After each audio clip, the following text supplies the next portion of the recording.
Forum will come to order. I want to welcome everyone here today. Without objection, the chair may declare a recess at any time. First order of business is to welcome our newest member to the House Oversight Committee, Representative Walkinshaw of Virginia, to the committee. Congressman Walkinshaw has recently joined the House, taking the seat of our dear friend, the former ranking member, Jerry Conley. Congressman Walkinshaw served Mr. Conley as his chief of staff for 10 years from 2009 to 2019. He then continued his public service as a member of the Fairfax County Board of Supervisors, which he served on from 2020 to 2025. Jerry Conley will always be remembered fondly by both sides of the aisle for his service, and I welcome Congressman Walkinshaw as he follows those footsteps. Welcome, sir. I now recognize Ranking Member Garcia for brief remarks on Walkinshaw. Thank you, Mr. Chairman. I also, of course, want to welcome our new congressman and, of course, our new representative here on Oversight Democrats, but also just for the people of Virginia. This is someone, of course, that has got great experience in the Congress, having served as the chief of staff, of course, to the late Jerry Conley, and we welcome him to Oversight and are excited about his work. So thank you, Mr. Chairman. Thank you. Next order of business is ratifying the new subcommittee roster. The clerks have distributed the roster electronically. I ask unanimous consent that the committee approve the appointments and assignments as shown on the roster. Without objection, the subcommittee roster is approved. I would also like to congratulate Mayor Bowser and the D.C. Council on yesterday's passage of the RFK Stadium deal to bring the Washington Commanders back home to Washington, D.C. Congratulations. That's a big deal. This historic private investment will bring crucial jobs and opportunities to the district. I look forward to working with the district on other issues moving forward, including the critical crime crisis we are discussing here today. I now recognize myself for the purpose of making an opening statement. It's been 1 week since the conclusion of President Trump's historic crackdown on crime in our nation's capital, and the results are in. Since President Trump mobilized the National Guard and took control of the Metropolitan Police Department, violent crime has decreased 39%, robberies are down 57%, and carjackings are down 75%. Over 2,300 people have been arrested. Nearly 950 illegal aliens have been detained by ICE, including 20 gang members from violent terrorist organizations. Sex offenders have been taken off the streets. Major drug trafficking operations have been foiled. Authorities thwarted a planned school shooting, cleared 50 illegal tent encampments, and rescued 7 missing children. President Trump's operation was a resounding success and a shining example of how smart on crime policies can keep the residents of and visitors to our nation's capital safe. Prior to President Trump's crackdown on crime, Washington, D.C. was suffering from soaring crime rates as high as the violent 1990s. According to 2024 data, Washington, D.C. has the second highest homicide rate, behind only to Detroit among U.S. cities with under 1 million people. That rate is also higher than many capital cities across the globe. These high crime rates are largely driven by historically high rates of juvenile crime, which were enabled by ultra-progressive, soft-on-crime policies enacted by the D.C. Council and supported by the D.C. Attorney General. In 2018, the D.C. Council amended the Youth Rehabilitation Amendment Act of 1985, allowing for adults 24 years of age and under to be prosecuted as juveniles for many, even violent crimes, leading to more lenient sentences. The D.C. Council also passed laws in recent years that lowered statutory penalties for violent crimes, eliminated mandatory minimum sentences for all crimes except first-degree murder, and eliminated life sentences entirely. The D.C. Council recently passed laws that greatly hamper the ability of the Metropolitan Police to pursue and apprehend criminals. Officers cannot execute their duties as effectively, leaving morale, retention, and recruitment numbers at historic lows for the Metro Police Department. These actions send every signal to criminals,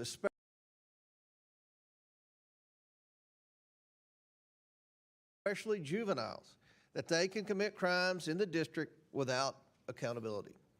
D.C. residents overwhelmingly agree that juveniles who commit violent crimes should face sentences that are proportional to their crimes. Yet the D.C. Attorney General has far too often declined to prosecute juveniles who commit these crimes, justifying his dangerous decisions by saying, quote, "We cannot prosecute our way out of this," end quote. And that quote, "Kids are kids," end quote.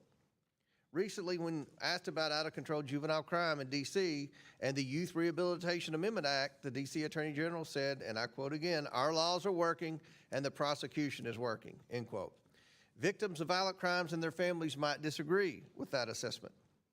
Congressional intern Eric Tarpinian-Jackum was viciously murdered in June while he was simply walking down the street, an innocent bystander caught in the crossfire. Two 17-year-olds were finally arrested just the other week for killing Eric, while a third suspect, an 18-year-old, is still at large. The U.S. Attorney for D.C. revealed that all three of these vicious murderers have prior violent juvenile records. Had they been accountable, Eric's murder might have been prevented. Members of Congress and staff have been assaulted, carjacked, and have witnessed violent and traumatic criminal acts. One member of Congress was assaulted in her residence. Another was carjacked at gunpoint. Congressional staff have been victims of armed robbery and carjackings, threatened at knife point, assaulted at gunpoint while walking home, and stabbed in the head while leaving dinner. One of my former professional staff members for the Oversight Committee personally witnessed not one but two separate murders in the district during his tenure with us. One at a Navy Yard restaurant in 2022, and another at a metro station on his way into the office in 2023. The left-wing politicians who say that D.C. does not have a crime problem are either delusional or simply lying to the American people. This body must ensure that the progress made by the president's recent actions endures. That's why last week, this committee passed 14 vital pieces of legislation to restore public safety to the residents and visitors of D.C. While we urge final passage of these bills, the committee also recognizes that the witnesses before us need to do their part to help ensure D.C. residents and visitors are safe. I look very forward to hearing from each of our witnesses as to how they plan to work with Congress and the Trump administration to do so. I now yield to the ranking member for his opening remarks. Thank you, Chairman Comer. Of course, Mayor Bowser, Mr. Chairman, Mr. AG, Mr. Jackson, thank you all for being here today, and of course, most importantly, for your service to Washington, D.C. and to the country. And I want to start just by setting the record straight. Washington, D.C. is a great American city of over 700,000 residents. D.C. has more residents than we know than 2 states.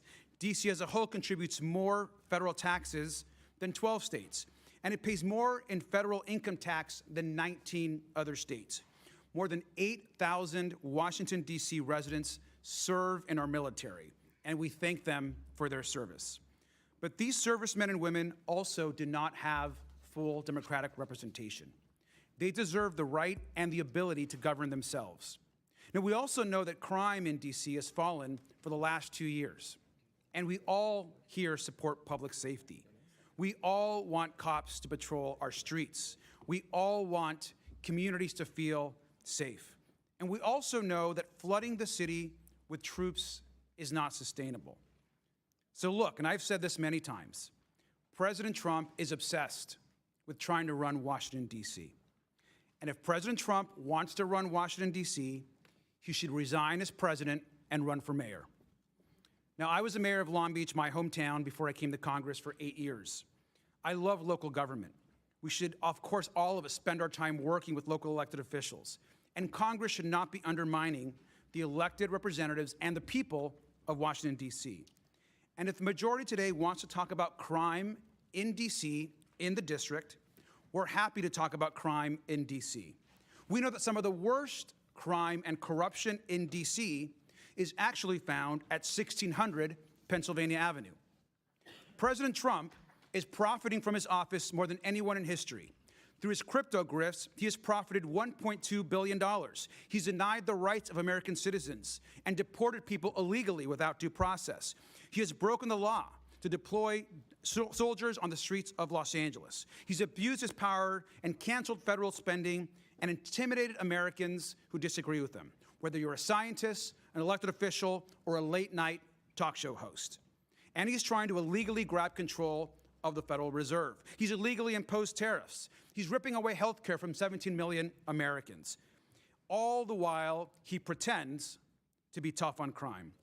And we know that in his first days in office, Donald Trump pardoned hundreds of his followers who beat, tased, and attacked brave D.C. and U.S. Capitol Police.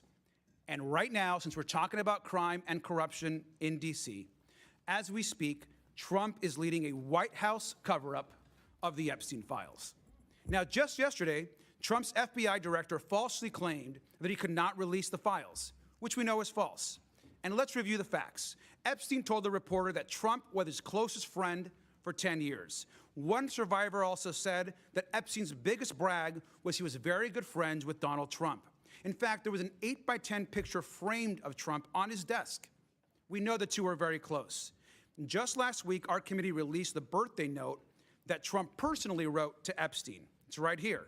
The note said, by the way, and I'll read it, "May every day be another wonderful secret." That's a disgusting message to send to a sex trafficker. Now, the cover-up of this note might be just as bad as the crime, since we're talking about crime in Washington, D.C. today. Trump filed a $10 billion lawsuit to punish the Wall Street Journal for reporting on the birthday book, which he claimed didn't exist. Now, of course, we've verified that to the world. Now, experts have looked at this. Of course, this is Donald Trump's signature. It certainly looks like the signature to me. At the same time, his administration is cutting deals with a criminal, Ghislaine Maxwell. We know who she is exactly. She's a monster who participated in crimes against up to over possibly 1,000 women. Now, Trump and our Attorney General have not turned over the full Epstein files to our committee, despite a bipartisan subpoena signed by our chairman and this committee. If we want to get tough on crime, if we want to talk about crime in D.C., we need to stand up to where the crime and corruption is happening, and that is at 1600 Pennsylvania Avenue, and hold Donald Trump accountable for his record and his actions. It's time for the House majority and Republicans to stand up for the Constitution and take on the biggest crime happening in this country. It's time to release the Epstein files. And with that, I yield back. Gentleman yields back. Our witnesses today include 3 current District of Columbia government officials and 1 former official from the Biden administration. First of all, we're very honored to have Washington, D.C. Mayor Muriel Bowser here. Mayor Bowser was sworn into office on January 2nd, 2015, and began her 3rd term on January 2nd, 2023. Welcome, Mayor Bowser. Next, we have Phil Mendelson, Chairman, Council of the District of Columbia. He was sworn into office as chair on June 13th, 2012. His 5th term as chair began on January 2nd, 2023. Mr. Mendelson has been a member of the D.C. Council since 1999. Welcome. Next, we have Brian Schwab, Attorney General of the District of Columbia. He was sworn into office on January 2nd, 2023. Welcome, sir.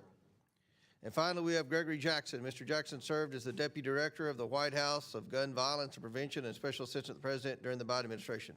Again, thank you all for joining us. I look forward to this discussion today.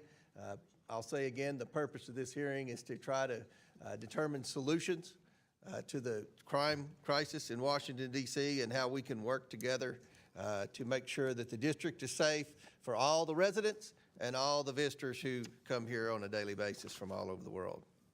Pursuant to Committee Rule 9G, the witnesses will please stand and raise the right hand. Do you solemnly swear or affirm that the testimony you are about to give is the truth, the whole truth, and nothing but the truth, so help you God? Let the record show that the witness has answered in the affirmative, and thank you all. May take a seat.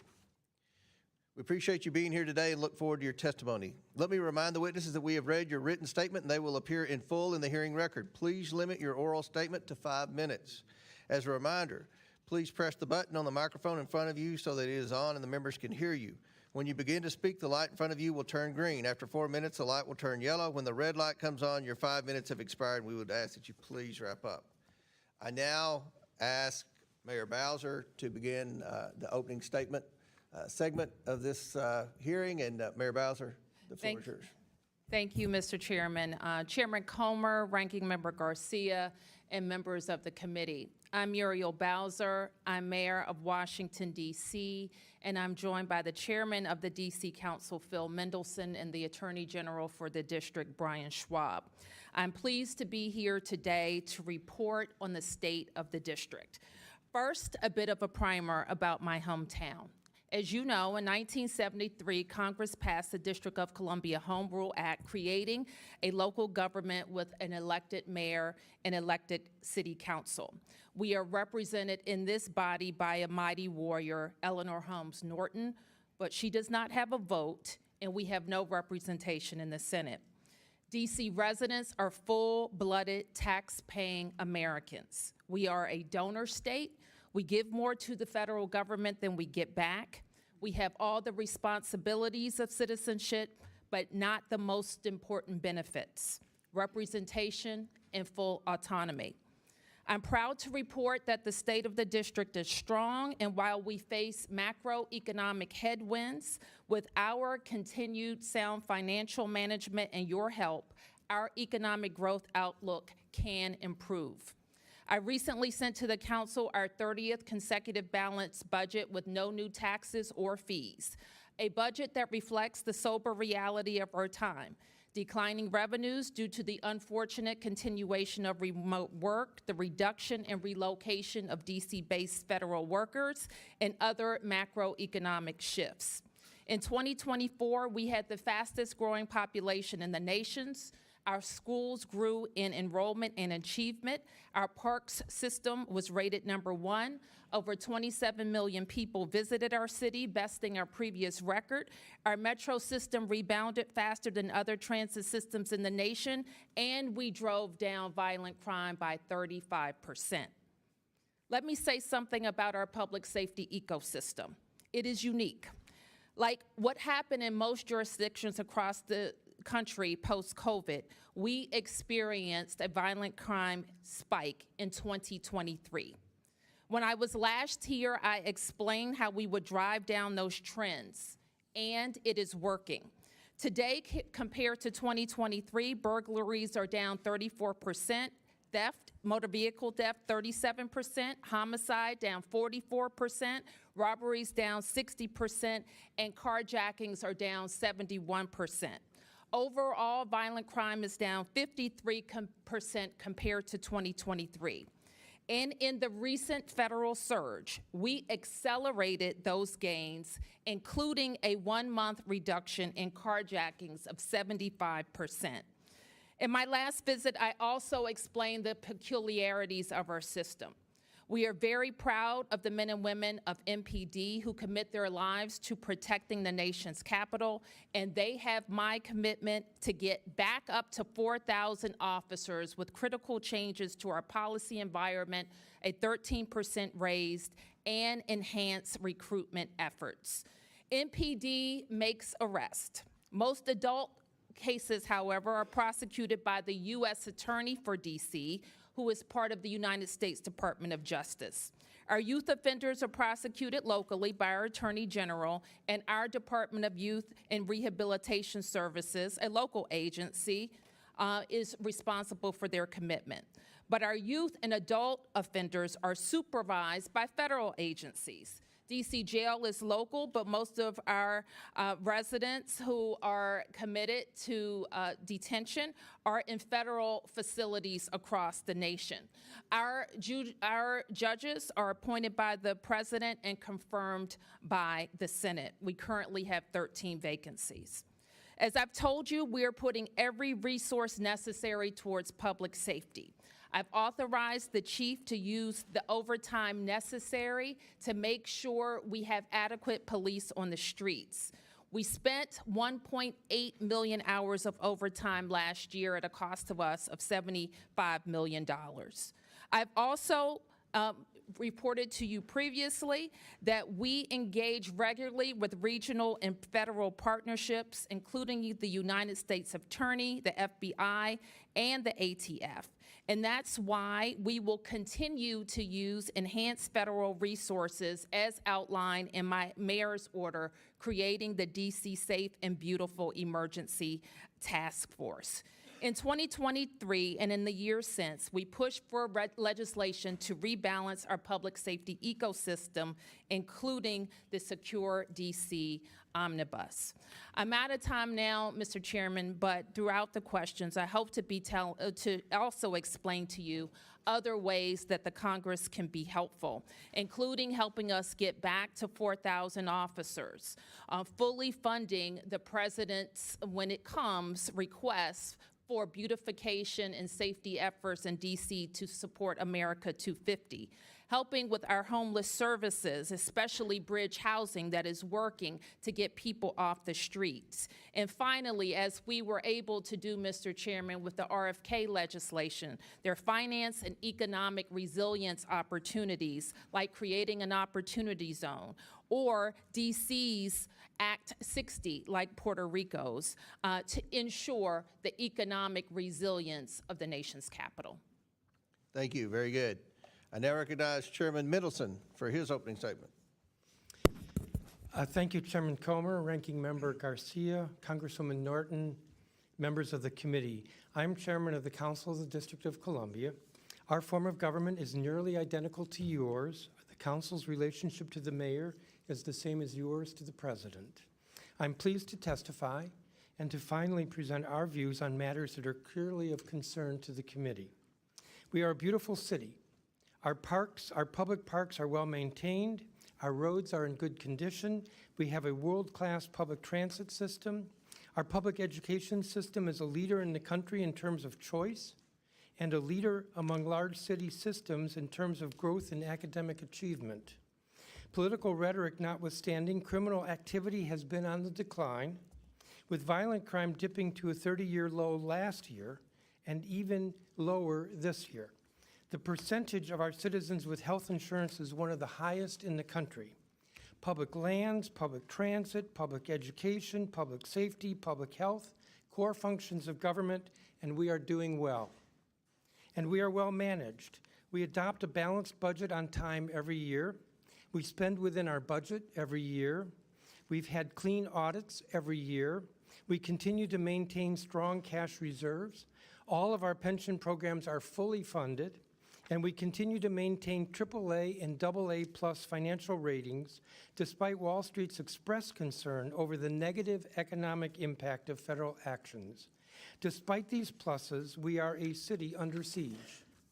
It is frustrating to watch this committee debate and vote on 14 bills regarding the district without a single public hearing, with no input from district officials or the public, without regard for community impact, nor a shred of analysis including legal sufficiency or fiscal impact.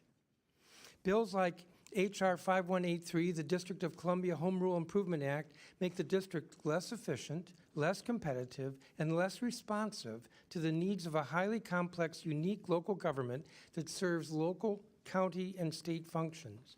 The SOAR Improvements Act would actually hurt 50,000 school kids in the district by defunding the DC public school system by approximately $17.5 million. It also would void a long-standing compromise agreed to by Congress with district officials. H.R. 5140, the Juvenile Sentencing Reform Act, is actually criminogenic. Data suggests that juveniles tried as adults are not scared straight, but rather are more likely to reoffend sooner and more often than those treated in the juvenile system. Moreover, you criticize the council for being soft on crime, but the current age thresholds this bill repudiates were enacted by Congress. Over the last several years, the council has taken steps to strengthen our criminal laws, and I will note that we have been able to pass these bills while Congress has not. For instance, we have strengthened the probability of pretrial detention. Even before we did that, the rearrest rate for individuals released pretrial was among the lowest in the country. We have strengthened, by clarifying and imposing new penalties, the criminal laws including shoplifting, carjacking, strangulation, and felony endangerment with a firearm. We have reinstated police resource officers in our schools, and we have taken a number of steps to support our police, including approving just yesterday a 13% pay raise for police officers, and approving hiring incentives to increase the ranks of our police force. And we're about to adopt a deferred retirement option program to make service more attractive and to incentivize officers to stay longer. Instead of blaming the council, there are tangible actions we need from you because our public safety system is part federal. For instance, the greatest deterrents to crime are arrest and prosecute, but the U.S. Attorney prosecutes our criminals. And the best way to reduce recidivism is prison programming, but the U.S. Bureau of Prisons is responsible for this. And to further reduce rearrests for ex-offenders and pretrial suspects, we need two federal agencies, CSOSA and Pretrial Services, better resourced. If Congress really wants to further reduce crime in the District of Columbia, here's what you can do. Fill USAO vacancies. Double the funding we already provide for MPD hiring bonuses. Adequately fund CSOSA and the Pretrial Services Agency. Fully reimburse MPD for protecting the federal presence. The underfunding by Congress over the last 4 fiscal years totals $83 million. Submit and confirm our judicial nominees. Our courts have a 20% vacancy rate in judges, backlogging the criminal docket. Amend the Federal Privacy Act so that more data can be shared between federal and local law enforcement agencies. Allow our local attorney general to prosecute all misdemeanors because the United States attorney usually does not. And help us pay for a new jail, which houses federal prisoners, just as Congress helped pay for a new forensic lab 15 years ago. Thank you for this opportunity to testify. I appreciate the committee's attention, and I also want to welcome Congressman Garcia as the new ranking member. Thank you. Now recognize General Schwab for his opening statement. Chairman Comer, Ranking Member Garcia, Congresswoman Norton, members of the committee, I'm Brian Schwab, D.C. Attorney General, and I'm pleased to testify about the work my office is doing to advance the district's interests and to make Washington, D.C. safer and more affordable for everyone. I'm a third-generation Washingtonian. My wife and I raised our 3 daughters here. I love this city. Just like your home districts, D.C. is made up of vibrant neighborhoods, hardworking, talented people who are the backbone of our culture and our economy. We are small business owners, veterans, teachers, nurses, and police officers, committed civil servants. We are Americans who deserve the same freedom to govern ourselves as your constituents enjoy. But unlike your constituents who benefit from having you here to advance their interests, the more than 700,000 residents who call D.C. home have no vote in Congress. We do, however, have elected local leaders, including an elected Attorney General. As Attorney General, I am committed to ensuring Washingtonians have a first-rate public law office, enforcing their laws, protecting their taxpayer dollars, and advancing the public interest. My office handles thousands of matters across an array of issues, from enforcing child support orders and protecting domestic violence victims to holding companies accountable for fueling the opioid crisis. We protect seniors and consumers from scams. We go after slumlords. We defend district agencies, including our police department, securing and saving hundreds of millions of dollars every year. Nothing is more important to the work we do than making the district safer for everyone who lives here, works here, and visits here. As you've heard, DC's criminal justice system is unique, and its structure is often a source of confusion. Unlike anywhere else in the country, the responsibility for prosecuting local crime in the district is divided between the federal government, the United States Attorney's Office, which handles all adult felonies and most adult misdemeanors, and my office, which prosecutes juvenile delinquency cases and certain adult misdemeanors. Because the vast majority of crime in the District of Columbia is committed by adults, not juveniles, it is the U.S. Attorney's Office that handles the vast majority of prosecution. Despite our limited jurisdiction, we take our responsibility over juvenile prosecution seriously. Our attorneys aggressively prosecute violent juvenile offenses whenever there is sufficient evidence to meet the burden of proof. Kids must face consequences, swift and certain consequences when they break the law. And our prosecutors work every day to hold them accountable and ensure victims receive justice. Last year, we prosecuted 84% of all violent juvenile cases, including over 90% of homicides and attempted homicides, 87% of carjackings, and 86% of gun cases. Crime rates last year reached 30-year lows and have continued to decline this year. But there is more work to be done. We must continue to pursue a comprehensive public safety strategy. Effective policing and prosecution are critical, so too are preventive efforts designed to stop crime before it happens. Keeping people safe is not a choice between law enforcement or prevention. We must do both. As the nation's capital, public safety in the district has always required a strong working partnership with federal law enforcement, regardless of who is in the White House. We have worked and will continue to work closely with our federal law enforcement partners every day. But declarations of emergency and unilateral federal actions taken without coordination or advance warning do not promote long-term public safety. Sending masked agents in unmarked cars to pick people off the streets, flooding our neighborhoods with National Guardsmen who are untrained in local policing, attempting a federal takeover of our police force, none of these are durable, long-lasting solutions for driving crime down. In fact, they threaten to destroy critical trust between local communities and the police, trust which is essential to effective, efficient policing and prosecution. There are constructive ways the federal government can work with us to continue driving crime down. For example, Congress can help combat the flood of illegal guns pouring into our city. 95% of illegal guns that end up on our streets come from outside the district. We also need help filling longstanding judicial vacancies, confirming our highly qualified nominees. The vacancy crisis has led to severe case backlogs, with felony cases being scheduled into 2027, resulting in delayed justice for crime victims and the community. Finally, Congress could help by investing desperately needed services in facilities like a psychiatric residential treatment facility for youth with serious mental and behavioral health issues that often contribute to crime. All of us, DC's elected officials, members of Congress, we have a shared goal of continuing to make durable improvements to public safety in the District of Columbia. I and my office are ready to have serious discussions on how best to do that with anybody who is willing in good faith and in a spirit of partnership to have them with us. Thank you for having me here today. Thank you, General. Now I'll recognize Mr. Jackson for his opening statement. All right, thank you, Chairman Comer, Ranking Member Garcia, Congresswoman Norton, and the committee for having me. I'm Greg Jackson, a D.C. resident, a survivor of gun violence, and the former Deputy Director for the first ever White House Office of Gun Violence Prevention. This was an office that coordinated federal resources, implemented life-saving policies, and coordinated with local leaders to achieve a 13.2% reduction in violent crime and a 31% reduction in homicides nationwide in just 2 years. I spent the last decade of my life working to address this crisis, from consoling a mother who lost her 10-year-old who was buying ice cream in D.C. to walking the hallways in Parkland with families that have lost their loved ones to school shootings. And we've seen firsthand how this is destroying too many families in our country.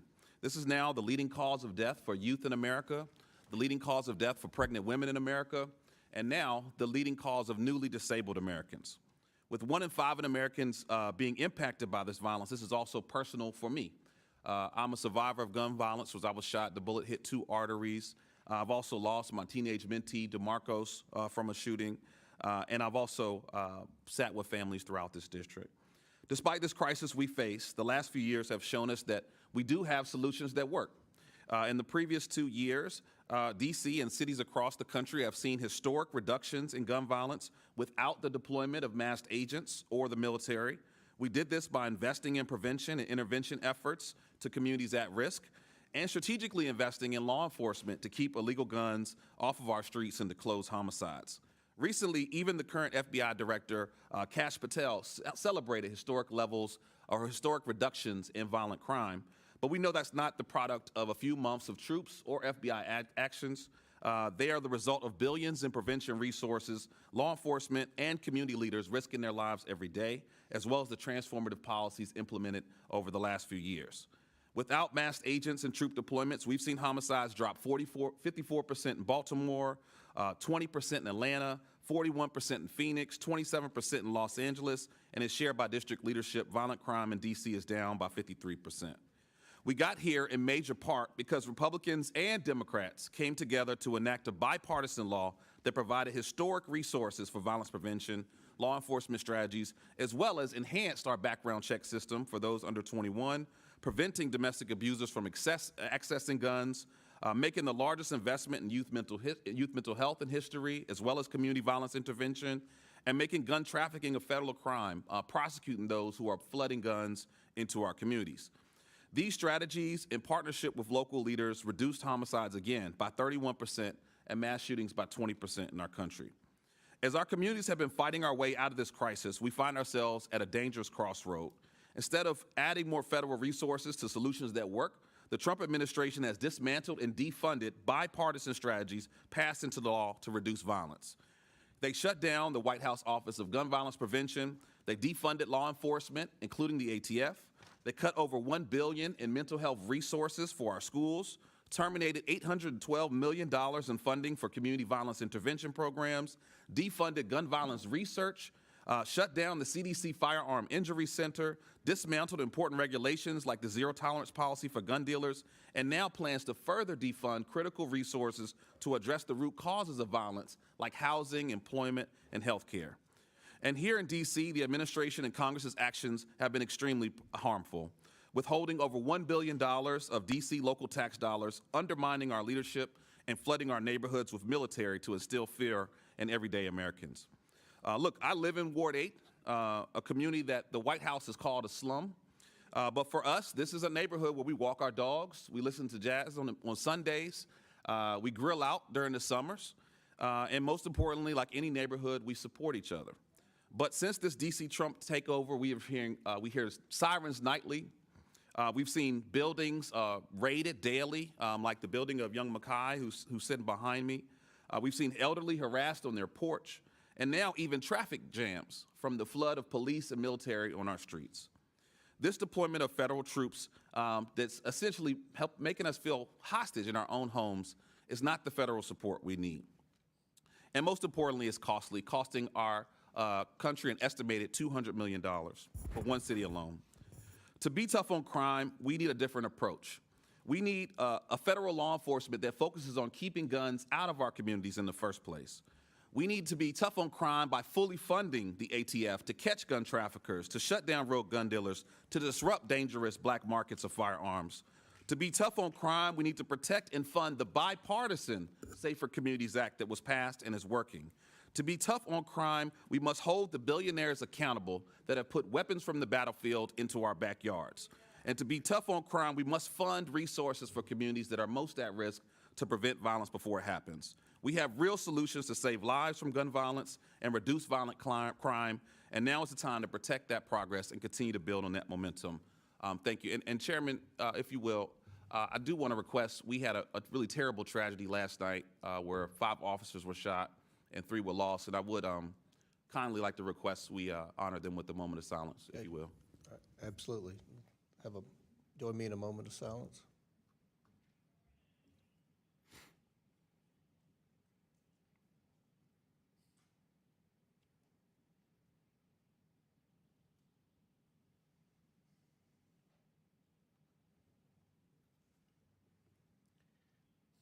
Thank you.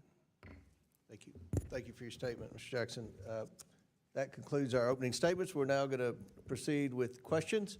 The chair recognizes the gentleman from Arizona, Dr. Gosar, for 5 minutes. Thank you, Mr. Chairman, and welcome, Mayor Bowser. I often say that trust is a series of promises kept, and it's been made clear that Congress can't trust the swamp to enforce the rule of law. Last week, this committee passed my bill, the District of Columbia's Home Rule Improvement Act, to ensure our nation's capital is safe, stable, and governed responsibly. Congressional oversight is vital to rehabilitate the District of Columbia from its chronic crime epidemic and restore law and order.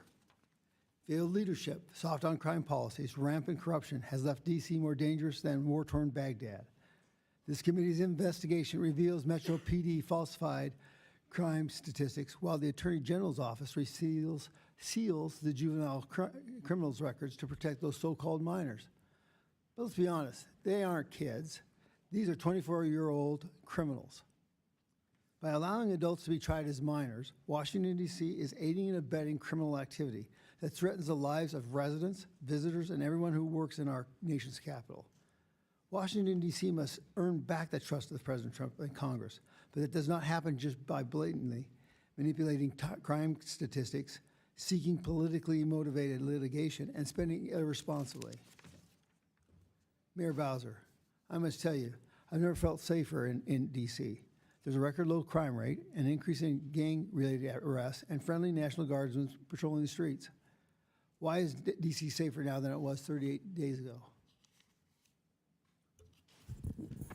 Thank you for the question, Congressman. And as I explained when we were here 2 years ago, it is true that we experienced, like many places, a spike in 2023. I can say unequivocally, this is not 2023. In each of the past 2 years, we have driven down crime. In 2023, we finished the year 35% down. Last year, we finished the year, I believe, 24% down. And all throughout this year, we were driving down to more than a 20% decrease in violent crime. I have also testified that during the surge, we experienced many hundreds of federal officers and agencies that we typically work with, and we did experience further decreases in all categories. The most substantial was in carjackings. Gotcha. Now, Chairman Mendelson, you voted in favor of the Youth Rehabilitation Amendment Act of 2013, right? Correct. Okay. Now, if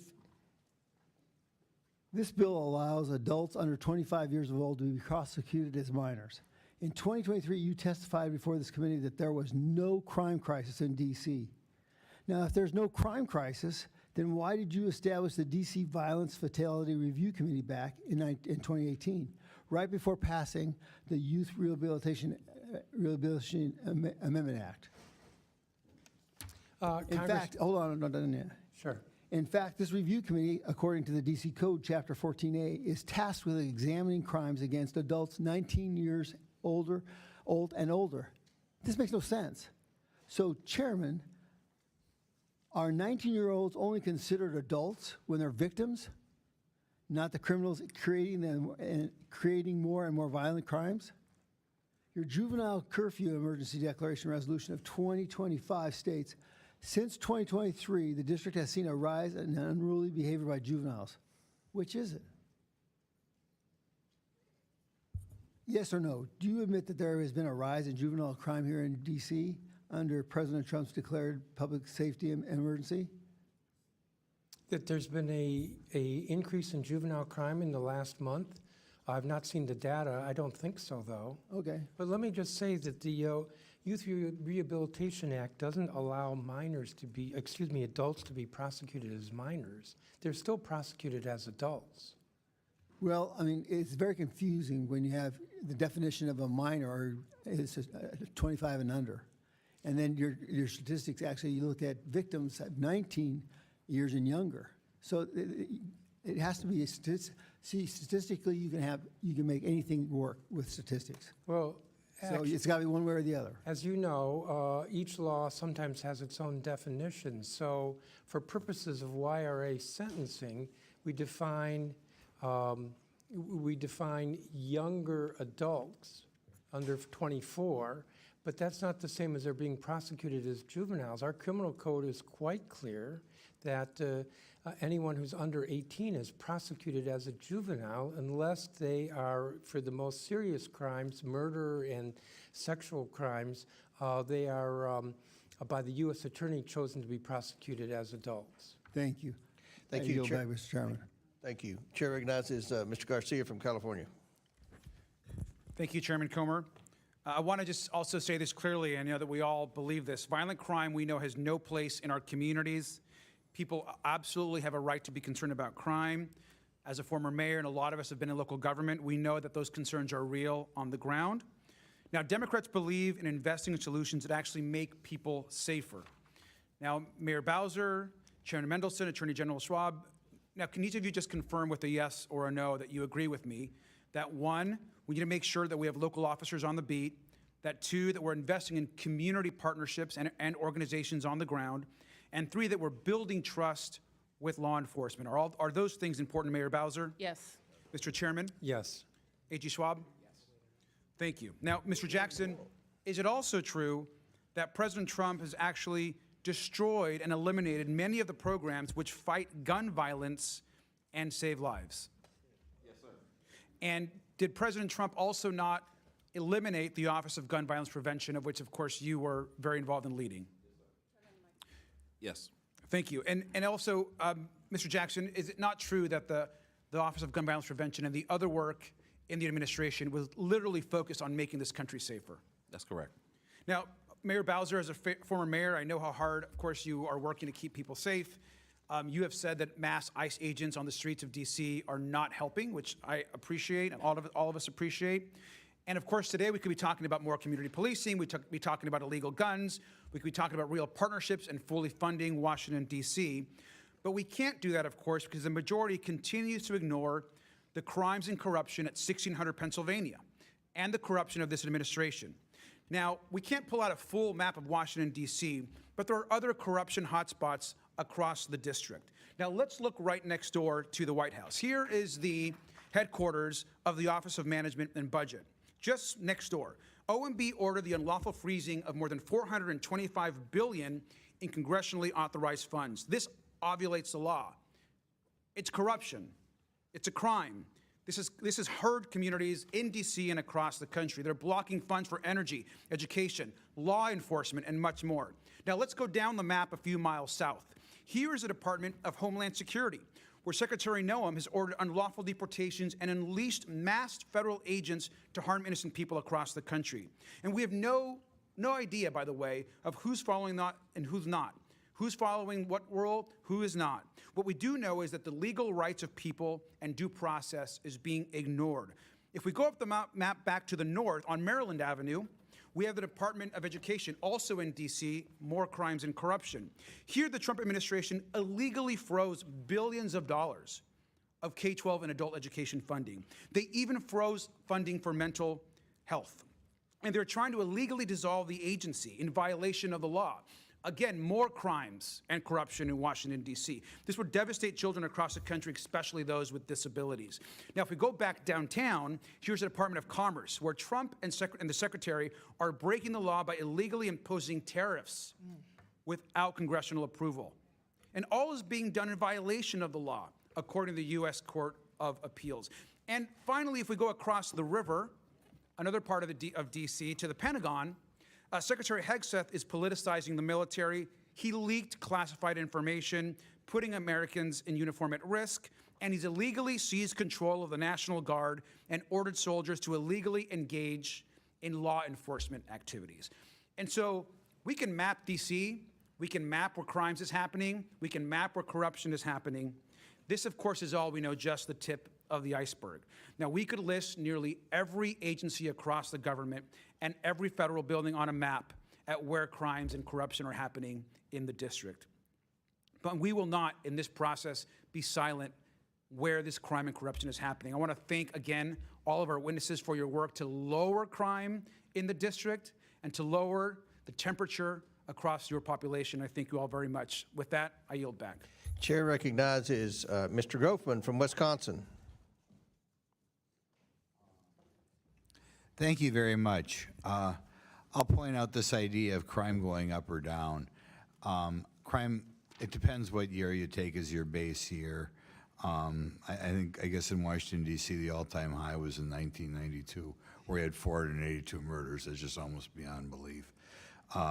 Last year, we had 187. If you go back 10 years to 2014, we had 105. So you could say the murder rate almost doubled, or you could look at what we were at 220 and say it fell dramatically. But in any event, I think the number of murders in Washington, D.C. is an embarrassment. The amount of crime is an embarrassment.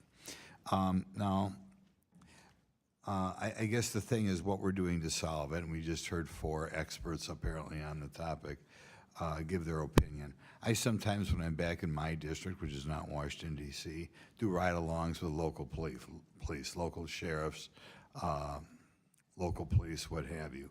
And I ask them what the causes of crime, and almost uniformly they talk about the breakdown in the family and how families are not as strong as they once were, is how they're not fathers in the family. And I think if you look at statistics, which are hard to find on the background of people committing crimes, you frequently look at what I would describe as weak families and fatherless families. Nevertheless, 4 of you in your prepared statements and talked about what we're doing to reduce crime.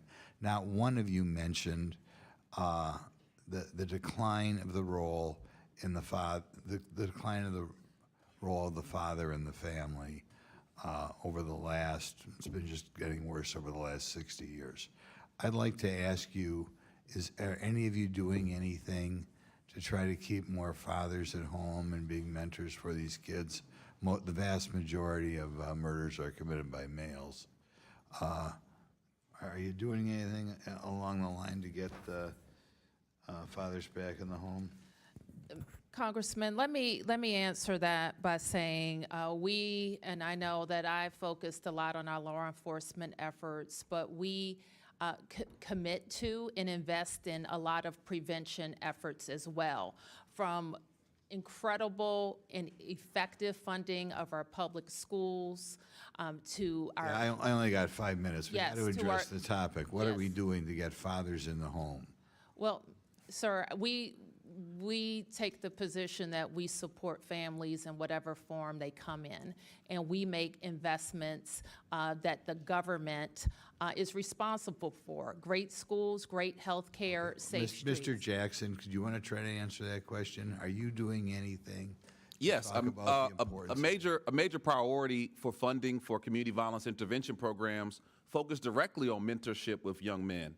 In DC, we have a program called Pathways. We work directly with those who are most at risk, and it's about everything from not just preventing violence, but how to be providers and protectors in the home. Well, are we doing anything to make sure that a higher percentage of children born in the district are born in families in which there's a father in the home? Are we doing something to address that problem, which to me is the big problem?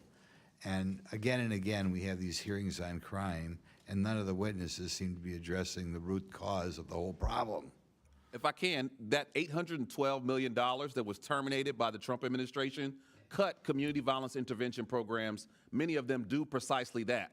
So if that's a priority, we should be funding, doubling down, and scaling out that work. I'm not sure that's true, but any of you other guys, Mr. Schwab, are you aware of anybody doing anything to talk about the importance with Washington's youth of having a dad at home when that child is born? Is anybody addressing that problem in the city? Every day, all day, sir, people are talking about how do we strengthen the family, how do we strengthen communities for young people, how do we make sure that young people have role models, family members, and others.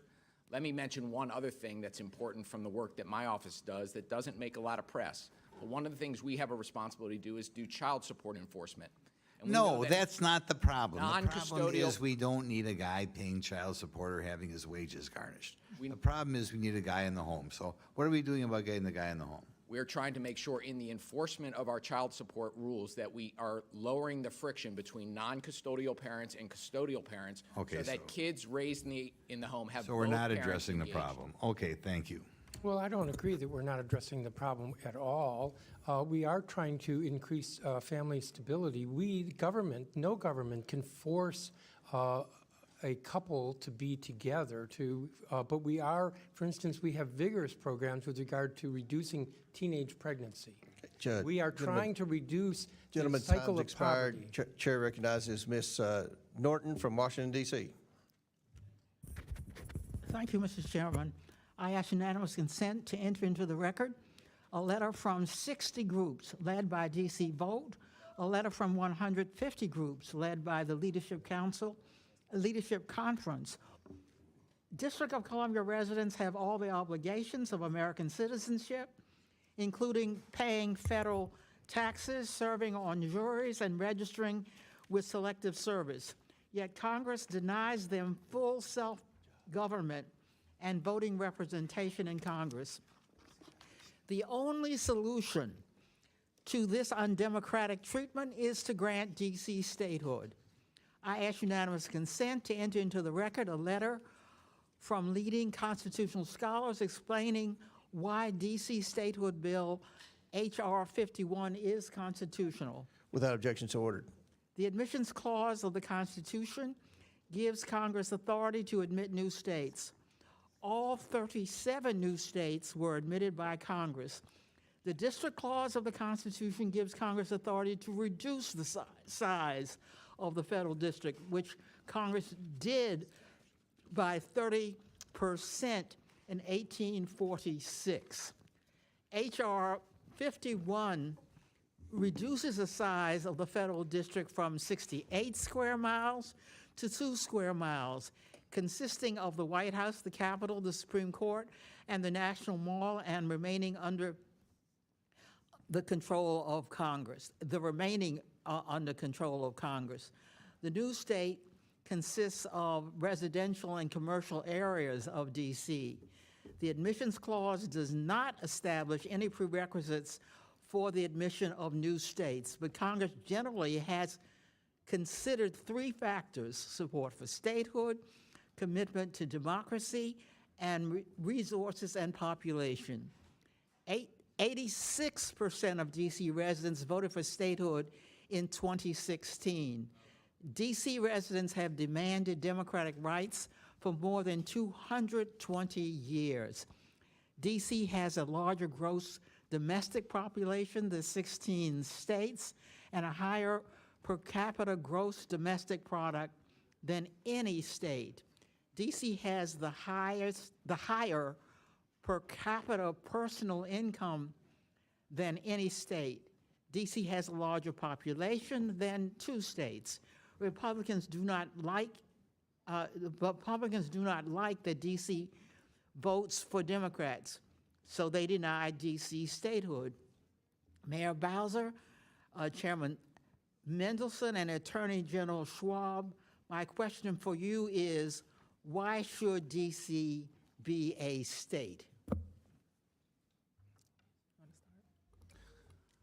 Representative Norton, across the globe, Washington, D.C. symbolizes the power and the virtue of a representative democracy, a government that is of the people, by the people, and for the people. And yet, the 700,000 of us that live here in the District of Columbia are the only residents of the capital of a democratic country that do not have a voice in our national legislature. That's wrong. That's un-American. D.C. residents are Americans too. The lack of voting representation harms the District of Columbia. We, at this moment in our country, should be expanding democracy, not constraining it.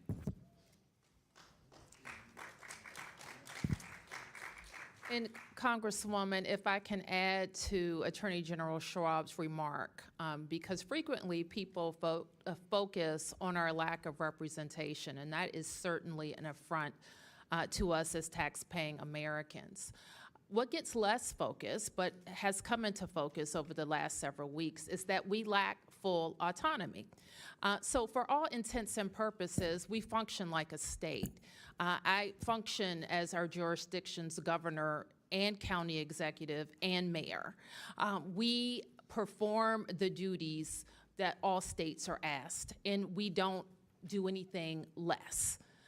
But we don't have control of our National Guard, and a peculiarity of our home rule charter, a president can declare an emergency in the district. So lack of full autonomy also prevents us from using the money that we raised in taxes, like happened this year.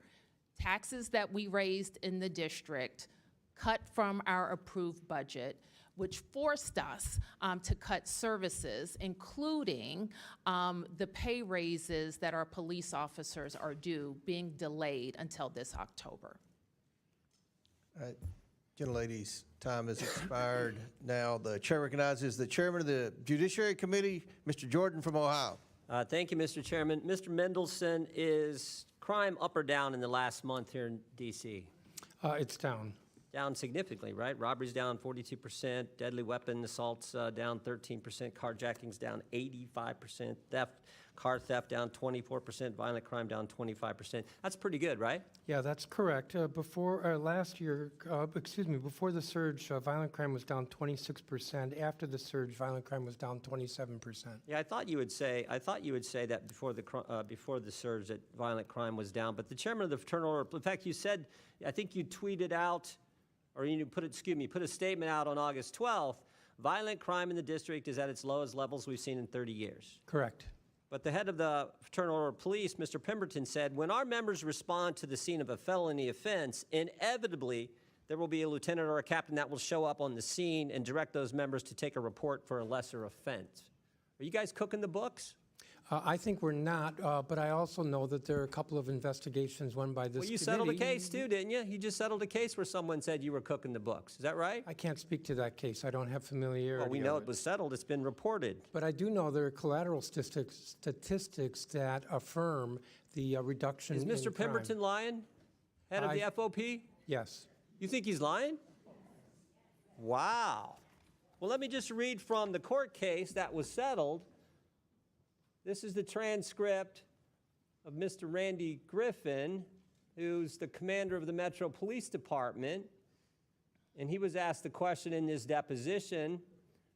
He says, Lieutenant Andrew Zabowski came up with the classification of taking property without right, correct? He responded yes.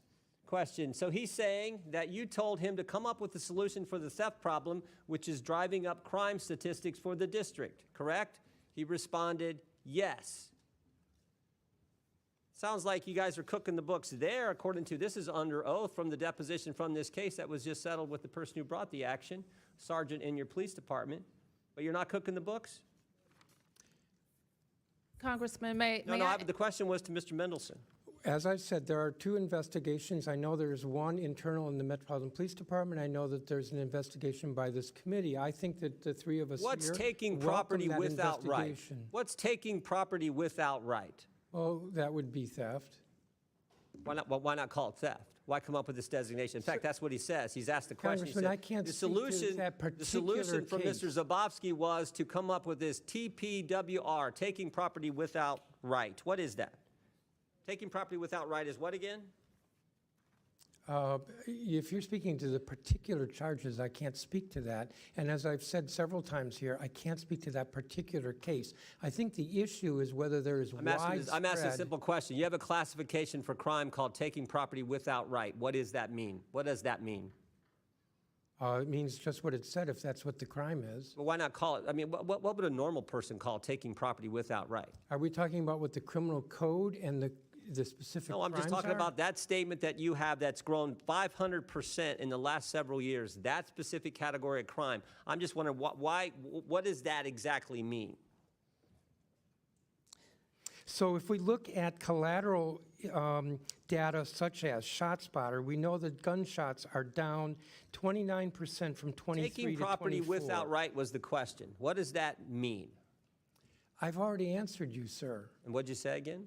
I said that if you're speaking to a particular offense in our criminal code, I cannot speak to that particular offense. Well, why not just call it stealing? That's what we would all, someone comes and takes something that belongs to me, or someone comes and takes something that belongs to you, we call it stealing. Why well, create this new sir, category that grows 500% that I think allows you to cook the books Sir, as the you head know, of the FOP in your city as said you so? know, as the chair of the Judiciary Committee, there are for many offenses a range of possible charges from misdemeanor to felony and different shades of felony. So I'm not I am not familiar with that particular offense. Is it a good thing that, are you against having the National Guard here, or do you think that's been helpful to the citizens and the families and the people who live in the D.C. area?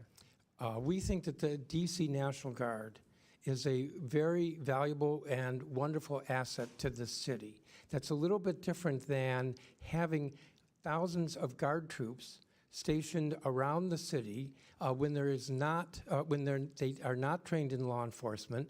And my understanding is that many of them were looking kind of bored with what they were doing. My time is run out. I yield back, Mr. Chairman. Chair recognizes Mr. Lynch from Massachusetts.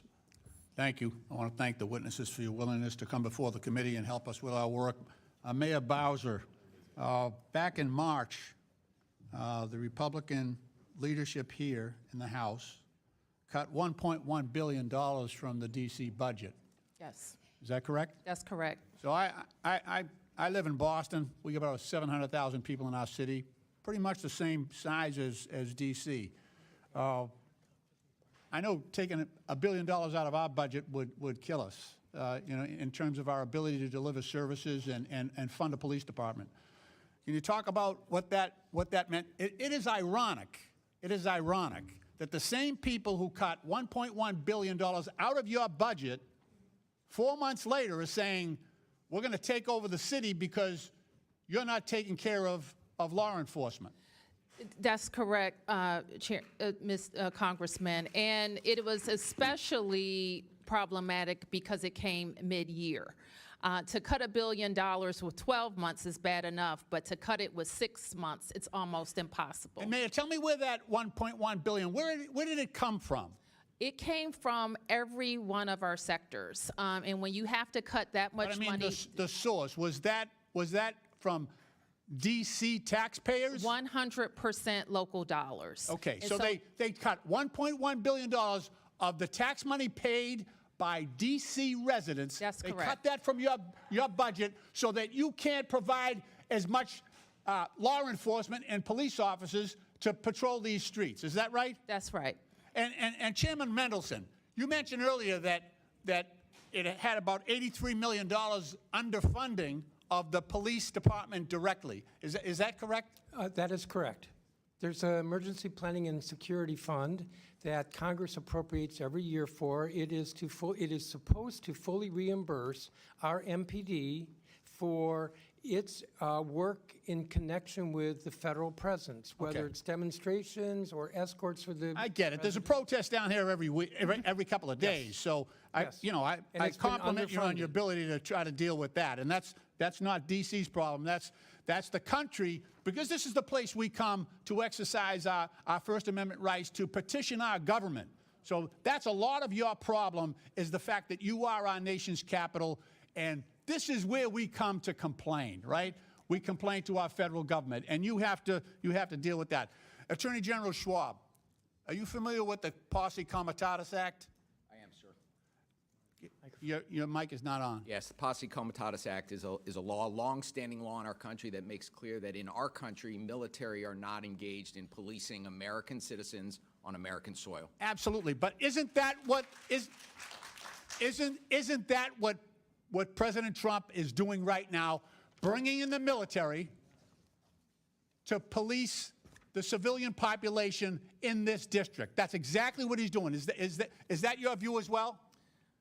Well, sir, I've filed a lawsuit that involves that very issue in terms of the legality. I read that. That's why I asked you the question. And so while a lawsuit is pending, I'm not going to talk about the specifics of the Okay, lawsuit or the okay. merits of it, but I am very concerned about the law of our country being followed, especially when it puts the district and district residents in harm's way. Fair enough. Fair enough. Look, so now we have armed military on the streets here in D.C. because they cut your budget so you can't hire more police, and also to recruit more police officers. That's suffering as well. And yet I see that not only is the military being politicized, coming in here and supporting one president's agenda, but they're also suffering the humiliation of having to go pick up trash and do landscaping and spreading mulch, things like that. That is not what we ask of our sons and daughters when they put on that uniform. We should treat them with more respect than this president is treating them right now.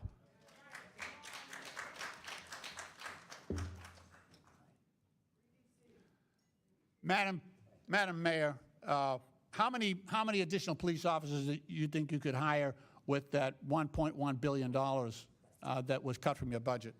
Well, we think we can safely hire up to 300 officers per year. We know that we can add to our recruitment bonuses. We know that we can invest in the types of things that young officers want, like take-home patrol cars, like updated training facilities, and improved district headquarters. Thank you very much. Mr. Chairman, my time has expired. I yield back. Thank you. Chair recognizes Dr. Fox from North Carolina.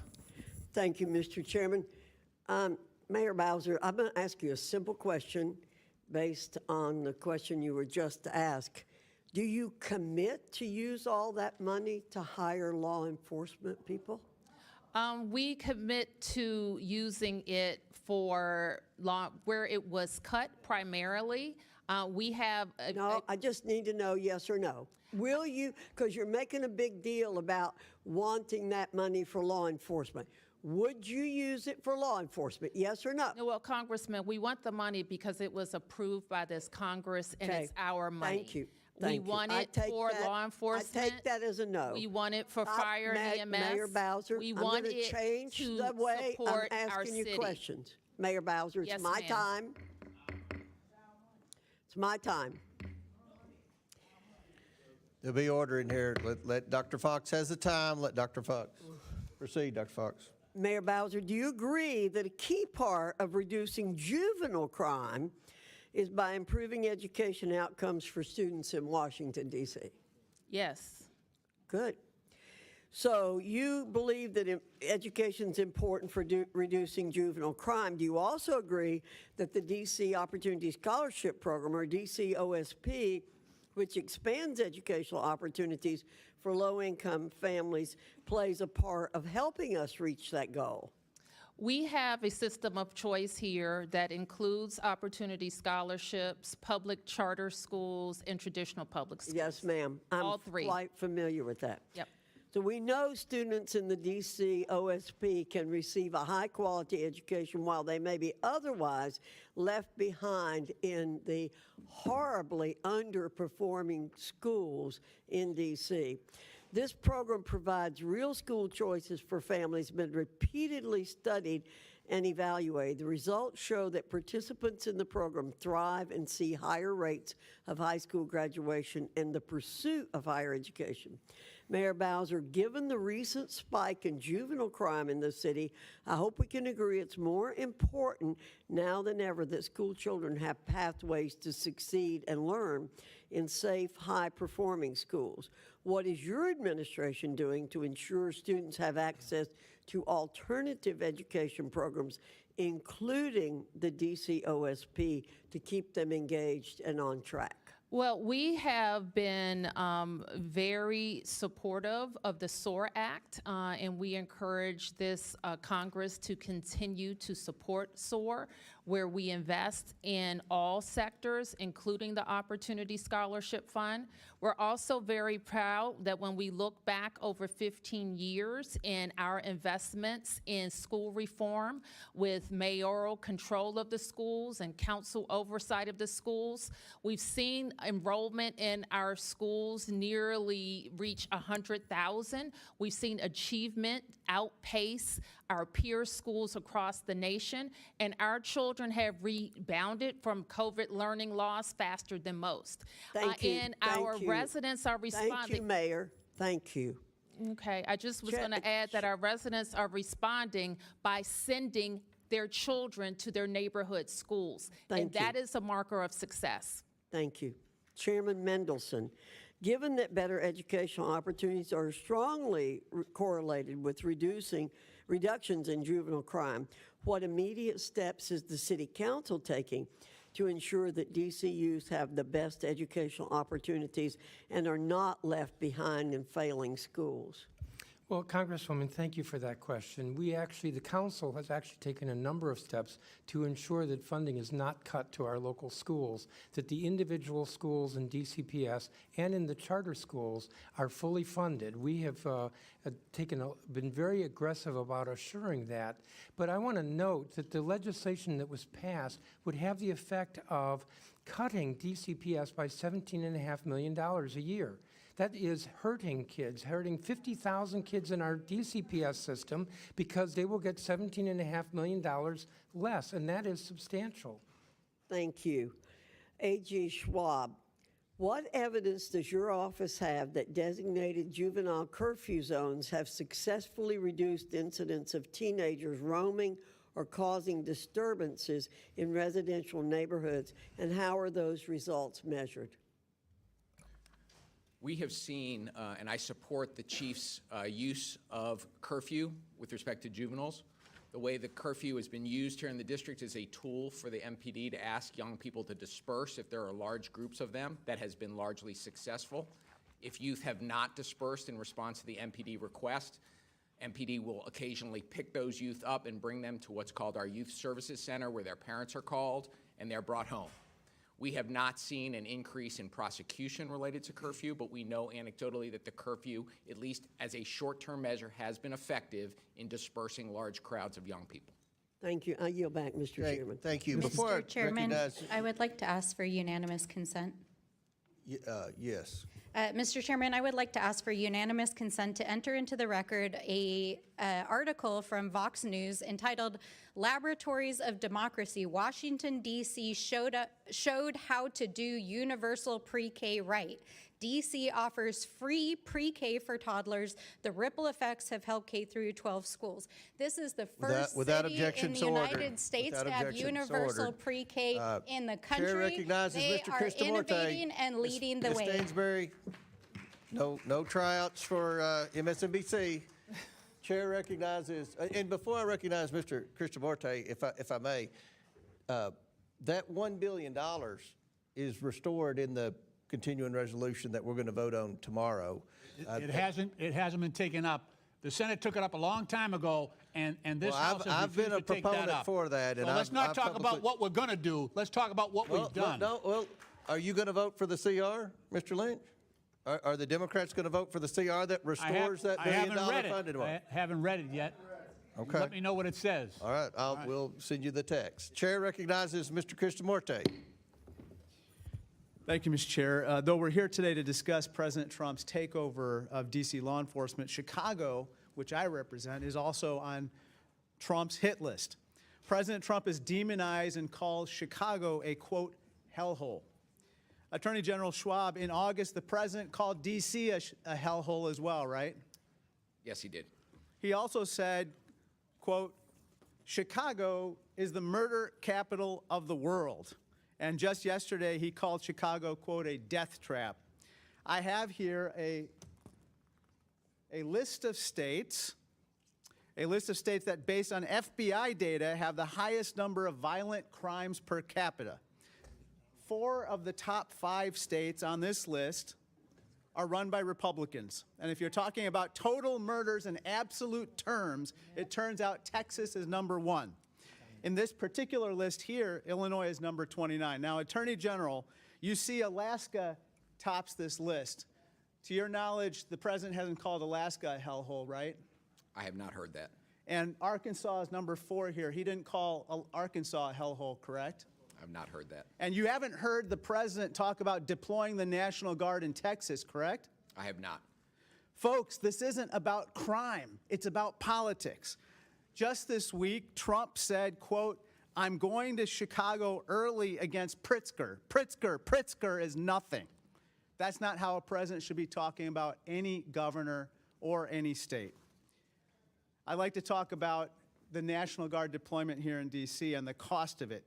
Now, Mr. Jackson, as you said, I believe that the D.C. deployment is going to cost over $200 million, correct? Correct, that's a projection. Let's see how this money is being used. Trump says it's for fighting crime, but here's a guardsman carrying trash. Here's a guardsman mowing the lawn. Here's a very nice gentleman, a guardsman carrying a leaf blower. Honorable work, certainly, but this is not why the taxpayers fund the National Guard. If Trump was serious about crime, he wouldn't cut nearly $4 million in federal funding for local violence prevention groups in Chicago. Attorney General, you'd agree the president should be funding these crime prevention programs, not cutting them, right? As I said in my testimony, sir, prosecution and prevention are both essential to making sure cities are safe, and we have to do both. Crime intervention work, violence intervention work has been successful here in the District of Columbia in terms You shouldn't be cutting that of work, driving right? gun violence down. We need to invest in it. Not cut it, right? Correct. This week, I want to turn to another topic. In Elgin, a Chicago suburb in my district, an American citizen was pulled from his home, cuffed, and detained by ICE.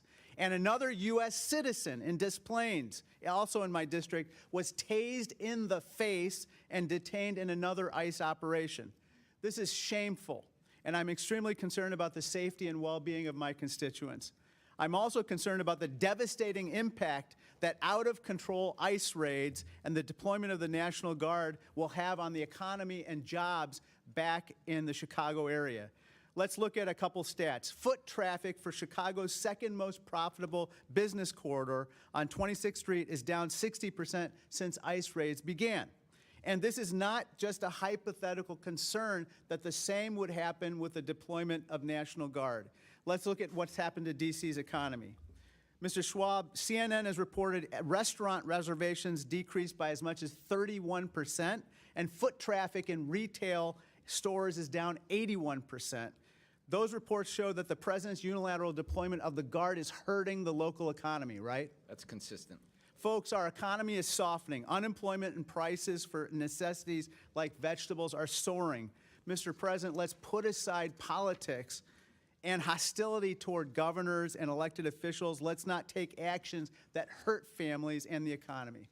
I'd like to turn to my final topic, and that's domestic violence. Attorney General Schwab, according to The Hill, President Trump suggested that, quote, a little fight with the wife shouldn't count in D.C. crime stats. You don't dispute The Hill reported this, right? I saw that. But there's nothing little about 12,000 victims of domestic violence in D.C., or nothing little about 50,000 Illinoisans experiencing domestic violence, correct? No, it's a very serious crime. There's nothing little about 12,000 children, more than 12,000 children who witnessed domestic violence in Chicago either, right? It's traumatizing. It's abhorrent that the president routinely dismisses violence faced by women. And given his friendship with Jeffrey Epstein, this attitude, unfortunately, comes as no surprise. Let's be clear. There's nothing little about domestic violence, not the scale of the problem or the courage of the survivors. I yield back. Chair recognizes Mr. Higgins from Louisiana. Thank you, Mr. Chairman. I yield 2 minutes to the gentleman from Ohio, Mr. Jordan. I thank the gentleman for yielding. On August 11th, 2025, the day the president took action here in D.C., Councilman Allen said this: the president taking over local control of the MPD and putting the U.S. military onto the streets of D.C. under the guise of public safety is wrong. It's an extreme, outrageous, and dangerous move for our city and the safety of our residents. Do you agree with that statement by Councilmember Allen, Attorney General Schwab? I do believe that the presence of thousands of armed troops in the district has been a problem and counterproductive for public safety in the district. Counterproductive, dangerous. He said the second sentence, dangerous move for our city and the safety of our residents. How is 85% reduction in carjackings dangerous for the city, for the city's I don't residents? believe that Chairman Mendelson, do you believe that, do you agree with Mr. Councilman Allen's statement? Well, if the question is about the National Guard reducing carjackings, I don't think the National Guard was involved in reducing carjackings. I'm asking about this statement. Do you agree with Councilman Allen's statement? Could you repeat the statement again? President taking over local control of the MPD and the U.S. military on the streets of D.C. under the guise of public safety is wrong. It's dangerous, outrageous, and extreme move for our city and the safety of our residents. If you'll recall, at the time that he said that, the order from Said that the day it happened. Yes, the order from the Attorney General was that all orders within MPD would have to be approved by... How about you, Mayor? Do you agree with the councilman's statement? But would have to be approved by the Asking the mayor now. I'm DEA. asking I the know, mayor but I now. didn't finish my sentence. Well, I'm It has to asking be the mayor the approved by the question. We control the DEA. time. Mayor That's Bowser, do you complete agree? disorganization. The mayor. Mr. Jordan, I think this statement is not what happened, actually. So the Home Rule Charter allows the president to make requests of MPD through the mayor. It does not allow the president to take over MPD, which at no time happened. Well, I'll just point out that it seems to me you disagree, because you said just 2 weeks ago, we greatly appreciate the surge of officers that enhance what MPD has been able to do with the city. We know that when carjackings go down, when gun use goes down, when homicide or robbery go down, neighborhoods feel safer. So it's like Councilman Allen doesn't know what he's talking about. Looks like you definitely disagree with him. We, having more officers enhance the effectiveness of MPD allowed us to accelerate crime reduction. Representative Higgins. Thank you, Mr. Chairman, and I thank the gentleman from Ohio. We are constantly at odds with the leadership of D.C. as a body, Congress, from the Republican side of the aisle, because there's a fundamental difference between the ideological perspective of the elected officials of D.C. and the majority of Americans across the country. And this is their nation's capital. And we have, I mean, we can admit that. It's okay to have ideological variances. The city of D.C. plays a special role, and it's our nation's capital. So there needn't be this level of friction when we're discussing variances of political and social opinion that exist within our own family. But this battle about the authority of Congress within our nation's capital and over our nation's capital that doesn't have to be a fight. The Congress shall have the power to exercise exclusive legislation in all cases whatsoever over such district. The indispensable necessity of complete authority at the seat of government carries its own evidence with it. This is baked into the birth of our country. And I have respect for the process that has elected you, good lady, and you, gentlemen. And I very much respect you, Sir Mr. Jackson, of everybody here. You're plugged into the reality of the street. And I would like to talk to you further about some of the programs that you embrace. That's a different conversation. That's not elected guys with scripted answers scrubbed by attorneys. You're for real, and I'd like to talk to you more. I was happy to yield much of my time to the gentleman from Ohio. And Mr. Chairman, thank you for convening this hearing, and I yield my time. Thank you, Mr. Higgins. Mr. Chair, I request unanimous consent. Okay. I request unanimous consent to enter into the record this August 22nd, 2025 article from CNN titled "GOP Governors Are Sending Troops to D.C. Their states have 10 cities with higher crime rates," which shows the blatant hypocrisy of the GOP when their states have higher crime rates. Without than objection, DC, so ordered. and yet choose to pretend. Chair recognizes. Thank you very much, Mr. Chairman, and I want to thank you and the Vice Chair for convening us, the ranking member, I should say. Madam Mayor, good to see you again. Good to see you. And you have a very tough job, and it goes without saying that the 800-pound gorilla in this room is a realization that you're fighting with one hand tied behind your back, and you're strapped in as a result of policies and rulings and law that prevent you in many instances from being the mayor that you want to be every day without being constrained. So I just want to say that on the record. It's easy for a lot of people to point fingers, but until you sat in that seat and had to make those decisions, it's very difficult. And one of your arms have been tied behind your back. Let's make no mistake about that. I want to thank all of you who are here, but one thing that I want to do is to go back and underscore the comments of Delegate Eleanor Holmes Norton. I brought this up at the last meeting that we had here on the District of Columbia, and that is the fact that at the end of the day, so much of this can be traced back to the imposition of policy on a governed people without their participation. Let me repeat that. The imposition of policy without participation by the citizens, the Americans. It's just as it was with the Boston Tea Party, comes down to taxation without representation. When you can't even fight for yourself, stand for yourself, vote for yourself, that's wrong. That's wrong. In 1973, let's get some of this on the record so that we have some perspective. DC got the Home Rule Act, and you were able to elect your first mayor and your first city council. And Walter Washington transitioned from his previous position to be that first elected mayor. In 1978, some of you will remember that full congressional representation was in the form of an amendment, and that amendment failed because you couldn't get, not you, the district, but the nation couldn't get the requisite number of states to ratify it. In 1982, voters here in the District of Columbia voted to approve a constitution for a new state. Some of you will recall that was called the New Columbia. And yet it was ignored by this Congress over and over and over again. Marion Barry came up here on this hill so many times to make the argument for the people of Washington that fairness has to be fair. It just can't be proportioned out when we feel like it.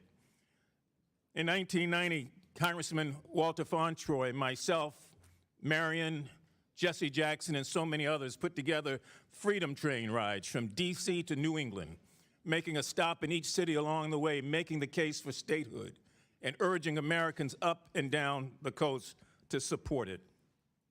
In 1993, I was proud, along with your current delegate, to vote for the first D.C. statehood bill here in the Congress. And let me just point out one thing. Not one Republican voted for that bill. And that bill went down. It went down after a great deal of fight by a vote of 153 to 277. 2016, D.C. voters voted to approve a statehood referendum. The people voted 86% to approve that. This Congress ignored it. In 2020, the 116th Congress, H.R. 51 became the next statehood bill. It was defeated. And the following year, in the 117th Congress, we came back with the same bill. It was defeated again without any votes or representation from the other side. So at some point in time, you have to ask yourself, if this is so partisan, what is the issue? Now, some people argue the issue is racial. I know I shouldn't say that, but I'm going to say it because people feel that way. They think that if this was any other population, majority population, that this would not be taking place. We all know that it's partisan, even though some people will say it's not partisan, because the district tends to vote Democratic. So let's not play games here. Let's be honest and true. And if we are true about making sure that Americans, no matter where they are, but especially here in this district, have rights that others don't have, stop treating the District of Columbia like a donor state. They donate their taxes, they donate their military officers, they donate their brain trust, and they give of themselves. And at some point in time, we as a body have to give back. Taxation without representation is as wrong today as it was when the Boston Tea Party exploded over the same issue. Thank you. Gentlemen's time's expired. Thank you, Mr. Mfume. Chair recognizes Mr. Biggs from Arizona. Thank you, Mr. Chairman, and thank you, all of the witnesses, for coming in today. Attorney General Schwab, do you remember the case State of Maryland and District of Columbia versus Engage Armament, LC, et cetera? I do. And in that case, just for anybody who's not aware of it, the district joined Maryland and sued 3 Maryland firearm retailers for allegedly making straw purchases. In your lawsuit, you engaged 2 outside counsel, one firm, I think it's called Every Town Law, and another was Perkins Coie. Do you remember that? I do. And how much did you pay Perkins Coie, and how much did you pay Every Town Lawsuit? Both of those outside firms are on a pro bono basis, so no money has been paid to them. You didn't pay him anything, okay. You know, you filed that lawsuit was baseless, right? You'd agree with that now after you've read the verdict of the district court, and I'm going to go through that with you pretty clearly. Well, Mr. Biggs, as you know, that case has been dismissed and is on appeal, and given the fact that it is still part of active litigation. You don't want to talk about it. I don't blame you. I'm not going to talk about the merits while it's in active litigation. Right. I don't blame you for not wanting to talk about it, because I go through here and at least 10 times the judge said there's absolutely no basis. There's no factual basis for bringing that lawsuit. So that's pretty damning. And not only that, under Maryland law, and basically Arizona's the same way. Most cases is every bit of deference is going to be given to a party who's defending against a motion to dismiss or motion for summary judgment, right? I mean, that's normal. That's Maryland law, right? Yes, that's the standard. Yeah. And in this particular case, the judge made some very interesting comments. This is what he said. Ordinarily, leave to amend in Maryland is freely granted, particularly when a case is in an early stage, unless leave to amend would be futile or inappropriate for other reasons. This case presents such an occasion to deny the request, close quote. I don't know, I used to practice, I used to do a lot of trial work. I don't remember ever seeing something like that. That's pretty damning stuff from the court. And then it goes on, the judge goes on to say, at bottom, in the court's view, the plaintiffs hope to use the discovery process in order to construct a case.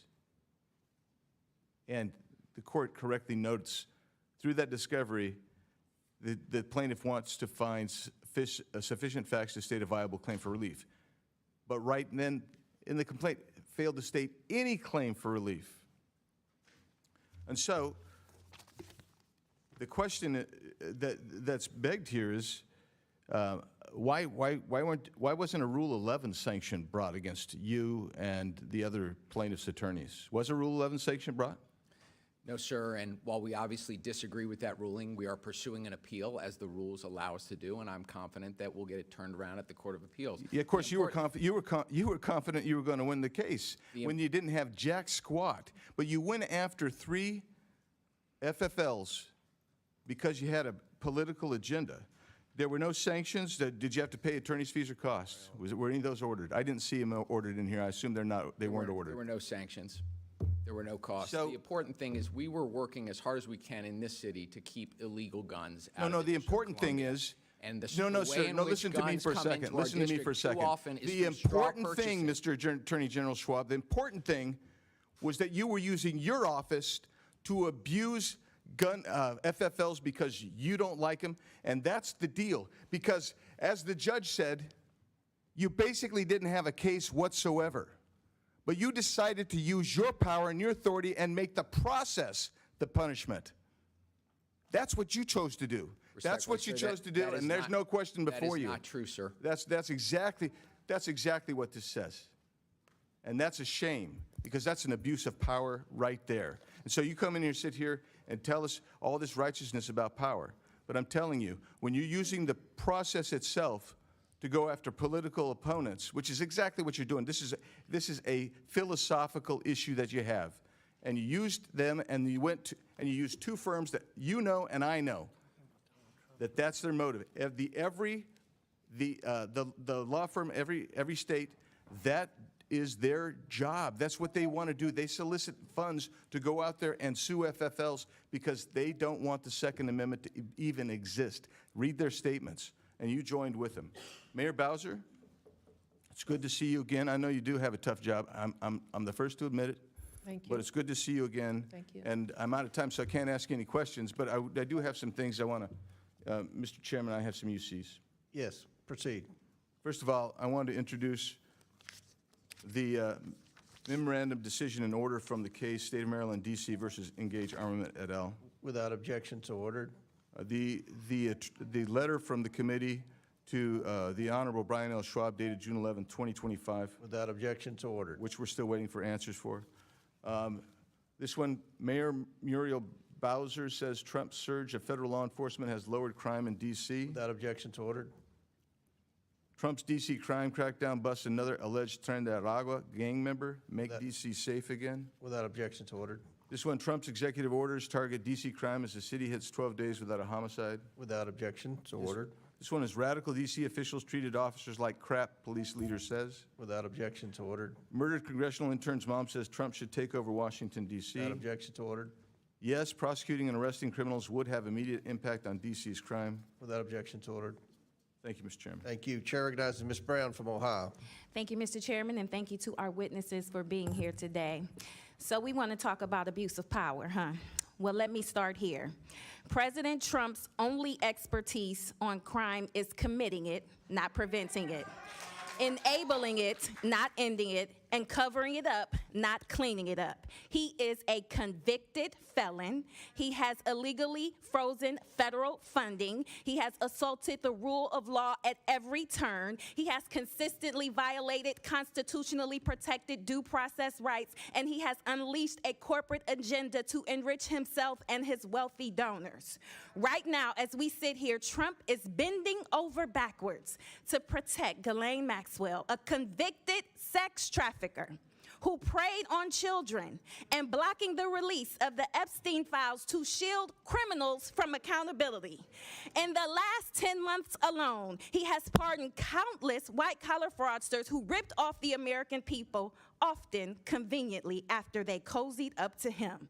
And let's not forget, Trump pardoned every single person charged or convicted in the January 6th insurrection. That included 172 people who pleaded guilty to assaulting law enforcement. It included dozens of repeat offenders, people with prior convictions for rape, manslaughter, and sexual abuse of a minor. And it included at least 10 individuals who have already been rearrested for new crimes. So spare us the talk of law and order, because under Trump, that only means lawlessness for his friends and punishment for everyone else. Now, let me be clear. I care deeply about public safety in my district, in every district across America. Every person deserves to feel safe in their neighborhood, at their job, and their school. And if I may, there is some good news. Violent crime has been consistently decreasing across America. And yes, we have more work to do, but we also know what works to keep it that way. So if you are really serious about public safety, let's increase funding for violence prevention programs. Let's pass common sense gun safety bills. And let's provide additional federal resources to our local partners to recruit and train local law enforcement. But what has this administration done instead?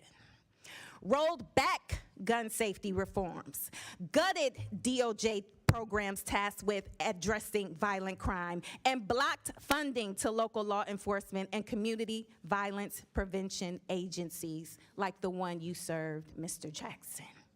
Earlier this year, Cleveland Peacemakers Alliance, a local violence prevention organization, had its community violence prevention grant funding frozen by this administration. Mr. Jackson, I know you cannot speak to this specific grant, but can you talk about the importance of grants funded through the Bipartisan Safer Communities Act and how freezes like this impact public safety? Well, we know from Cleveland Peacemakers to Advance Peace to Safe Streets Baltimore to Life Camp in New York City that these organizations that are doing violence intervention work are saving lives every day. And every study we've seen that to focus on how impactful community violence intervention has been has shown promise. But this Trump administration hasn't stopped at terminating violence intervention programs. They also terminated $1 billion in youth mental health resources that we know can help our youth that are in crisis before a school shooting, before a suicide attempt, before any violent harm. They've also made major cuts to the ATF. And we know that the ATF now has lost 2/3 of its inspectors. So they don't even have the capacity to inspect gun stores to decide whether or not they're violating the law. He also reversed their zero tolerance policy for gun dealers, where they violate the law, they lose their license. And even if you go to the Department of Justice website, there's an invite for previous violating law gun stores to come back and get their licenses again. So he's not only defunding programs that we know are preventing violence, that are working with youth, that are working in schools and working with homes, he's also stripped and dismantled and defunded federal law enforcement to keep guns out of our communities. Thank you so much. Instead of funding proven public safety solutions, my Republican colleagues want to pull political stunts like weaponizing the National Guard against the American people. Let's be clear. That only sidelines local law enforcement, sows chaos, and distracts from real emergencies. So yes, it's political theater, but worse, it's dangerous political theater that puts communities more at risk, not less. All right, Chair recognizes Ms. Mace from South Carolina. Thank you, Mr. Chairman, and good morning. The government of the District of Columbia, under the leadership sitting in front of us today, has become a poster child for DEI and gender madness. This has led to government. Mr. Chairman, this is not a concert. This audience can just settle down.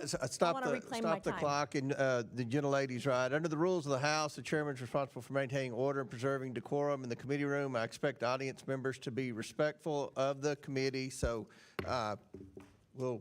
I'd like to reclaim my time, too, You Mr. reclaim Chairman. it, absolutely. Ms. This has Mace. led to government-sanctioned racial discrimination and the erasure of women. Article 1, Section 8, Clause 17 provides Congress plenary authority over the District of Columbia. Using this authority today, I'll be introducing the No DEI in D.C. Act. This bill will rip the DEI and gender bender nonsense out of the D.C. government root and branch and restore common sense and equal treatment under the law. As the individuals charged with writing D.C. laws, signing D.C. laws, and enforcing D.C.'s laws, we have some questions for you on the meanings of some of the curious terms we have found in the D.C. Code. My first question for Mayor Bowser, it's yes or no. The D.C. Code makes numerous references to, quote, structural or institutional racism. Do you believe the D.C. government is structurally or institutionally racist? Yes or no? Yes or no? Is D.C. government racist, institutionally racist? Yes or no? All right, you can't answer the question. So my next question for Mayor Bowser, since you're going to sit there and placate or just be quiet, in Section 7-1234.02 of D.C. Code, you use the phrase child welfare involved birthing people. Child welfare involved birthing people. Can you explain to me what this means? I'm not that familiar with that part of the code. Okay, and so you don't know. In Section 7-1234-02 of D.C. Code, you use the phrase justice involved incarcerated and homeless birthing people and their non-birthing partners. Can you explain to this committee what that means? Again, I would have to see You the whole don't know. section. You're literally the mayor of D.C. and you don't know your own code of laws. Well, I don't know All right, them one thing we verbatim. noticed the D.C. Code struggles to define is the term woman. So Mayor Bowser, what is a woman? I'm a woman. Are you a woman? 100%. Okay. 100%. I'm a woman. You're looking at one. Okay, good. You actually, in Section 3-703 of the D.C. Code, you use the phrase, the intersectionality of gender and race to create unique dynamics and effects. Can you explain what this means to the committee? Where is that, ma'am? Section 3-703 of the D.C. Code. Do you know what that means? No, could you you give don't me know the what that means. title So of the- Chapter 14D of the D.C. Code establishes Mr. the Chairman, commission. I'm happy to answer questions. Mr. but Chairman, I'm going to can't- reclaim my time. This is not her time, it's my time. You can be quiet as I ask you questions, and then you can answer them. Ms. And then Mace. you can If answer you them. would give- I'm not, Mr. Chairman, this is my time, not hers. I'd like to reclaim my time. Let's make good use of the time, Ms. Chair Mace. I'm making very good use of my recognizes time. Ms. There Mace. And you're Ms. Mace making has my the point. floor. You're the mayor of D.C., and you don't even know your own code of laws. What is a birthing person? I would assume it's someone who gives birth. All right. Why don't you use, are these women, are these moms? Do you think it's appropriate to call them birthing person? Can a man birth a person? Well, Be a that's birthing what person? I would call it, but I don't write all the laws, and I'm not familiar with every Can section. men get pregnant? No. Can men become women? Can a man become a woman? Yeah. Can a If- man if become a you're- woman? Miss Yes Mace, or no? Can a man become a woman? Yes or no? Miss Mace, I'm not here Okay, to my talk next about question, Chapter 14D of the D.C. Code establishes the Commission on Reparations and a reparations fund to provide eligible African Americans monetary reparations or other forms of redress. Is it the position of D.C. government benefits should be provided to individuals on the basis of race? I believe that the legislation requires a study. Okay, I'm asking you, is it the position of the D.C. government that government benefits should be provided on the basis of race? If you're is the referring to question. that legislation, I believe it requires a study. Okay, I'm asking you a question. Do you believe that government benefits should be given out on the basis of race? That is the question. This is the third time I'm asking. We have any number of benefits programs, and eligibility is Okay. established. You're not answering any of these per program. questions. I'll give it to you. You're slick. In Section 2-1383 of the DC Code, you use the phrase social value of the LGBTQ community business economy to the district. Can you explain what this means to the committee? It means that LGBT businesses provide economic benefit to the district's economy. Do you think all businesses provide economic benefit to the DC economy? They should, or they would be out of business. Yeah, of course. All right, thank you, Mr. Chairman. I yield back. Thank you. Chair recognizes Ms. Stansberry from New Mexico. All right. Well, good morning, everyone. I just want to take a moment to decompress after that. And I do want to just take a moment of personal privilege for our witnesses and for the members of the public who are here today to apologize for the behavior of my colleagues, for the disrespectful language that has been deployed, for the personal assaults on your character and professionalism. We know that you are representing the people of this city and doing an excellent job, and we support you. Thank you. Now, I want to turn to where the ranking member went at the beginning of this hearing and talk about the real crime wave here in DC. I think it's very demonstrable, and the data shows that the largest crime wave that we've had over the last 9 months began on January 20th. And the epicenter of that crime wave, one might call it a white collar, or in this case, an orange collar crime wave, is the White House. Because we have seen a slew of illegal firings that have resulted in millions of Americans being without vital programs, the withholding of millions of dollars of funds, violations of the Constitution, rule of law, separation of powers, due process rights, illegal arrests, illegal deportations, hundreds of lawsuits, grift that's resulted in billions of dollars in crypto schemes lining the pockets of the president and his family, government contracts to his friends, and an epic cover-up of the largest known sex trafficking scandal in American history, with the director of the FBI lying under oath in this chamber just yesterday. And I just want to say this, that it is a felony under the U.S. Code to lie under oath in front of Congress. So if you want to talk about crime in D.C., then look no further than your own damn hearings. Let's talk about that. That's the real crime wave. Now, Mr. Jackson, I really appreciate you bringing forward as part of this discussion this morning the impact that it's had on real people in the community. Because I think for people who do not live in Washington, D.C., who have never stepped foot in front of City Hall, gone to a city council meeting, have never met with the mayor in her chambers, have never talked to the people of Washington, D.C., they don't understand how this is impacting the communities who live here, of having this occupation in their midst. And this is not about public safety. You know, last week we heard our colleagues accusing us of not wanting to solve crimes, not wanting to address public safety issues. I mean, I'm trying to swear less, but that's just total bullshit. I mean, that's just a lie. That's just not true. We care a lot about addressing public safety. It's one of our top priorities. But that's not really what this is about, because if this was really about addressing public safety, you wouldn't have had the vice president and Stephen Miller walking into Union Station, making fun of, deriding, and putting down the people of DC while they're deploying National Guardsmen from across the South to stand on street corners to talk to their friends and be on their iPhones all day. I mean, I want to be real. Like, this is not law enforcement. I come from a veteran family. I support our law enforcement. I support our military. But this is not about law enforcement. And if you talk to any cop on the DC streets right now, you know, thank them for their service. Because in addition to actually dealing with real crime on the streets as trained law enforcement professionals, they had to spend the last month dealing with the bullshit of the Trump administration and a bunch of people who are standing around in the way of them actually doing their jobs. So if this administration actually wants to address public safety issues, stop holding the city of Washington, D.C. hostage. Now, this is just exhausting to listen to this all day. And so I would love to hear from you, Mr. Jackson. You've shared already this morning.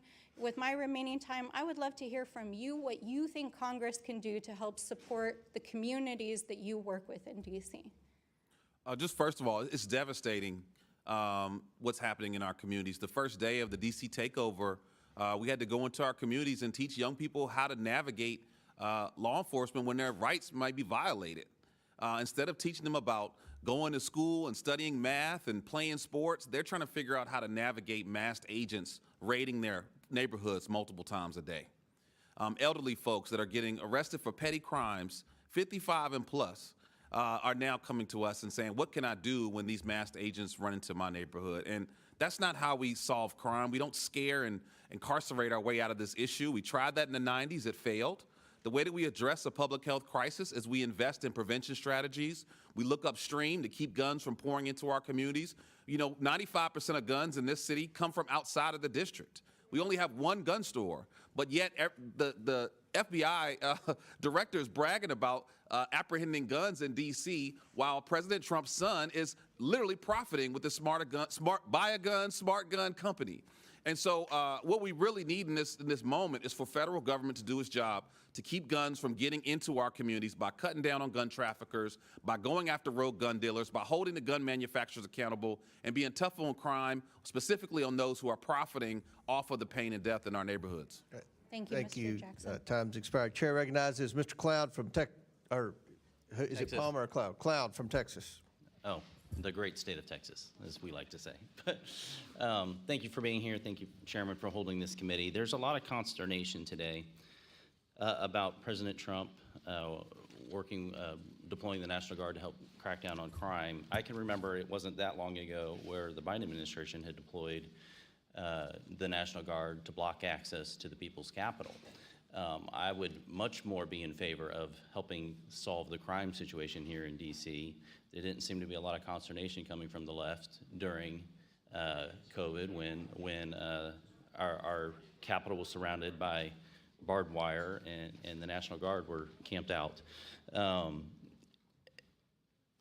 Over the last 3 weeks, it's pretty undeniable. I mean, I remember what D.C. looked like, and it was just a couple months ago when Trump was elected. You can go by Union Station. There were homeless camps camped out. We had 2 staff members who had to deal with situations at gunpoint where they were accosted at gunpoint. We had another staff member who had to move out of their apartment after being threatened. I was coming to, took a train into Union Station and missed being present for someone getting shot. My chief of staff at the time was sitting out front and saw it happen. Missed it by 3 minutes myself. You know, and you look at the stats of what's happened, and it's important to, you know, there's a lot of comparing today apples to oranges and trying to, you know, you put up charts and the numbers don't, but if you compare the 3 weeks this time to the 3 weeks last time, it's dramatic. 38% decrease in homicides, 44% decrease in sex abuse. I mean, this is extraordinary. If those trends were to continue, that's 50 people walking around the city alive, 50 families that haven't been broken up over the course of a year. That's extraordinary. Chairman Mendelson, can you not agree that D.C. is a safer place than it was 5 weeks ago? There's no question, but that if you look at the data, the crime statistics, that there was a reduction in crime during the surge. Yeah, okay. But as we have said, if you want to add 500 officers working with our MPD, of course we're going to see a reduction in violence. That's not the same as ICE raids, masked men. Important. It's not the same as the National Guard who's landscaping on the mall.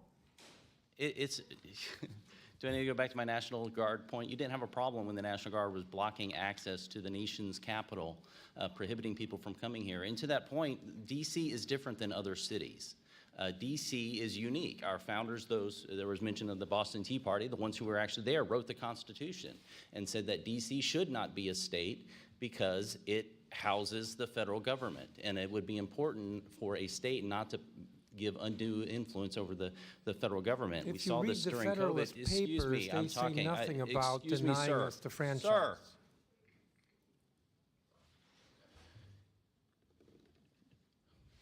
In September 20th, Capitol Hill Baptist Church was denied a permit to worship outside because of COVID-19, yet we had a number of Black Lives Matter protests in this community.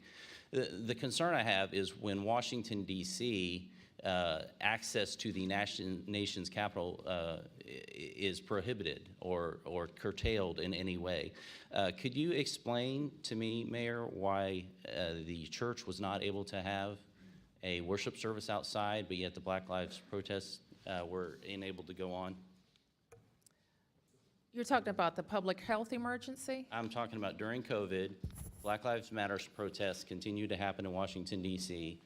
With no retribution from the city, yet churches were not allowed to worship or worship outside even. Yes, I think that matter was litigated and it's resolved. Well, yes, COVID's over, but the point is that you have a city basically defining who has access to the nation's capital. And there were times where there were going to be a Trump rally and somehow restaurants got closed down that weekend and those sorts of things. Why was this church not allowed to worship outside, yet Black Lives Matter protests were encouraged by the city? My recollection is I mean, you went as far as to paint Black Lives Matters across the street. I want to answer your question. My recollection, and while I don't remember the specifics of that case, is that it fell under our large gathering prohibition in the early stages of COVID. But Black Lives Matters were okay? Were they not large enough? They weren't violent enough? You are probably referring to violent, maybe? outdoor First Amendment gatherings that were not. Worship service falls under the First Amendment. And as I mentioned, I only have a couple of minutes left, and so I'll just point out that the $1 billion you're asking for is in the CR that's on the House floor this week. And everyone over there, I would encourage you to encourage the people up here to vote for that, because if you want your dollars, they can help us provide it for you. And Congressman, might I just add, and I hope that that is the case, that the FY25 fix is attached to the CR. We worked very hard with the administration and with you, Mr. Comer, to make sure that the anomaly was included moving forward in 26. But the House, following Senator Collins' bill in the Senate, can still fix the FY25 CR problem that was $1.1 billion. And it's not too late, and it will help us balance. The CR extends funding that our folks here have already voted for. It also adds security features and then adds that for DC. So I expect unanimous support over there, right? Okay. Thank you, Mr. Mr. Chair, Cloud. Chair recognizes unanimous Mr. Frost consent. from Florida. Mr. Chair. Oh, Mr. Bell. Thank you. I request unanimous consent to enter into the record this August 20th, 2025 article from the AP titled, U.S. Attorney will no longer bring felony charges against people for carrying rifles or shotguns in D.C., which shows that U.S. Attorney Without objections ordered. Pirro is outright ignoring gun crimes and making the city less safe. Mr. Chair, I have UCs. Let me recognize. Yes, Ms. Simon. Thank you, sir. I request unanimous consent to enter into the record on April 24th, 2025, an article from Records that was titled, Exclusive U.S. Department of Justice Cuts Grants Valued at $811 million. People of Record say, which shows how the president's DOJ cuts will affect police and correctional facility funding. Without objections ordered. And I have a unanimous consent request. This is the CR, and it does restore that $1 billion in funding. So we'll be voting on that tomorrow. I'm going to vote for it. I've been very vocal in trying to get that included. I know that my colleagues on the other side of the aisle have mentioned it several times, so there are a lot of people in Washington, D.C. I assume this is on TV in Washington, D.C. Are you all going to vote for it tomorrow? I mean, that's a question I think the people in Washington, D.C., especially the people that are testifying here today, would probably like to know. But I'm going to vote for it. So, Mr. without Chair? objection, we'll enter that into the record. Mr. Chair, I have another UC, sir. Yes, go ahead. Thank you, sir. I request unanimous consent to enter into the record this September 7th, 2025, an article from The Hill entitled, Most Oppose Trump Deploying National Guard to D.C. Other cities. Polls say that Without objection, so 57% ordered. of respondents said that they are against Donald Trump's decision to deploy the National Guard into objection, the so nation's ordered. capital. Thank you, sir. I'll get back. Chair recognizes Mr. Frost from Florida. I yield 10 seconds to Mr. Fume. To Mr. Mfume. I thank the gentleman for yielding. I'm sorry that my colleague from Texas has left the room. I just want to say that he pointed out in his remarks that the founders of the Constitution said that D.C. should be a federal district and never a state, as if they were right. And I would just simply call to his attention those same persons at that same constitutional convention and for 200 years afterwards said that black people in this country were property, not citizens. And then the Dred Scott decision said that we were 3/5 of an individual. So just because they said it clearly does not make it right, and it doesn't make it right with D.C. Yield back. Yeah, no, I really appreciate you bringing that up. And also, they're wrong about what's in the Constitution in the first place. The Constitution does not say that we cannot make Washington, D.C. a state. It does not say that. You claim to know the Constitution, and you haven't read it. Nowhere in the Constitution does it say that we can't do that. What it says is there should be a federal district.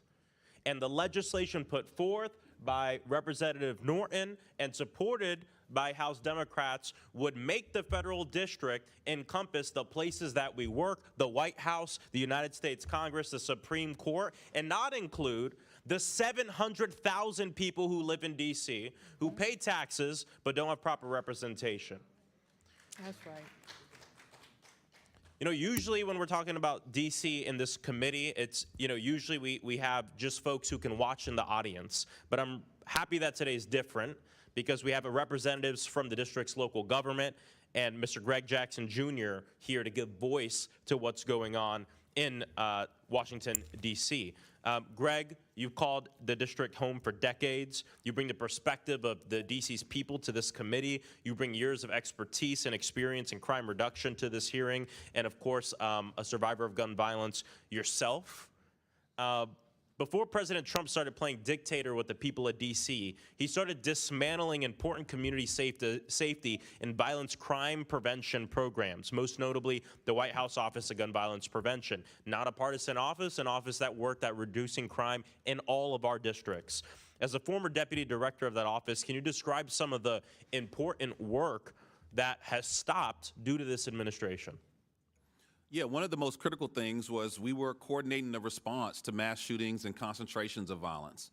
And so without that coordination, cities, states, and local jurisdictions are on their own to navigate these mass tragedies. We implemented 54 executive actions, including adding $2 billion to the Victims of Crime Act Fund. And I will note that on August 2025, multiple states, I believe 24 states, sued this administration for withholding $1 billion in resources for victims of violent crime. But we were the ones that were pushing more resources to victims. We also fully implemented the Bipartisan Safer Communities Act that each party came together on and voted for in 2022. And then lastly, we worked directly with local leaders to make sure that we're elevating strategies that work across the country. You also prevented serious crimes by ensuring that we prevent access to illegal guns, correct? Correct. We partnered with agencies to do that. You know, between 2017 and 2021, over 11,000 criminal firearms were recovered in D.C. Most of them, as you noted before, come from outside Washington, D.C. And an interesting statistic, too, is a third of those guns traveled over 300 miles. Over 300 miles to come here. You want to know where they came from? South Carolina, North Carolina, Georgia, Mississippi, Louisiana, Tennessee, Ohio. These are the states where these guns are coming from. States that don't have good gun laws. States that aren't keeping their people safe, and as a result and byproduct have wreaked havoc on the people of Washington, D.C. Trump's total disregard for American safety is obvious from his current budget requests.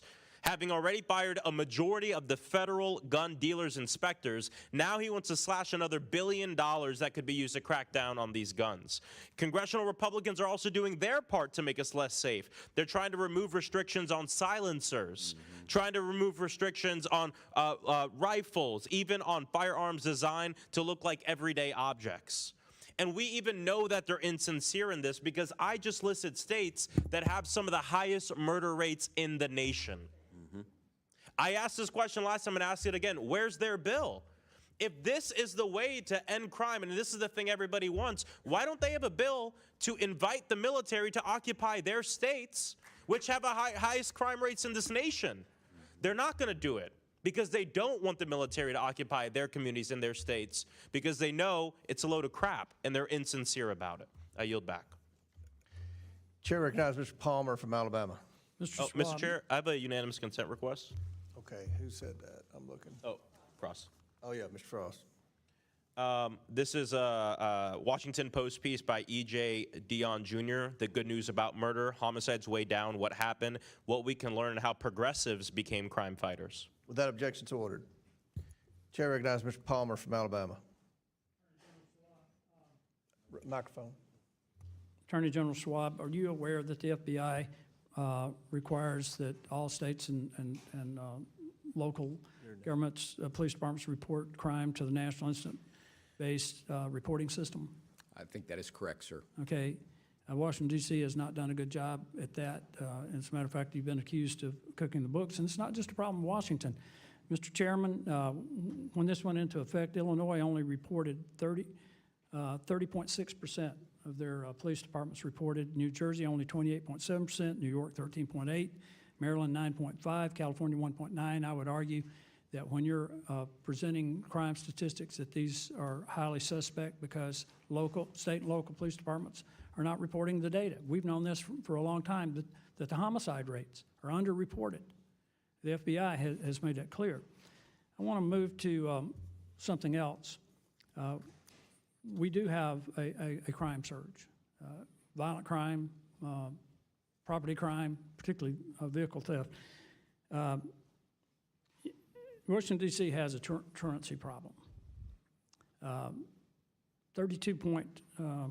Almost 33% of the students are chronically truant, second only to Baltimore. What are you doing to resolve that, Mayor Bowser? And I want to add that 18,000 truancy cases went uninvestigated over the last 3 full school years. Well, first and foremost. I'm just asking, are you doing anything? Yes. What? We have in place a regime where schools report, and we've most recently updated it to focus more on our Human Services Department, a department. Ma'am? Yes. When I'm asking you about investigating truancy cases, that means going out and finding the kid and getting them back in the classroom. Oh, we do that. The police do that every day. 18,000 went uninvestigated. No, half of your carjackings are by juveniles. So you've got 5 times more middle school students truant than you did a decade ago. That's a crisis. Do you believe that kids that are chronically truant are going to wind up becoming dropouts or undereducated, that it might lead to an increase in crime in that population? We think the best place for kids is in school. No. How does it impact their life going forward? Because I'm a big believer in getting kids out of failing schools. My wife and I support 2 private schools that are targeting inner city kids. These kids don't show up truant. They come to class, they graduate, they get jobs, they go to college. What are you doing to find these kids? And I'm not talking about giving them a free lunch. I'm talking about getting them back in the classroom. I mean, you said something about the National Guard mowing lawn, maybe the National Guard ought to be helping you find these kids and get them in school. Congressman, if I may, the council has had hearings at least once a year. We have a hearing scheduled it's not doing next any month good. with regard to attendance and what we're doing to Yeah. reduce truancy. Yeah. I agree Well, with what you. about all that these kids that are- you've already lost agree because you with sat on your butt and didn't do anything about it? Well, 18,000 went uninvestigated. I agree with you that attendance is important and truancy is a problem. Truancy is actually down. It's down 22% since school year 21-22. And serious still 30, absenteeism, almost which is 30% of 33%. days, is down 43% since It's school down year 5% in 21-22. Baltimore from 54% to 49%. That's half your kids. So it's down below that at this point. We get a report every fall. I don't know if you've seen the reports from the Attorney General, from Child and Family. Let me ask excuse the me, mayor from- this. Do you plan to take full advantage of the $1,700 tax credit scholarship program that can go to scholarship granting organizations to help kids get into schools where they're safe and where they can learn? We do take advantage of the Opportunity Scholarship Program. That was in the One Big Beautiful Bill, by the way. We are committed to trying to help kids get a good education. So are we. Well, I appreciate that, Mr. Chairman. I'll yield back. Gentleman yields back. Chair recognizes Ms. Lee from Pennsylvania. Thank you, Mr. Chair.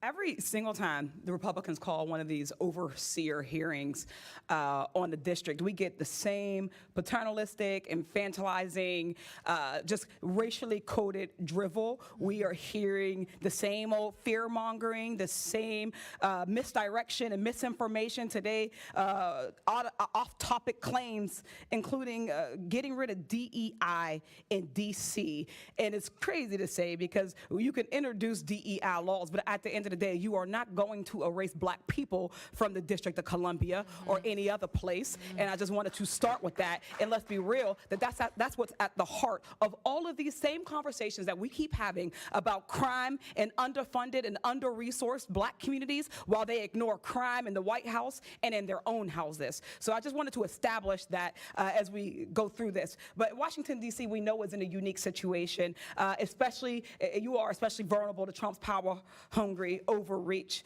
Their elected officials don't have the same resources and also don't get the same respect, incidentally, from members of this panel that they would give to their own elected officials. But you don't have the same protections, congressional voting power or representation as other states. That's why Trump is using D.C. as a test kitchen for all of the horrible policies that they're cooking up. As members of Congress representing those other states and cities, we need to be concerned about where he's going to target next, and we cannot roll over, shrug our shoulders, and say that at least the National Guardsmen are gardening, are picking up trash. We have to push back on this right now, in this moment, before he comes for all of our districts. To be clear, none of Trump's actions have made D.C. any safer. And just as a reminder, crime had already been dropping in the district without his involvement.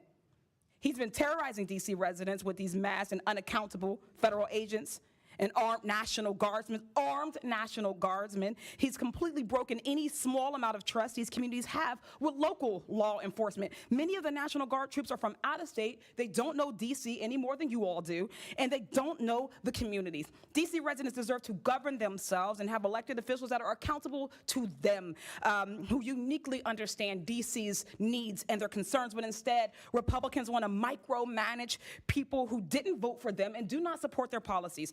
Chairman Mendelson, we marked up 14 bills on D.C. last week, 13 of which you opposed. Was the D.C. Council consulted on any of those 13 bills? We were not. Have you taken any of the members on this committee on a full tour of D.C. neighborhoods? I have tried to meet with different members without success. Yeah, because we all know they talk a lot about DC and they pretend to know DC, but the reality is that very few of them have ever left any of the communities that are in walking distance of the Capitol itself, and I bet they've probably never even been. I remember last term we had a member talk about, well, the unique part of DC is that you all get access to every member of Congress, but I've never seen a member of Congress in any of the carryouts in DC. I ain't seen them at any of the Ethiopian restaurants or at a Caribbean joint, but that's neither here nor there. Do you think it's necessary to work with local officials to improve public safety? Absolutely. Has the Trump administration reached out to the council to ask you all what you need to help keep D.C. safe? They have not. Crime is especially easy to exploit and use as a political tool. Everyone, regardless of how they vote, cares about safety. We care about community safety. That's why I launched the Community Safety Agenda and Caucus, because we have community-based, evidence-backed solutions that we know work. But instead of offering real solutions to prevent crime, to respond to people in crisis and stop violence, which DC and many other cities have invested in, Trump's scare tactics and political theater only makes these communities safe. These proactive investments in communities that actually bring down crime. The data could not be any clearer. It's the programs that work to stop crime before it can happen rather than just responding afterwards. Yet DC is struggling to fund these types of programs because y'all have not restored and passed the $1 billion that Congress owes them. Attorney General Schwab, you've made stable housing for DC a priority, correct? I have. You've implemented programs that improve nuisance properties, after-school programs for kids, victims of domestic violence, and the goal to make DC safer, correct? I have. Mayor Bowser, we know that these litany of proactive investments actually drive down crime. Has Trump promised you any funding for any of these things? No, not yet. Great. The cost of having a National Guard is about $1.8 billion a day. We're up to about $40 billion. They say about $200 billion. A bunch of that these out-of-state guards in the roam industry is not a sustainable solution. That is not more sustainable than actually investing in these things, investing in our communities. We know that if you really want lifelong safe communities, then we need to invest the same way that these people invest in their people, and their communities, and their loved ones. Invest in these folks the same way, and stop talking about crime and fear-mongering these people. With that, I yield back. Chair recognizes Mr. Perry from Pennsylvania. Mr. Chairman, I have a unanimous consent request. Okay, yes. I I'm sorry. request unanimous consent to enter into the record the January 30th, 2025 article from NPR. It's titled, "Criminal Records of January 6 Rioters Pardoned by Trump Include Rape, Domestic Violence," which highlights how President Trump released January 6 rioters with records of violent crime back onto our streets, including Without objection. sexual assault of a child, production and possession of child pornography, Without objection, so ordered. forcible rape, and conspiracy of murder of federal employees and threatening federal officials. Without objection to order. Chair recognizes Mr. Perry from Pennsylvania. Thanks, Mr. Chairman.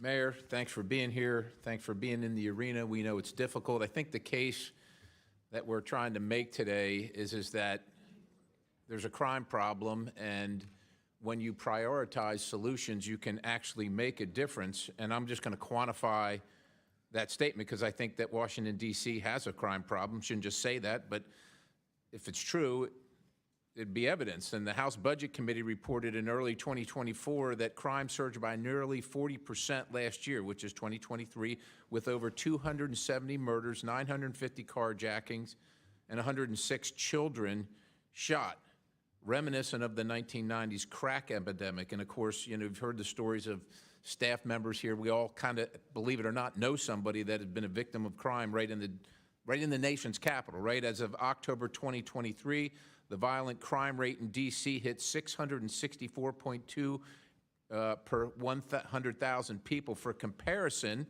New York City had a violent crime rate of 184.4 per 100,000 people. So that's dramatic, right? 184.4 versus 664.2 for D.C. Dramatic. In 2024 in Washington, D.C., 72% of all property crimes were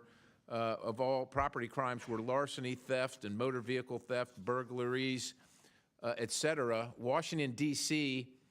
had 3,693 offenses per 100,000 people, which would rank it first among all states in terms of highest property crime rates per USA Facts, and that's if it were a state. So that's what I'm saying. I think D.C. does have a crime problem. And look, there's been a lot of complaining here, not necessarily by you, about, you know, what the president's actions are, the Guard being in D.C. In one case, they're, you know, claiming that they're policing D.C. In the next case, they're, you know, blowing the leaves away. It's one or the other, but it's not both. But let me ask you this. You got a problem. You're the mayor. You probably know. You're living here, too. Did you ever reach out to the president, to any president, and say, look, we've got a problem here. Will you deploy the Guard? Will you help us with police? We're not handling it. We can't fill our ranks. We can't afford to. Have you ever done that? I have called on the National Guard in D.C. I called on them during COVID. I've called on them in other weather emergencies. But Yes. what about as a general, look, the crime stats I just related to you are ongoing, right? This is not just a surge. This is just not a momentary COVID thing. Yes, This is a daily thing for the people of Washington, D.C. to And- endure, and the people of the country that want to come to their nation's capital who are afraid to come to endure. So have you ever done it on a consistent basis, saying to the President of the United States, this is the nation's capital, you reside here, can you send me the Guard to help assist with law enforcement or assist with policing? Have you ever done that other than episodically? No, I described to you the times that we have done it. And it's we just have, episodic, and so my point is that the problem has to be focused on, and it has but to be Mr. fixed. Perry, can I answer you a different way? Yes, ma'am. Because we don't regard the Guard as a law enforcement agency. It's not a law enforcement agency. It And can so assist in law enforcement. we wouldn't call on them to But police you our would neighborhoods. agree that right now crime has But dropped dramatically finish, since Mr. Perry. they've been present. Mr. Perry, what Yes, ma'am. has worked is not the National Guard in helping enhance MPD services. What has worked is more DEA, more FBI. So you're saying the Guard has had no impact in D.C.? No, what I'm saying is the Guard is not, as has How do been you, described can to you us, quantify has that? not Can you been- quantify that? I can't quantify a causal Okay, relationship. you can't quantify it, so you can't make the claim. But I can quantify something. Listen, I want to talk to you about something else, which is. But I do Let want to me make ask the you- point. I want to ask you this question. I'm Yeah, running out of time, and I okay. want to be respectful of everybody But I don't here. think the Guard has made any arrests. I want to ask you. So you've employed a bunch of traffic cameras. Can you, a whole pile of them, hundreds and hundreds of them, are traffic cameras for safety or for revenue generation? They're for safety. But it says here that you plan to fill a $580 million revenue hole in your budget shortfalls using traffic cameras, right?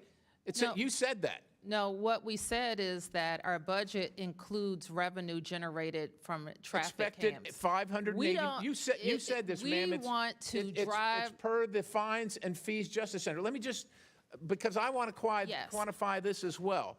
In '06, you had 43 fatalities, traffic fatalities. But in '23 and '24, you had 52 each of those 2 years. The traffic cameras are not making your people safer, and particularly in Wards 7 and 8, where it's predominantly a black population, 20% below the poverty line, these fines are imposed on them, hurt the worst for people. So traffic cameras and automatic traffic enforcement, it should be about safety, but it's unfortunately about revenue generation, and it's imposed on the Regular order. people that can least afford it in the District of Columbia, the people that you represent. Well, Mr. Mr. Chairman, I Perry, yield the balance. I wish that you had also pointed to this year's traffic fatality and collision information. So in Ma'am, addition, this year's not done yet. well, it's trending in the right direction. Yeah. Yes, but the trend is so that we would be at well below those numbers. And our traffic cameras are a part of that equation. The traffic cameras, engineering ma'am, with all due fixes- respect, you have the worst traffic in the country by city as regarding according to Consumer Reports, and that includes L.A. And not allowing people to turn right on red is a contributor to that, and then fining them, especially in the places where people can least afford it, is grifting on the people that support your city, and it shouldn't be done. It should be about safety only. The fourth most populated city in the country, Hoboken, has 0 cameras and 0 fatalities, ma'am. I yield. Thank you. Chair recognizes Ms. Simon. Thank you, Mr. Chair, and thank you, Ranking Member. Before my remarks, I just have a couple of questions. My first question is to the elected AG of the District of Columbia. Can you talk very briefly and educate all of us on the victim services that your office provides to victims? In virtually every case where we have a victim that's been harmed, we're working with them not just to make sure they access the services they need, both economic and financial support, as well as emotional and counseling support to make sure they're taken care of. And AG, would you say that your Victim Services Division is equitably funded?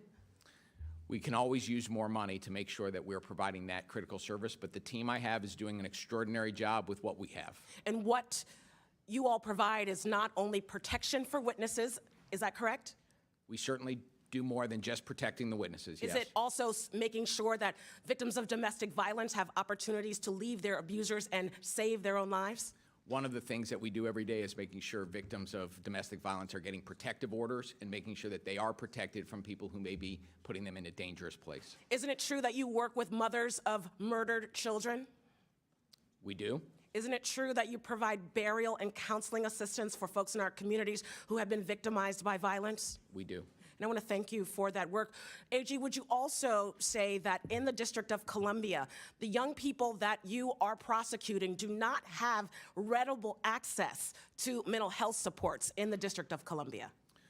We know that we have a job to do, which is holding young people accountable when they commit crimes, and we are doing that every day. But too often we see the young people that are coming into the criminal justice system struggling with terrible trauma, mental health, behavioral health challenges.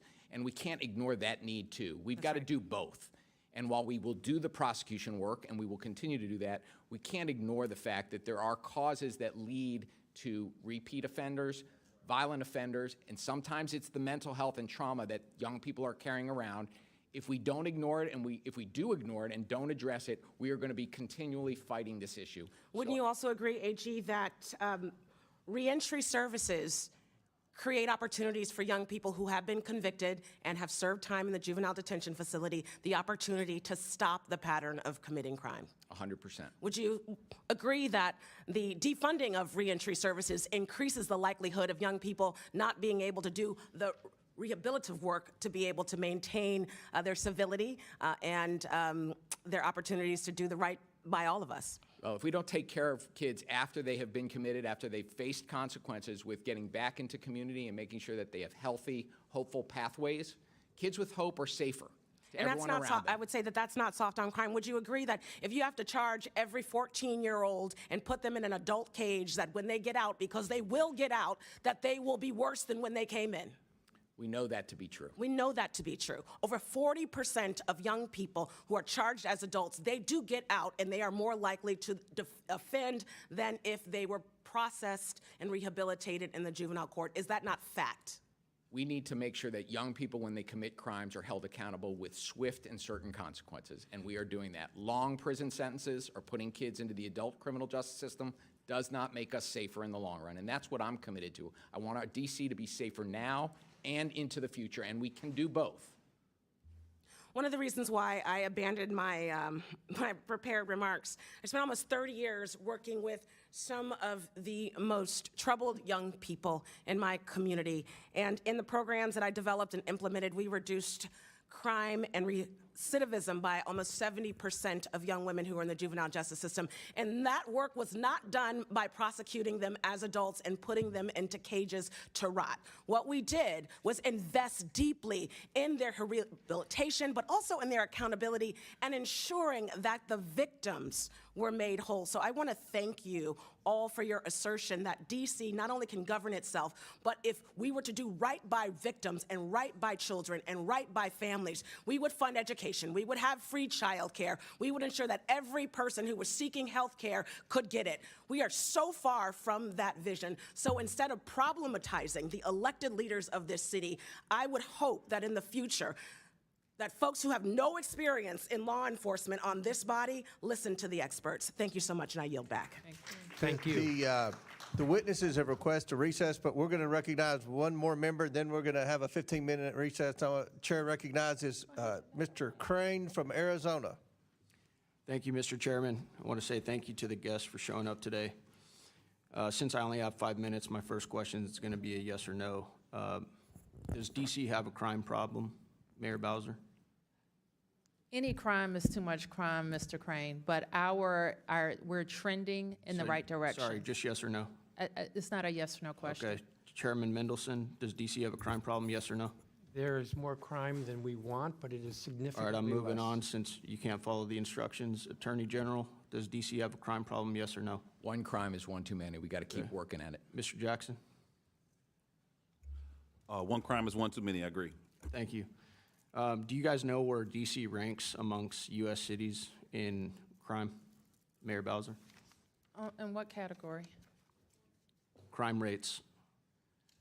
You would have to be more specific, and I don't It's I don't okay. have a list It's of okay. other cities. You guys or actually states. rank number 7. Okay, So you're in the top 10 of most violent cities in the United States, and this is, as other members have pointed out, our cities, our nation's capital. A lot of people come here. And Mayor, I know you, like many of my colleagues have already mentioned, you got a very tough job, and we all appreciate that. It all depends on how you crunch the numbers. Hold on a second, I didn't ask you a question. World Report didn't place Has us in crime the gone top down? 25. Hey, hold on a second. I'm asking the questions here. Has crime gone down since the president deployed the National Guard and other federal agencies, Mayor Bowser? I already mentioned, Congressman, the numbers during the federal surge. So it has gone down? It accelerated, yes. Okay, thank you. Mr. Mendelson, you said in criticism to the National Guard being present in D.C., you said that they looked bored. I'm going to ask you a question, sir. Would you rather have National Guardsmen standing posts around D.C.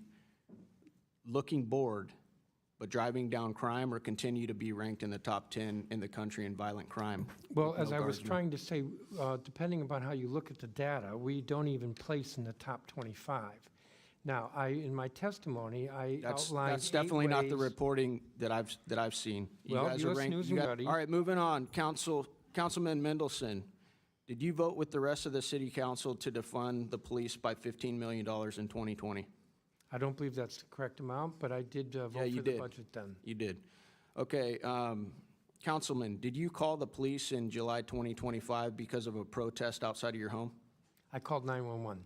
Okay, It was at midnight. In fact, it was 12:30 in the morning. right? And it was a Okay. number of individuals who were actually breaking the law, the Residential Tranquility Act, with how Right. loud they were. Okay, so you voted to defund policing by $15 million in 2020 with the rest of the council.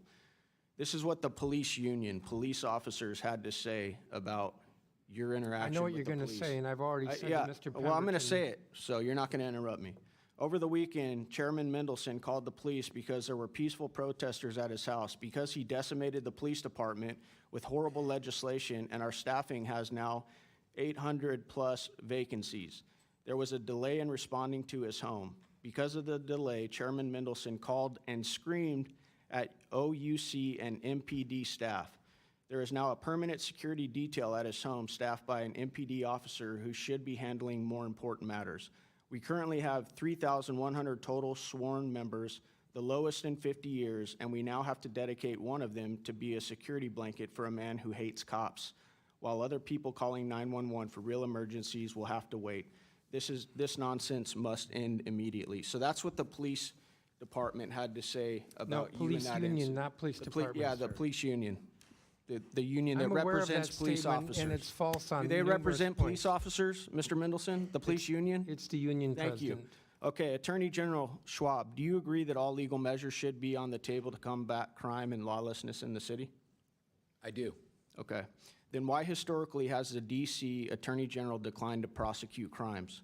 According to media reports, DC declined to prosecute crimes in 67% of arrests in 2023 under AG Graves. The DC quarterly clearance reports from your office show a similar trend in 2025 through Q1 and 2.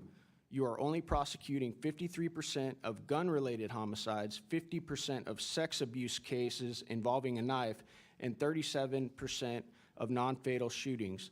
There is also an ongoing investigation into if the DC crime data was manipulated under Joe Biden so that historic level of crime didn't look as bad on paper. And I look forward to the outcome of this investigation. Now, Mr. Crane, if I can going answer back to your can I answer your initial question? answer, is that doing everything you can to protect this city? The statistics that you just read are the statistics not from my office, but from the federal U.S. Attorney's Office. The prosecution rates from the Office of Attorney General have been in excess of 84% for violent crime over the last 2 years. So the statistics you rely on to malign my office don't come from my office. They come from the federal U.S. Attorney's Office. So you're not so you're prosecuting all of these crimes, is what you're saying? The jurisdiction of the Office of Attorney General in the District of Columbia is to prosecute juvenile delinquency crimes, and last year we prosecuted more than 84% of the violent juvenile crimes that MPD brought to us. We prosecute every violent crime where we have sufficient evidence to meet our burden of proof. Kids need to face consequences and be held accountable, and we are doing that. The rates speak for themselves. Are you in support of moving the age of minors here in DC? That's one of the bills that we have this week. The residents of the District of Columbia, the 700,000 of us who live here, know more and care more about how we're going to make our city safe than anybody else. You didn't answer my question. The residents of the District of Columbia and their elected officials do not believe we're going to make ourselves safer. Why do you think the rest of the country? Why do you think the rest of the country considers somebody at 18 years old no longer a minor? Yeah, what is it here in DC? The age of anyone younger than 18 is a juvenile in the District of Columbia, just like the rest of the country. Don't you guys consider people that are 20, 25 and below minors? I think you And the gentleman's misunderstand time's the law, expired, sir. but feel free to answer that, General. Well, I think you're misunderstanding the law, and I think you're referring to the Youth Rehabilitation Act. But in our city, youth younger than 18 are treated as juveniles. The Youth Rehabilitation Act involves a totally different set of adult defendants in criminal cases and involves a different issue that the city has confronted. And I think that issue has been conflated in some of the laws that this body has put forth. And I really wish we could have had a conversation beforehand so we could have explained better what the YRA does relative to all of the other laws that we have in our city that we're working every day to help drive juvenile crime and violent crime down. Thank you. So you support the Youth Rehabilitation Act? I think that was the question, one of the questions he was asking. You support that? The question was whether or not Do you support the Youth Rehabilitation Act? That's part of what we're repealing. Okay, all right. Time's expired. We pursuant to the previous order, the chair declares the committee in recess. Subject to the call of the chair, we plan to reconvene in 15 minutes at the request of the witnesses. Committee stands in recess. Did you request? I didn't request.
Yeah, absolutely. Okay, all right.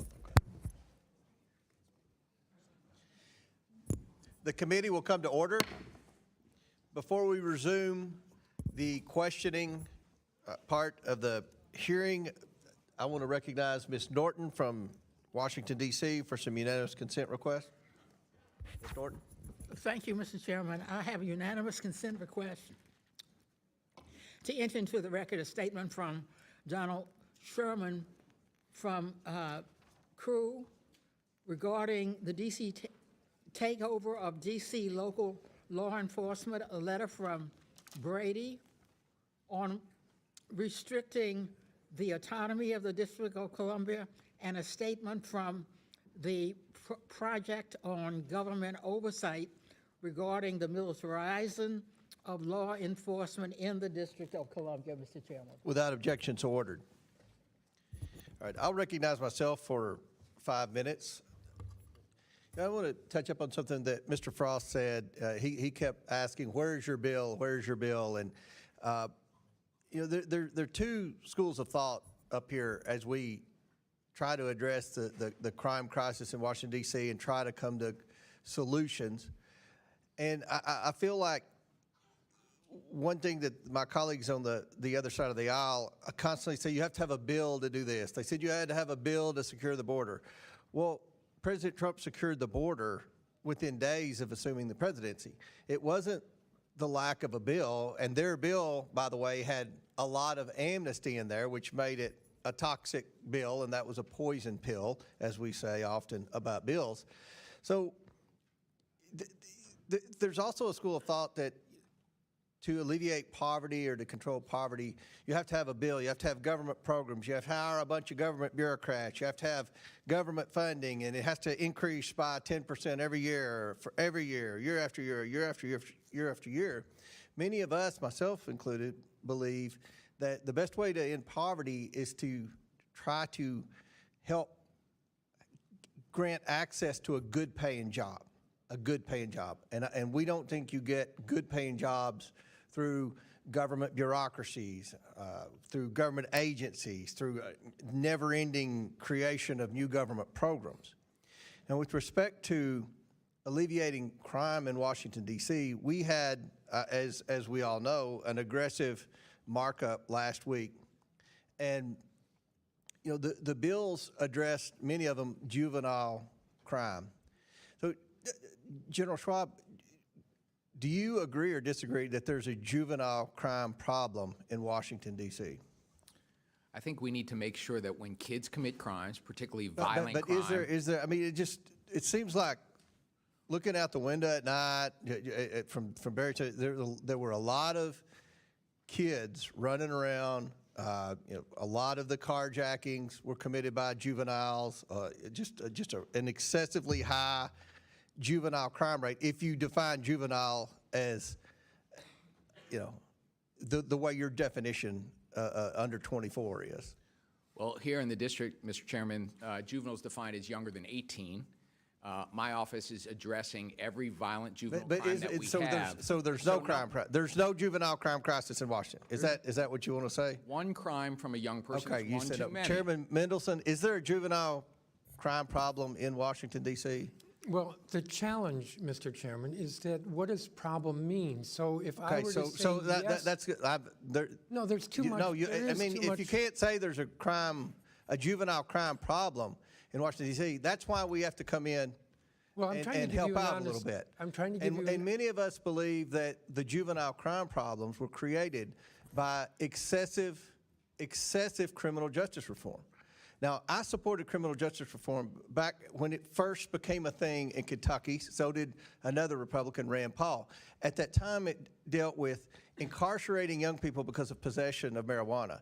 And I believed then, and I still believe that that was an excessive penalty to pay for what is now legal in most states, marijuana, and it did appear to me by the numbers to have a trace of racism in it. That it seemed like many times white kids that got possession of marijuana somehow got out of it over black kids. I believe that. I said that publicly in Kentucky. But over time, the activists, continued to expand that to no bail, cashless bail, to raise the age of what is a juvenile, and treat juveniles to where they got a slap on the wrist even if they committed a serious crime. And that's why we stepped in. So you all have said, and I'm talking about Chairman Mendelson and General Schwab, that you oppose every bill that we passed out of this committee. I believe Ms. Norton read letters of opposition from you all on the bills. What is the answer to juvenile crime? And I mean, do you think it's working? If we do nothing, which is what the Democrats in here want to do, and which is what I think you all want to do, is it going to get better on its own? Mr. Chairman, if you want a conversation, a yes or no is difficult for a conversation. What do I think we can do to reduce juvenile crime? Because I do think there's more of it than there should be by far. I think for one thing, we have to address public education and attendance. We have to look at kids who are missing school and see that as an opportunity to identify why they're missing school. There may be something dysfunctional in the home or with that juvenile that needs to be addressed. And I'll let you answer a lot of questions, Mr. Mendelson, but we believe that the message has been sent that if you're a juvenile and you commit a crime in Washington, D.C., you won't be held accountable. And that is a mistake if that's the message, because that's not the message that any of the three of us Well, think. we're not saying that's the unintended consequence of the laws that the council passed. And to the mayor's credit, she vetoed several of those laws. And I don't think, another thing they always say, and I think Mr. Jackson said, a takeover, from the National Guard. In Kentucky, when we had the Breonna Taylor riots and stuff in Louisville, Louisville's Democrat mayor, and we have a Democrat governor of Kentucky. Without hesitation, the Democrat governor, along with the support of the mayor, allowed the National Guard to come in and restore order. No one in Kentucky complained about the National Guard coming in. No one said it was a takeover and they were going to have to train and educate the youth on how to respond to the National Guard. That was just what was done to restore order. So we support what the president's doing. We want to work with the council and the mayor's office and the AG to try to come up with solutions to the problem. But doing nothing isn't working. And that's kind of what my colleagues over here want to do, creating more government programs, hiring more government bureaucrats. That's not work. That's been the business model in the past, and it's not worked. It's not worked in Washington, D.C., and it's not working in a lot of other cities. So hopefully we can continue to have dialogue and come up with solutions to solve the crime crisis, especially the juvenile crime crisis in Washington. Now, the chair recognizes Mr. Khanna from California. Thank you, Mr. Chair. Mr. Chairman, this administration has initiated the largest assault on the First Amendment and free speech in modern history. They're making comedy illegal. Brendan Carr pressured ABC to cancel Jimmy Kimmel, and Disney cancels Jimmy Kimmel. This canceling from an administration that lectured us about cancel culture. That's why today I'm introducing a motion to subpoena Brendan Carr, to bring him in front of this committee, to stop the intimidation of private businesses and to stand up for the First Amendment. Now, it's not just Brendan Carr. Attorney General Pram Bondi is prosecuting hate speech, even though hate speech is constitutionally protected. And even though we've had so many lectures from my friends on the other side of the aisle not to prosecute hate speech. And then what about our vice president, the champion of free speech, as he told us during the campaign? The vice president is telling Americans to snitch on fellow Americans who have offensive posts and to call their employers so they can be fired. And the vice president is threatening to prosecute political organizations that he disagrees with. Look, we are Article 1 of the Constitution, not footlackeys for Donald Trump and J.D. Vance. It is time that we stand up for our constitutional role to defend the freedoms of Americans. People are tired of us just giving our power to Donald Trump and J.D. Vance. We have an obligation to our Constitution, not to Donald Trump and J.D. Vance as they ride roughshod over the First Amendment. So in the name of all those who are being censored in Washington, D.C. and around the country, in the name of all those who are being intimidated in Washington, D.C. and around the country, in the name of Americans, Republicans, Independents, and Democrats who believe in the First Amendment and free speech, I motion today to subpoena Brendan Carr and to have him explain to the American people why he is bullying private individuals and private businesses. Thank you, Mr. Chair. Pursuant to this rule, and I'll get the exact language so we make it official.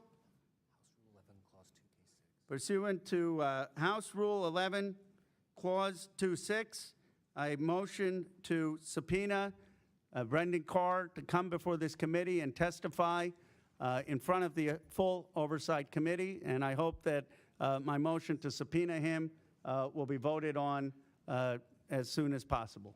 A motion is made. The committee will hold this motion in abeyance until 1:45.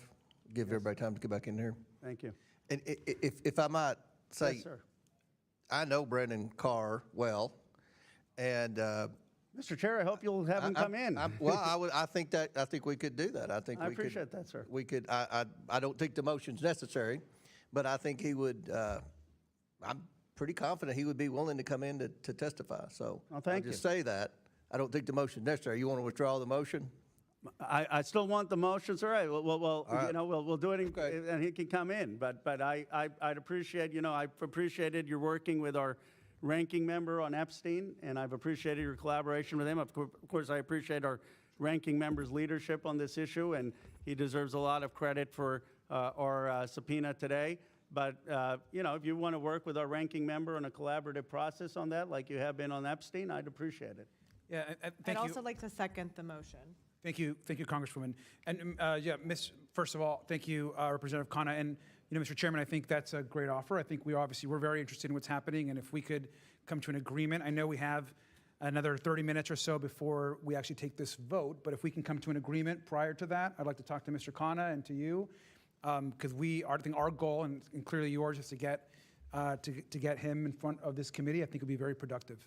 And I think he would want to come. Well, nobody wants to come in front of the committee, but I think he would be willing to come in front of the committee. So I think we have. We'll make sure our staffs are in communication, and we'll see. But your motion is recognized, and we'll see if we can come up with something before 1:45. If we can't, we'll vote on it. Thank you, sir. Thank you, Mr. Chairman. Chair now recognizes Mr. Sessions from Texas. Mr. Chairman, thank you very much. Mr. Chairman, I first want to thank the members of the panel who've taken their time to be with us today. General, you and I met on the street the other day, and you were most elegant in your discussion with me, and I welcomed you to the Hill, and I'm glad that you were here. Mayor, thank you, and I'm glad you're here. I've got a note for you that I want to bring to you also. I think it's important for us to understand where we are coming from as Republicans, perhaps. I don't want to say that Democrats would be a lot different. I think it's just the answer of how you get there. We want this to be a safe town. We want this to be a town that works. We want this to be a town where people can come and visit this town and feel like they can come to our nation's capital and see things in a way where they're safe, their children are safe, they aren't worried about a drive-by shooting, they aren't worried about a lot of things that are very present in this town. They're very present in New York City. And we want to be accused of trying to help to make things better. So I became engaged, as I told the general, in trying to look at how we satisfy with a better answer, with another answer that I think is better on the Judicial Commission. You may be completely happy with the Judicial Commission. I looked at it and I am not. there are a huge number of vacancies where people have been nominated for years. Republicans, Democrats, President Biden, President Trump, leaders of the majority of both parties, and it's still hanging out there. And I simply believe that this city is entitled to our help. And that is what we are trying to do with these bills. I most sincerely, as I told the general, I most sincerely believe that it's not good to have, I don't know the exact number, but 10 or 12 people that have been nominated that are not serving today, and those judges that are on there, on the Superior Court or on the Court of Appeals, are vacant. And they've been vacant, some of them since 2013. This is darn near 2025. And I think that if you go to a model that may work, that's all we're trying to say. I think having the president, whether the president's a Republican, whether the president's a Democrat, will have an intrinsic interest. And I remember this when my parents moved us here in 1969. That we knew Washington struggled in lots of ways, but the presidents all tried to, every one of them, to do something that they saw that would better Washington. I believe that if we come and try and help with the most sincerity that our young chairman has, that I think our members have, it is not about trying to sparse words together about whether it's a local judge or not. It is a Superior Court judge that we're not going to replace any of them. We're trying to move forward to fill those seats of a Superior Court judge or of a appeals court, Superior Appeals Court judge. And on the floor, this thing got pitched as you're trying to make things that are simple about local judges. There's not much local about this in some respects. It is a national treasure. So it is my hope that you would perhaps look through some of the words that are said here and just accept the sincerity by which we come to you. And that I do, and I think our chairman, and I think the others do, we are trying to help. So, General, I looked you in the eye. You were most genuine with me. I want to be most genuine with you and say, maybe your feedback about what we do you might disagree with, but please give us at least credit. We're trying to leave it for any Republican or Democrat to make the decision, because they'll take the responsibility to get the judges. Representative Sessions, I want to appreciate very much your spirit of working with us on this issue, because the vacancies on our court are having a very significant impact on our public safety system and our economy. But the problem with getting judges on our court is not sitting with the JNC. The way to solve getting judges on our court, and I appreciate your willingness to think about solutions, would be to allow our mayor to nominate judges and have our council confirm judges the way it's done in your state and states around the country, and we would get that vacancy on our Superior Court fixed right away. So there are multiple ways of getting it solved. I don't think the JNC is the problem. I think the problem has been in the White House and in the Senate, and we could solve this problem together if you would be open and your colleagues open to changing the law to allow the mayor to nominate, the council to confirm, just like states around the country do. And I appreciate your spirit of cooperation. Yes, sir. And my only counter to you is, like a lot of things here, they have been in control of the council or the mayor, and we slightly disagree. We slightly disagree about the crime bill. We slightly disagree about a lot of things. I'm trying to fix it. Lastly, Mr. Chairman, I thank you.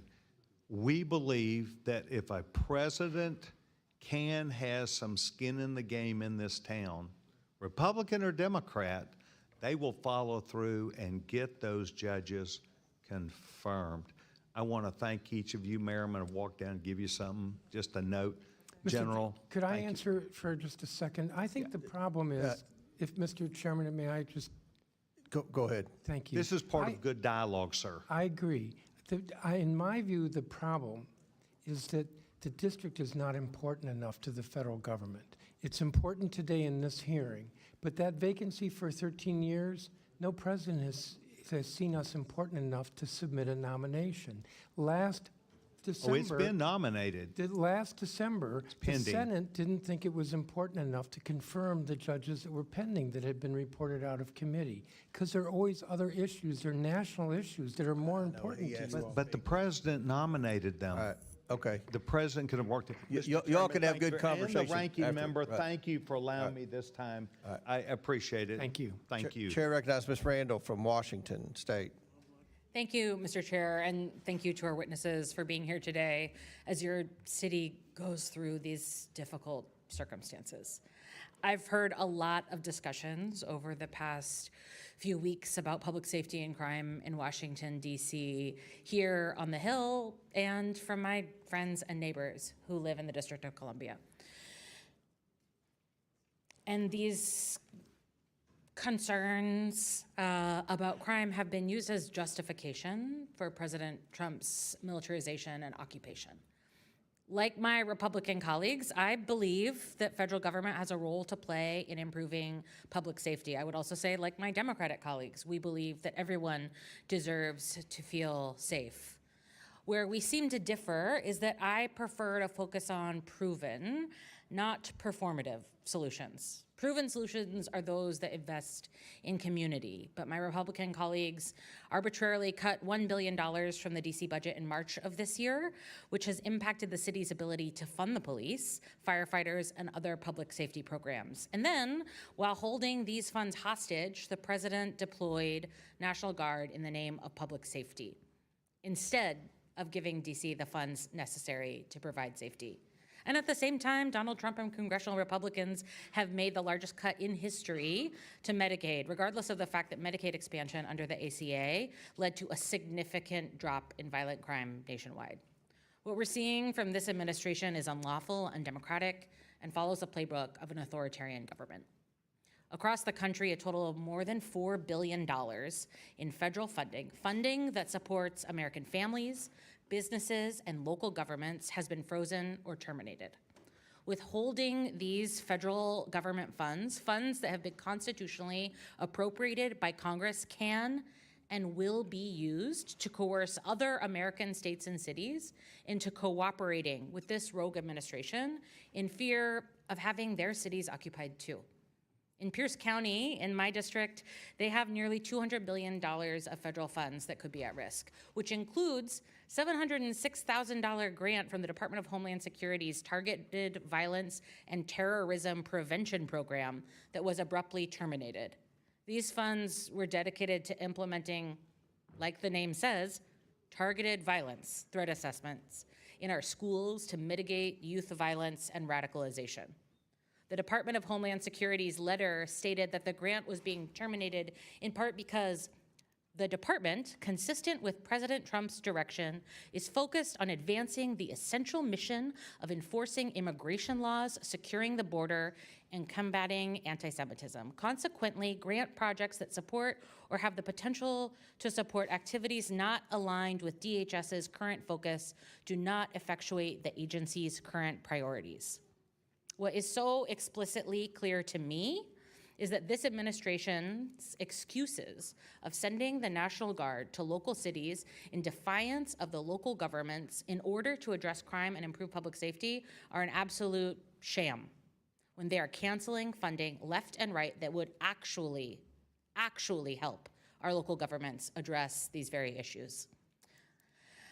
Mr. Jackson, could you speak to how public safety is affected when you defund programs like targeted violence and terrorism prevention grants?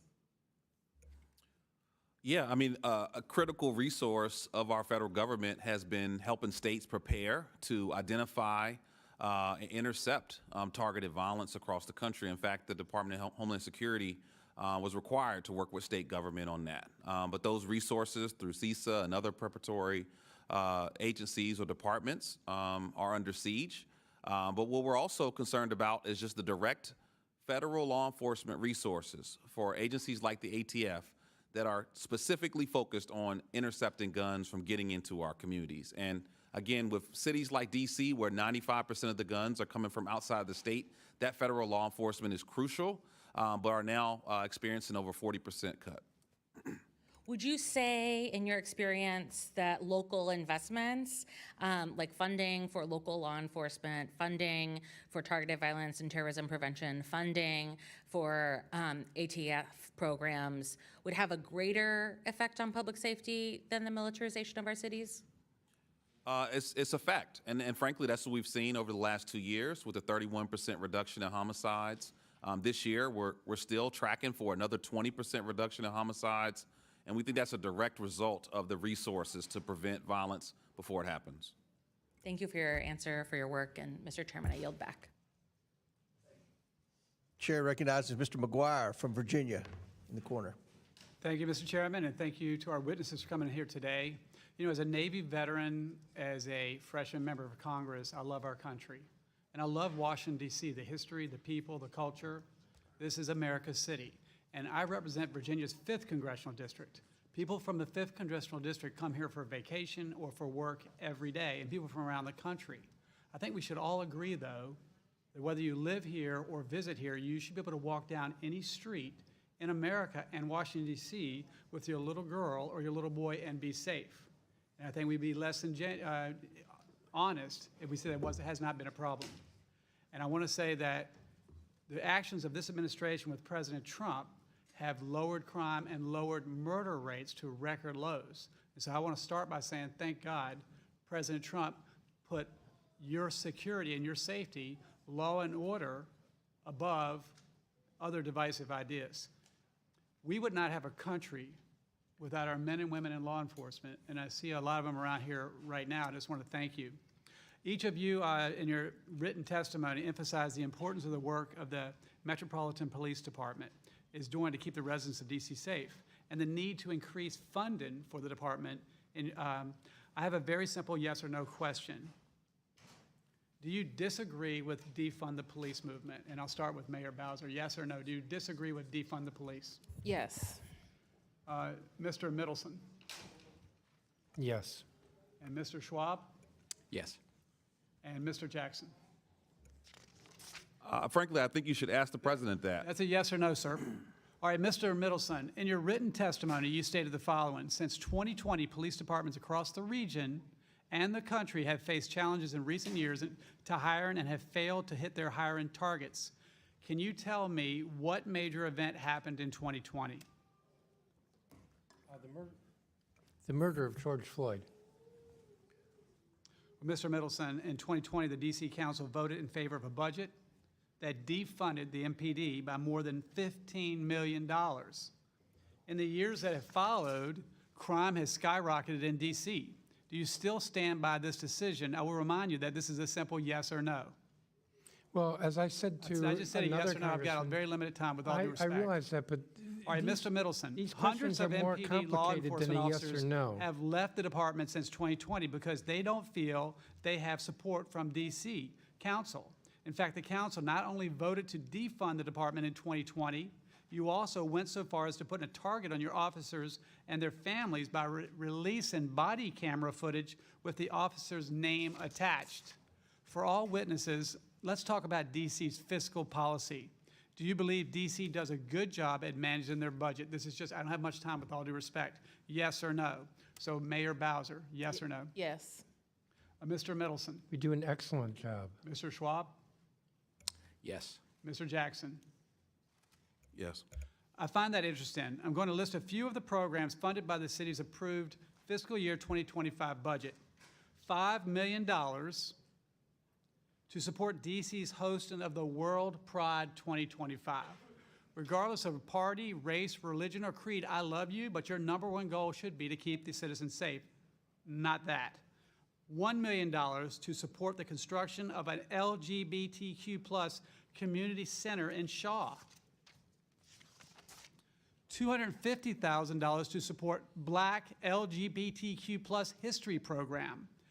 $434,000 in fiscal year 25 and $1.3 million across the financial plan to establish a reparations task force. $600,000 to provide workforce development services for transgender and gender non-conforming residents who are experiencing homelessness and housing instability. $40 million to ensure migrants in D.C. are treated humanely. $868,000 for a cost of living adjustment for council staff. And yes or no, do you stand by these funding initiatives? Yes or no? I don't have much time. Mayor Bowser. I do. Mr. Mendelson? Mr. Schwab? We have a $20 billion Jackson? budget, and I stand by what we Instead of funding these appropriated. programs that promote the far-left radical woke agenda, this $48 million could have been used to hire approximately 685 additional MPD officers. If you had put this money towards supporting policies instead of woke agendas, we would have had less murders and safer streets. So I'll go back to what I said. By the grace of God, President Trump loves the American people, regardless of party, race, religion, or creed, and you are safer today. Thank you. I yield Congressman, back. we have fully funded the MPD budget request. Every year, we have fully funded the MPD budget request. The challenge is that there are not enough applicants for big city police departments across the country and in the region. Chair now recognizes Mr. Suberman. Thank you, Mr. Chair. I appreciate the conversation today. I mean, Mr. Jackson, you just mentioned you should ask the president the question. I want to tackle that a little bit because the question was, about defunding the police. Yet this Congress and this president has not fully funded the police and fully funded DC with its own taxpayer money, correct? And what we are seeing is that we're hundreds of police officers and law enforcement officials short in DC. So could you explain that a little bit more? I was referencing a little bit broader than DC, but this Congress has made the largest defunding of law enforcement, I believe, in American history. Under Republican leadership and under Trump's advisement, to cut ATF, to cut DEA, to cut FBI, and then the remaining officers that are left, as opposed to putting them to their jobs to intercept guns that are being trafficked into our communities, they are now patrolling impoverished communities like Ward 8. And so when we talk about defunding the police, we should look right into the eyes of President Trump and ask him, why are you defunding the federal law enforcement that is supposed to protect our communities from the flow of illegal guns? Mayor Bowser, would you agree with that? With defunding the federal law enforcement Let me apparatus? just say that this administration and this Congress has not fully funded law enforcement. I would agree with that.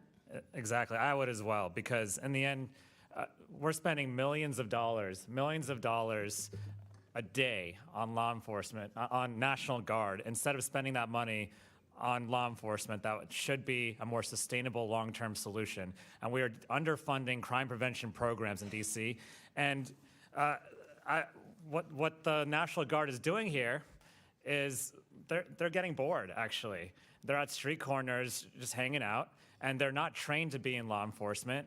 And we're spending millions of dollars a day instead while they pick up trash.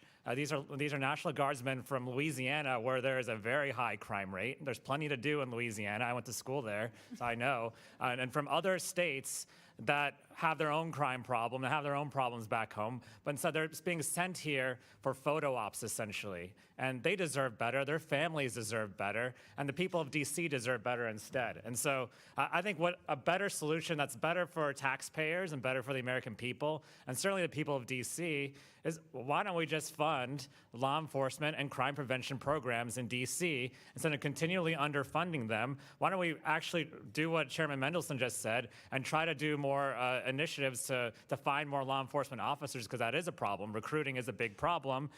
Instead, we're sending the National Guard in. And I've got constituents, I'm in Northern Virginia, who work in DC every single day. And one constituent in Warrenton said, I work in the district, and now I'm in fear of my safety to come to work and go home. With military roaming the streets with possible unchecked authorities, there are many opportunities for harassment and abuse. I'll tell you, it's not just opportunities. People have been harassed and abused.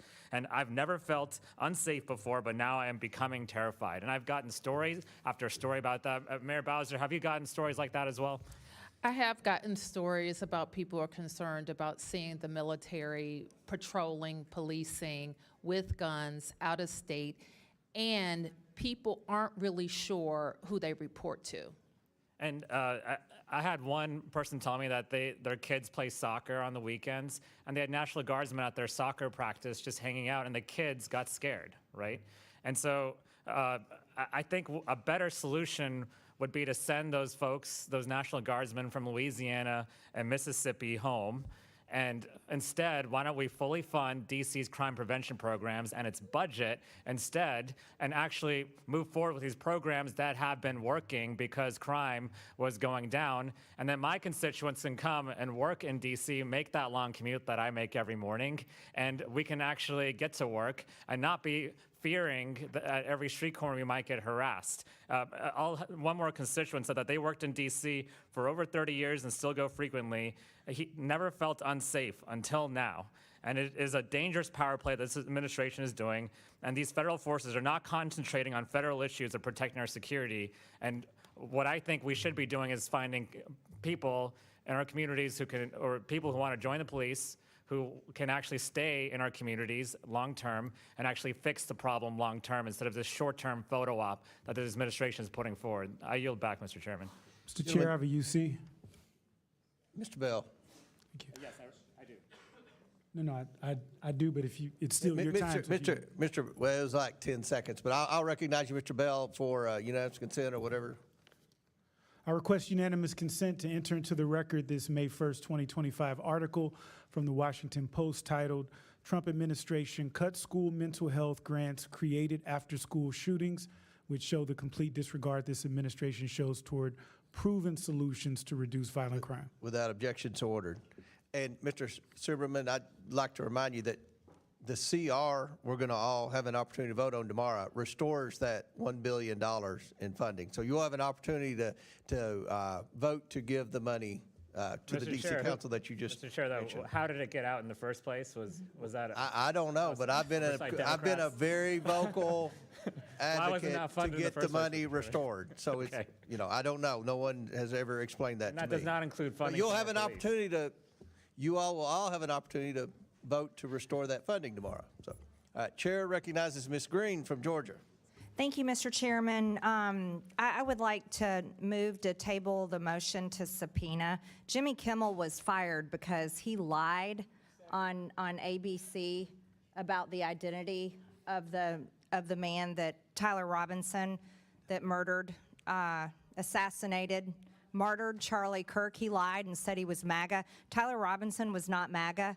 Not one bit. He was part of Antifa. He was in a relationship. He was in a relationship with someone who identified as furry and trans.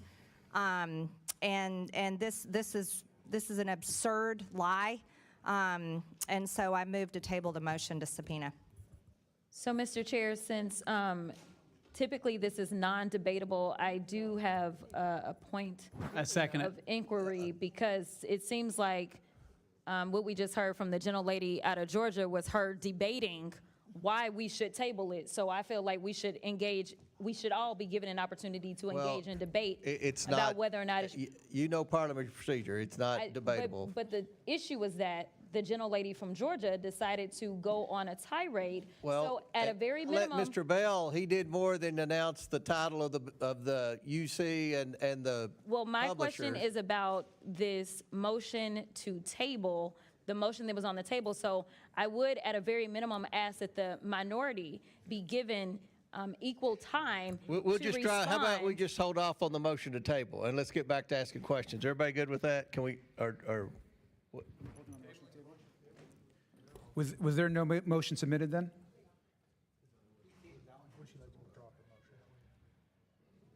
On a point of order. Withdraw the motion for a little bit or not? It's up to you. I'll withdraw it until Okay. time needed All to right, bring it back. Okay, all right. Are you satisfied, Ms. Crockett? So long as the minority gets equal time as Ms. Green. All right, okay. All right. When she brings it back. Chair recognizes Mr. Bell from Missouri. Thank you, Mr. Chair, Ranking Member, Mayor, good to see you again. Attorney General Schwab, I want to extend my gratitude to your office when I was prosecutor. We had a very tough case that actually involved a police officer defendant, and you all helped us work with the victim in that case to a resolution that both parties were happy with, particularly our victims, and I appreciate that. And so I have a couple questions that I want to talk about. One, I think a point needs to be made between the role of the National Guard and what they do and actual policing, and those are two different roles. And I think a lot of folks don't understand that difference. A 20-year-old with a gun in the military is taught how to kill. Police officers have to do a whole skew of things, including de-escalation. And so I think that it's important that we talk about that. And so my first question, and I'm short on time, Mayor, you were asked a question about the resources and what you would do with those resources, and you were cut off. Could you quickly finish that answer? That was earlier. The resources with regard to our budget? Yes. Yes. So in order to close the billion-dollar gap, we looked across our government. So we had to cut citywide contracts related to everything from mental health services to the contracts to give our employees raises, most notably MPD and fire and EMS. And so law enforcement would be included in that, obviously, and is Yes. a priority, but there's also other things that a mayor is responsible for. Absolutely, including shifting spending that should have happened in '25 related to affordable housing. Thank you, Mayor.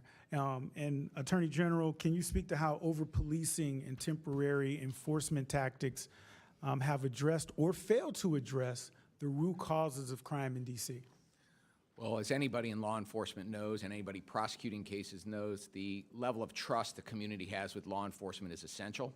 We need witnesses to feel comfortable coming forward. We need victims to recognize that they can come forward. And that trust between law enforcement, our MPD, and communities all around our city is something that we have worked very hard as a city to build over time.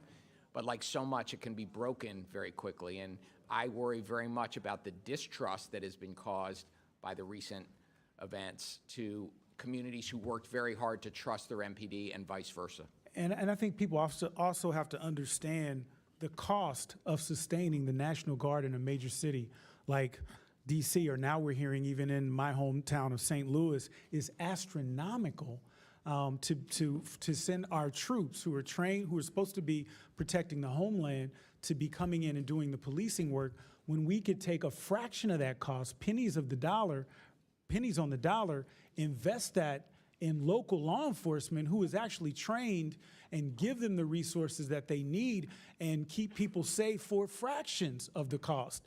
And so it's just interesting to me that my colleague would talk about defunding the police when the big ugly bill actually defunded the police. It cut funding for local law enforcement, and I don't hear my colleagues saying anything about that. And so also there were some, with respect to serious crimes, carjacking, I know that was an issue. What has D.C. been doing to address those issues? Well, my office is prosecuting every case, every carjacking case, every armed carjacking case where we have sufficient evidence to meet our burden of proof. They are difficult cases to make from an evidentiary standpoint, from a witness perspective, and yet more than 84% of the cases that MPD brought to us of carjacking last year we prosecuted. So we need to hold young people accountable and make sure they face consequences when they're engaged in carjacking. And Mr. Jackson, with the remainder of my time, thank you for the work that you do. Can you speak to strategies you have found to be the most effective in actually curbing recidivism rates in our juveniles? Well, we know that one of the most important things you can do is invest in victim services for those who have been traumatized by violence. As I said before, there are 24 states suing the Trump administration for withholding $1 billion for victim service funds through the VOCA Act. But we know that the best way we can reduce violence and recidivism is by investing in those who are most at risk. and those who are most vulnerable, whether that's community violence intervention, victim services, mentorship programs, employment-based programs, all of which are under siege or have been cut by this administration. Thank you. And with respect to victim services, I could not agree with you more. It's so important. Sometimes what gets lost in the argument is we do focus on arresting serious and violent offenders, which is so important, and also alternatives to incarceration for low-level offenders struggling with addiction and mental health. But we also got to be laser focused on our victims, and that impacts so many of our communities. I thank you, and I yield back. Gentleman yields back. Pursuant to the previous order, the chair declares the committee in recess for 5 minutes. We plan to reconvene in 5 minutes. So if you all need another break, feel free to take it real quick.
The committee will now take up Mr. Khanna from California's motion to subpoena. I recognize Ms. Green. Mr. Chairman, I move to table the motion to subpoena. Okay, the motion is not debatable. As many as are in favor of tabling signify by saying aye. Aye. All those opposed signify by saying no. No. In the opinion of the chair, the ayes have it. The table is agreed to. The committee will now resume. Request a Mr. recorded Chairman. vote, please. A recorded vote is ordered. The clerk will call the vote. Mr. Jordan? Yes.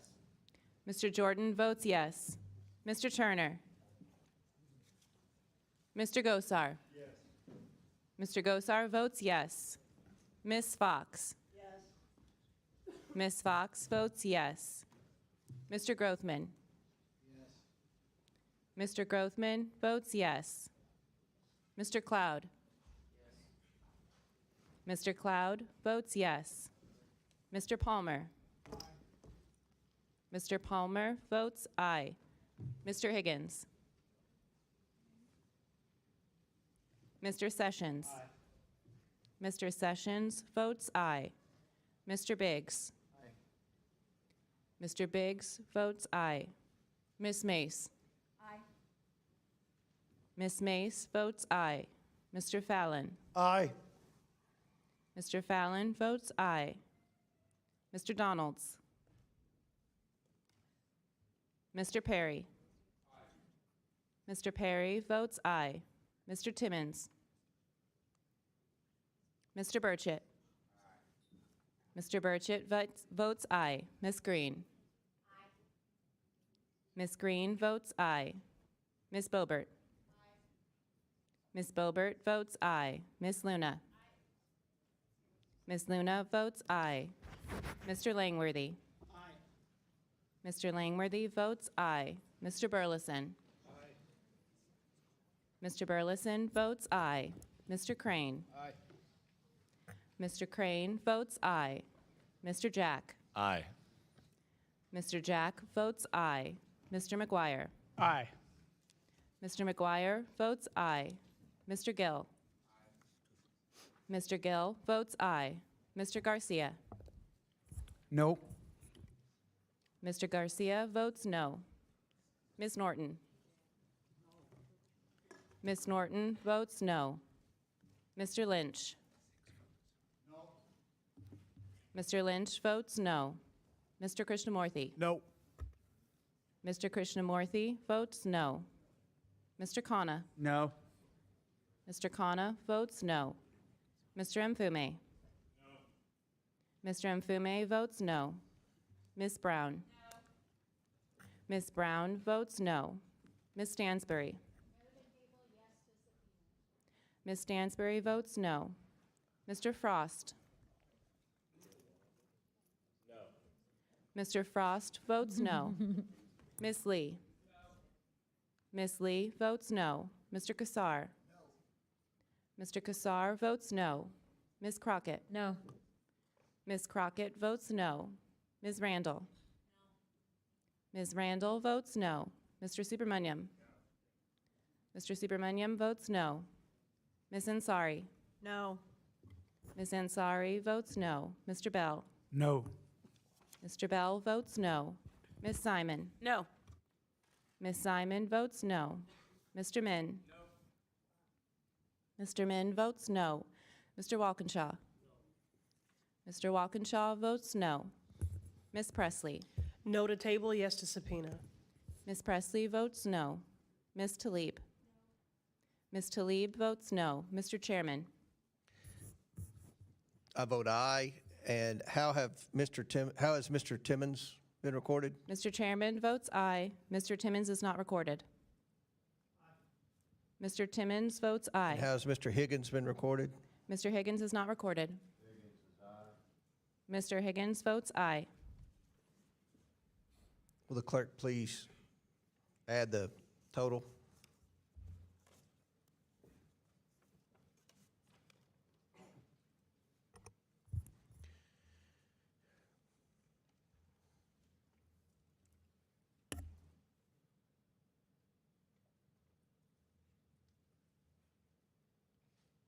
Mr. Chairman, on this vote, the ayes are 24, the nays are 21.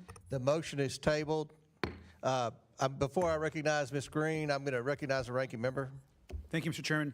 Obviously, I want to thank Representative Khanna for the motion, but I also just want to just say that the chairman and I have been talking throughout the last 30 minutes or so, and we're both going to try to work together on an effort to bring in Mr. Carr in front of the Oversight Committee. And it's of interest to both the majority and the minority. And so we're going to try to move forward in a bipartisan way to get in front of the committee. So I thank you, Mr. Chairman. Yep. Mr. Chair, I have a UC. I do too. I'm going to recognize Ms. Norton for unanimous consent. Mr. Chairman, I have a unanimous consent request. I ask unanimous consent to enter into the record an article on the cut to DC's local budget, Mr. Chairman. Without objection, so ordered. Mr. Chairman, while I know you oppose the cut, Republicans keep saying today that their fiscal year 2026 continuing resolution fixes the $1.1 billion cut they made to DC's local budget, which consists entirely of local funds in the March CR. They are misleading the public. The Senate passed Senator Collins' bill to restore that funding in March. It has been sitting on the Speaker's desk since then. Republicans can never undo the last several months. We'll enter into the record that statement. So it's without objection, it's entered. I recognize Ms. Crockett for unanimous consent. Yes, Mr. Chair, since I wasn't allowed equal time to debate, I have a UC. It is from, it looks like Yahoo News. It says, Charlie Kirk suspect's grandma says family is all MAGA. Without objection, so ordered. Chair recognizes Ms. Green from Georgia. Mr. Chair, remember I have a UC as well. We'll recognize you next time. Chair, Ms. Green, it's your 5 minutes. Thank you, Mr. Chairman. I can assure you that the 22-year-old man, Tyler Robinson, that murdered Charlie Kirk is not MAGA. His family may be Republican, but all of the evidence that is being presented proves that he is a far leftist, very much integrated in online groups that are linked to Antifa. He was in a relationship with a biological male, so-called furry, whatever that is transitioning to be a fake woman. He was not MAGA, not one bit. That is a complete lie, and it's an insult to every single Republican and person that identifies with those type of politics. We will not tolerate it, and that is the exact type of language that is getting many of us death threats day after day, and led to shootings on the baseball field where Steve Scalise was shot. This is what led to President Trump nearly being assassinated this past summer. This is what has led to Charlie Kirk being assassinated. And so I just want to give a warning there. We're not going to tolerate that anymore. You know, something else we're not going to tolerate is crime. On August 11th, President Trump announced major steps to address the out-of-control crime in the district. Thank God, because this is my 5th year in Congress, and living in D.C. and working here has been a nightmare. It is. The crime is ridiculous, absolutely ridiculous. And let's talk about some of that. Since President Trump thankfully brought in the National Guard, carjackings have decreased by 87%. Nearly 1,200 people have been arrested, including known members of MS-13 and Tren de Aragua. Those are both foreign terrorist organizations. By the way, many of them came across the border while Democrats controlled this country in the past 4 years. Federal law enforcement seized nearly 120 firearms and busted a drug trafficking ring attempting to smuggle fentanyl, PCP, and cocaine into D.C. A joint effort by ICE and MPD arrested an illegal alien previously charged with sex crimes against a child. D.C. went 12 days without a single homicide. Can you imagine that that's something that the National Guard had to be here to do? It's unbelievable to anybody that is right-minded. U.S. Attorney Pirro reported that 88% of arrests made between the start of the federal deployment on August 11th and August 25th resulted in charges being filed. This is substantially higher that in 2024, where the Biden-appointed U.S. Attorney Matthew Graves charged suspects only 57% of the time, that's because he was busy chasing down MAGA grandmas that went into the Capitol. So I've got a simple question for you. Mayor Bowser, do you prioritize criminals or the victims? I prioritize law-abiding DC residents, visitors, and workers. So that would be law-abiding citizens and victims. Do you support the police, Mayor Bowser? Yes. Mr. Mendelson, do you prioritize criminals or victims of criminals? I believe in swift and certain justice. And No, if I asked you somebody has committed either a one, crime- victims of criminals, of crime, or the criminals themselves. Which one do you prioritize? As I understand the question, victims. Victims. Do you support the police, Mr. Mendelson? Absolutely. Okay, Mr. Schwab, I'll ask you the same questions. Unfortunately, hurt people. So sometimes victims are victims one day and So are you perpetrators prioritize the next day. criminals, is that what you're saying, over victims of crime? I prioritize making up my city as safe as it can possibly be. I'll take that as criminals. Do you support police, Mr. Schwab? Of course, we work very closely with MPD every day. Mr. Jackson, the same questions for you. Definitely prioritize victims, and I stand with the 24 states that are suing the Trump administration for withholding $1 billion in victim service funds.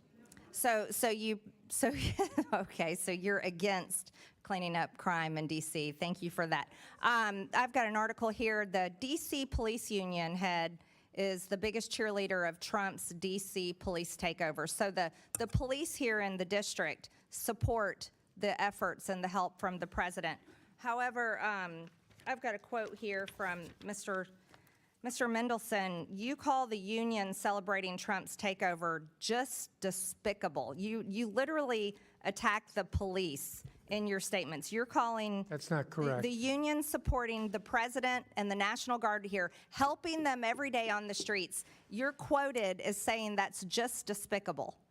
You're taking that out of context. I criticized the president of the FOP because he is a liar. Oh, so you are against the police. Thank No, you for clearing that up. no. Also, I have President one. of the I also FOP. have I believe one last thing, The Mr. president Chairman. of the FOP, not the police. I reclaim my time. Lastly, here, Mr. Gentlelady's Mendelson. time's expired. You. Gentlelady's time's expired. Chair recognizes Mr. Bell. Mr. Chairman, I have a UC request. Okay, state your. I would like to hold enter on. for the No, no. record. All right, sorry, I'm Mr. sorry, I'm Chair. sorry, Ms. Green. I recognize Bell. That's on me. I apologize. We'll get you on the next one. Okay, thank you. Mr. Bell. Thank you, Mr. Chair. I request unanimous consent to enter into the record the September 9th, 2025 article from the LA Times titled Kennedy Commission Child Health Report Ignores Gun Violence, the Leading Cause of Child Death, which calls out the Trump administration for ignoring Without how objection, gun so violence ordered. kills more children in this country than any other cause, and the administration ought to be embarrassed by that. Without objection, so ordered. And I, I think Ms. Crockett's unanimous. Ms. Crockett's next. Do you have a UC? I'll recognize Ms. Green, then Ms. Crockett. Ms. Green, do you have a unanimous consent request? I do, thank you. For the record, Phil Mendelson's post here says repealing our laws is not liberation. Republicans in Congress can't be trusted. They took $1 billion from us, are moving more than a dozen bills, rolling back home rule, and are trying to take away our elected independent attorney general and micromanaging our legislative process. I hope everybody watched Democrats vote against the vote that adds $1 billion back in for DC. Thank you.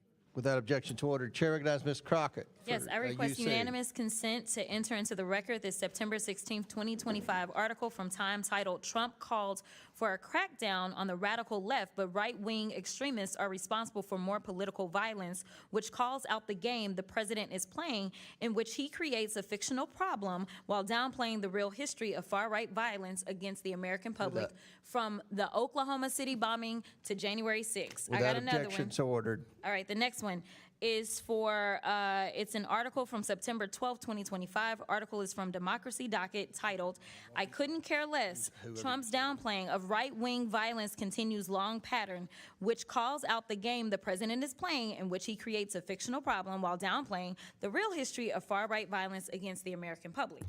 Without objection, so ordered. Chair now recognizes our newest member, Mr. Walkinshaw from Virginia. Thank you, Mr. Chairman.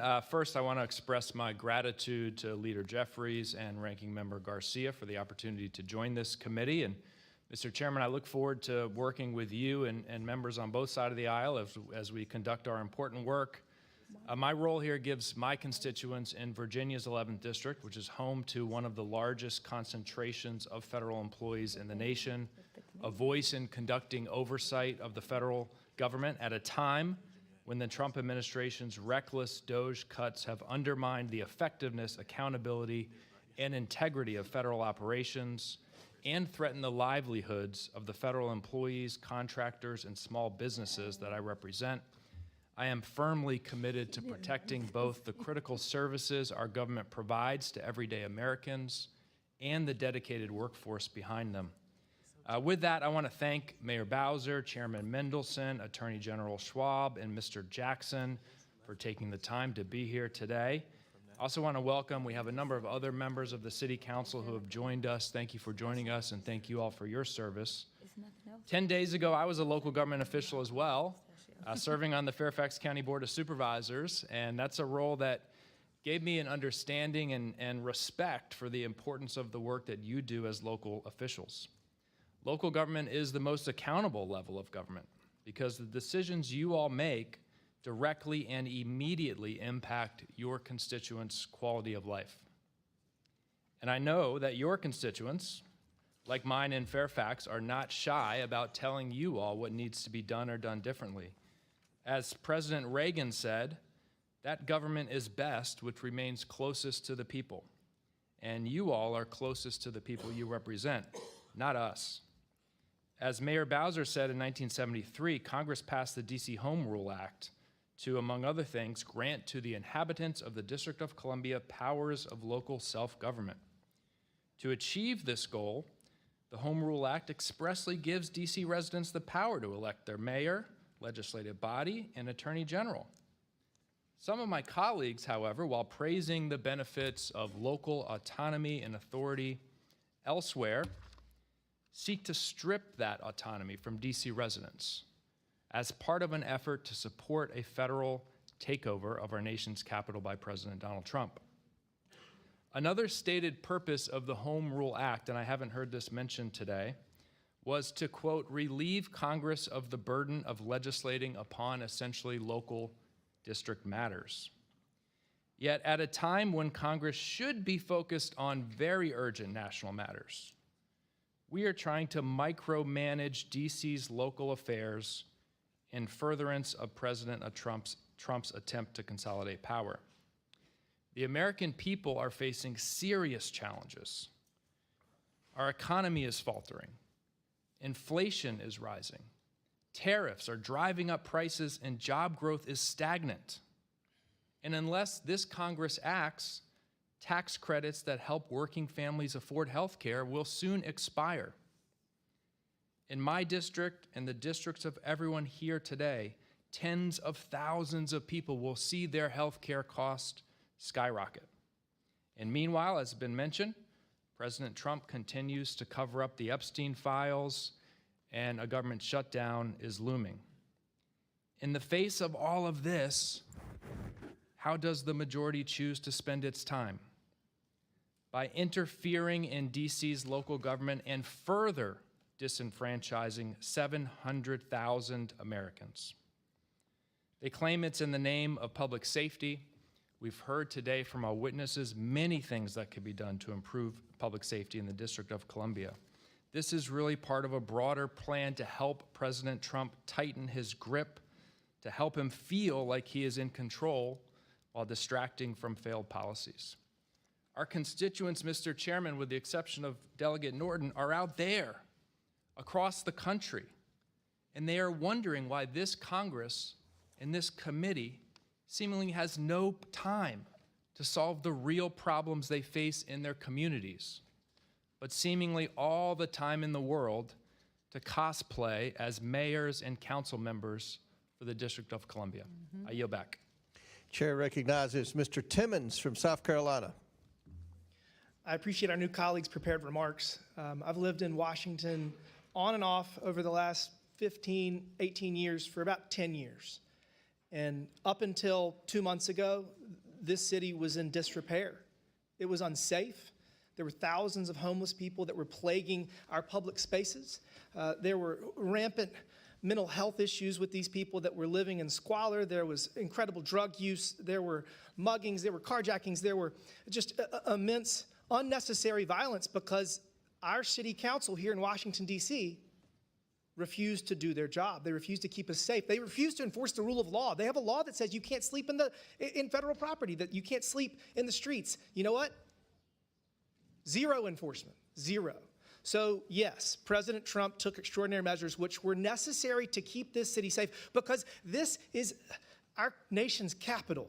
And yes, we will delegate responsibility to local government, but when they violate the very premise that we delegate their authority for, which is keeping us safe and running the city in a safe and efficient manner, they have violated their obligation to us.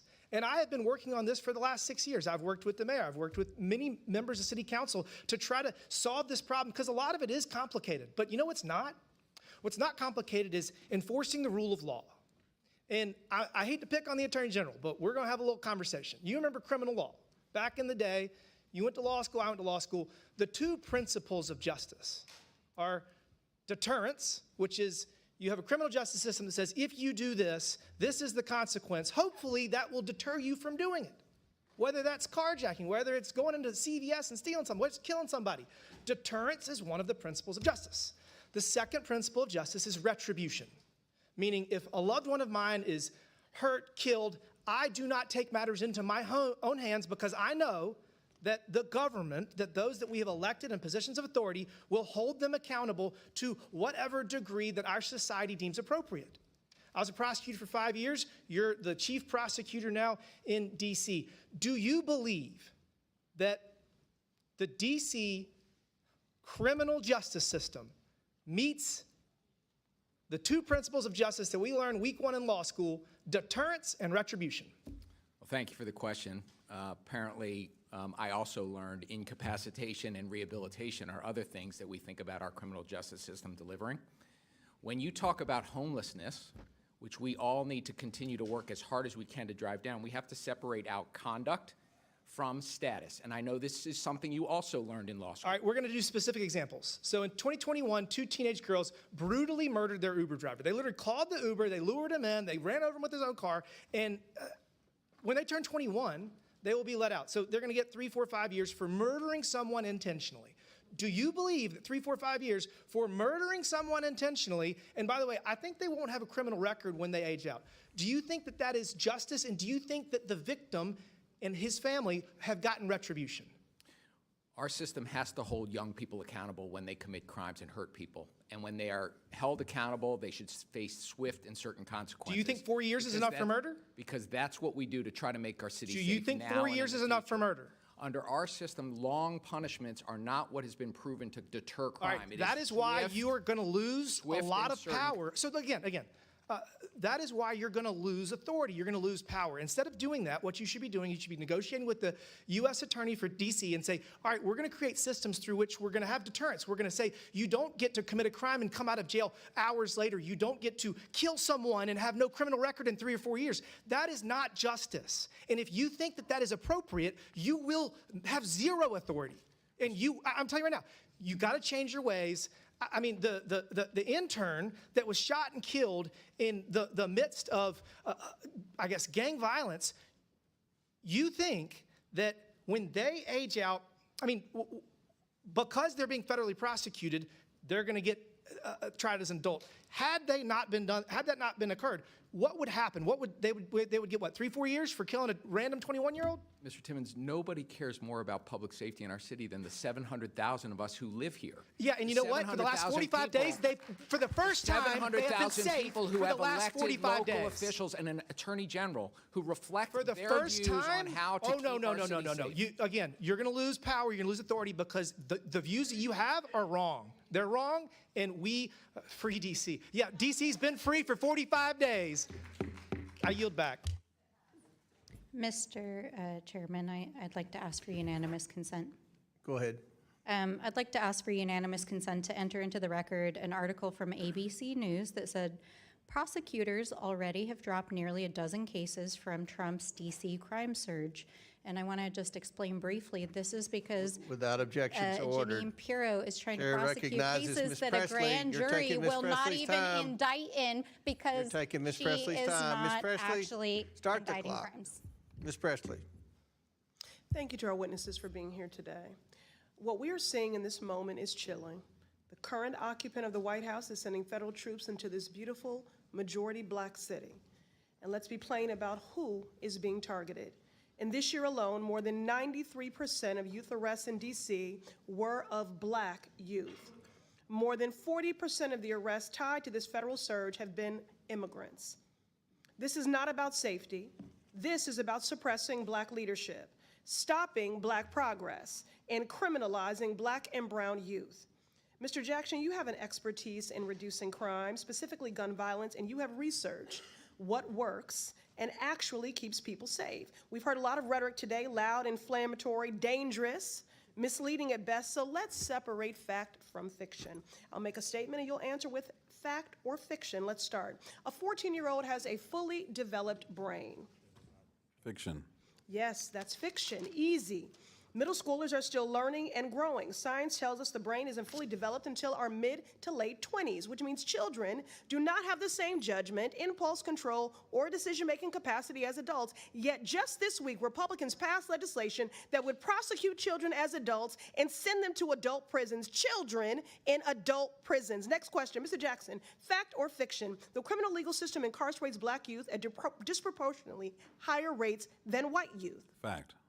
Correct. That's fact. Nationally, black kids are 6 times as likely as white kids to be incarcerated. In D.C., the focus of today's hearing, the disparities are even more stark. Despite making up only 51% of the youth population, black children in D.C. are 98% of youth confinement. For too long, black youth have been disproportionately criminalized, policed, and locked up for normal adolescent behavior rather than receiving the resources and support that are proven to help them grow and reach their full potential. Last one, Mr. Jackson, fact or fiction? Trauma-informed strategies like community violence intervention help to disrupt cycles of violence. Fact. Correct, that's a fact.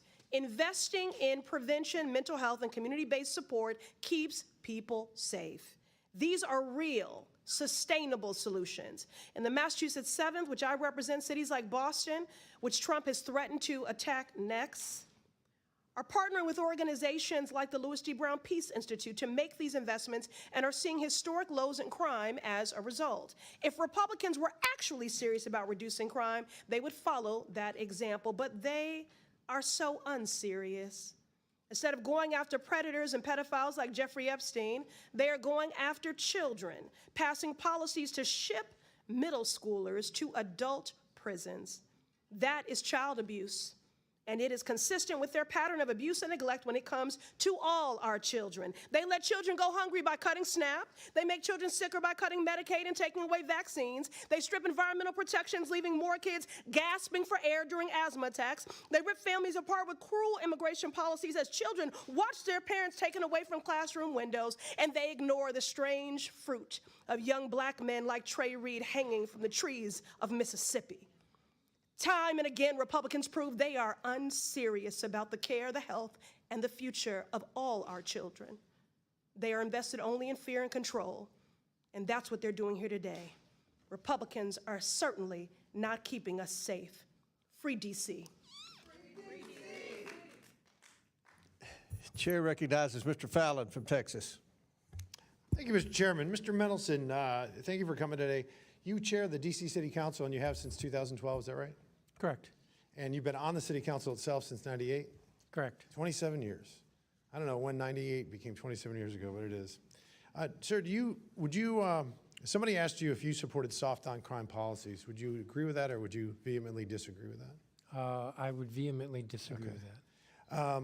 So do you support or oppose President Trump's executive order to federalize the D.C. police and permit the National Guard to assist in law enforcement I efforts? did not agree with it on multiple counts. It attempted to take over the police department. I think. And the I National apologize, Guard's it's on limited this. time, but you don't agree. Okay, thank you. Do you think that D.C. is safe? Yes, I do. Okay. So that's one of the reasons why you would oppose it, because you feel it's safe already. Okay. Well, no, that's not completely correct. I But you do, think but that again, limited time, but you additional law you said that enforcement DC officers would be helpful. is safe. Well, yeah, it would make it safer, but you did say it was safe. Do you know who Michael Pulliam is? Do I know what what is? Michael Pulliam is? Not offhand. Okay, he was the 3rd District Police Commander. He was placed on leave Yes. for questionable changes to Yes. crime data, and then he said that leadership and MPD directed falsifying data. Do you know who Greg Pemberton is? I believe you do, because you had an interchange with Mr. Jordan. Yes, and actually, I'd like to speak to that Well, because he's you know, tweeted I a don't have the threat of me. time, but you do know who he is, and you know that he said that supervisors frequently ordered officers to report lesser of felonies, and you said that he was a liar. Is that correct? And I Okay. can tell you why, and Okay, I'd like well, to tell I'm not you why. interested in that honestly right now because we have limited time. I wish I had more time and we could talk about it Yes, more. but he has threatened But, me by tweet in the last okay, hour. So he said that they downgraded certain categories. So the categories that aren't tracked, so very serious felonies were downgraded. So we have highly credible reports and evidence that crime data in DC has been underreported, and there's could be very likely a conspiracy to cook the books. So you said that DC is safe. So it's interesting and telling that when you compare DC to other capital cities around the world, let's say Bogota, Colombia, the murder rate is 15 per 100,000. Lima, Peru, it's 7.5. Mexico City's 11. To give it context, tourist cities like Paris, Madrid, and London are 1 out of 100,000. Do you know what the DC number is? I know it varies, but do you know the latest number? Well, I know that violent crime per 100,000 for DC is about 1,005. I said the murder rate. Murder rate per 100,000. I'd have you to know do what the that is? math. It's 27 per 100,000, which is much higher than some of the most dangerous cities in the capital cities in the world. And So lower if than other DC cities in the United States. Yeah, which are even worse than Honduras. So if DC was its own country, Mr. Mendelson, there's 193 member states in the UN. Where would DC rank if you just use the murder rate? Well, I know we would celebrate the autonomy. You'd celebrate the autonomy, and you'd be the 5th most dangerous country in the world out of 193. Sir, I live in the District of Sir, this is Columbia, my and I time, feel Mr. safe. Chairman. I reclaim my time. 5th most dangerous country in the world, and the only ones that would beat us would be countries like Jamaica, Ecuador, Haiti, and Honduras. That's not safe. I would say that's extraordinarily dangerous. Mr. Schwab, did you refer to President Trump's efforts as dangerous and harmful? And unlawful. Okay, thank you. And it's interesting you say dangerous and harmful because August 11th through 25th, carjackings were down 87%, 1,200 arrests were made, 120 guns were seized, 88% of arrests had charges brought, and for a 12-day period, gloriously in our nation's capital, nobody was murdered, not a single homicide. That's an odd definition of dangerous and harmful. So there have been, unfortunately, Mr. Chairman, soft on crime policies. No cash bail, 89% of defendants last year were not held while awaiting trial, allowing adults as old as 24 to be treated as minors during sentencing. All of these policies, Mr. Mendelson, that you supported, and according to DC and statistics in the FBI, violent crimes in DC when you took over in 1998 compared to last year were up 46%. The precise numbers right here. So it is a dire problem. It is an emergency. There is a clear and present danger to the good and law-abiding citizens of Washington, D.C., and not just them, the tourists and all Americans, because this is a unique city. It belongs not just to the residents, but to all Americans. And it would be the 5th most dangerous country in the world. If this was its own country, Mr. Chairman, the United States would issue a travel advisory. That's how bad it is. So I would applaud, and I do applaud, President Trump's bold actions for MDCSA to make D.C. safe again. Mr. Chairman, I yield back. Thank you. Chair recognizes Ms. Tlaib from Michigan. Thank you so much, Mr. Chairman.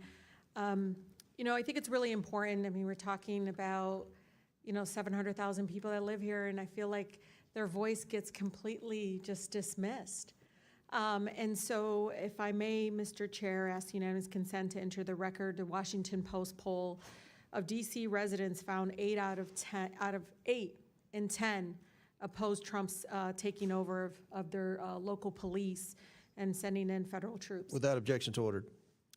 I think it's also really important to understand, like, the incredible kind of slanderous, like, defamation. I don't know what to call it. They're just burying Washington, D.C. You just heard them speak about our nation's capital in that way, in a way that I feel very much like that's not what I see. I see people walking around with their families, people enjoying time to see these beautiful, incredible, beautiful monuments and everything. And there's a pride here too. And so I just want to bring the DC residents into this committee because I feel like they are being made invisible. And this really ugly picture that is not reflective. And I'm from Detroit. I've seen it happen to my city. And it's despicable in a way that I feel like, really goes up against our values. One of the things that I know in every abuse of power that, we let President Trump and the administration get away with in DC, it will be replicated. It will be expanded across the country, and it is going to tear apart our communities. Mr. Jackson, I talked to you about a little bit about this, but I think it's important to understand that we do have a mental health crisis, that we have a housing crisis, affordability crisis. Can you police any of those away?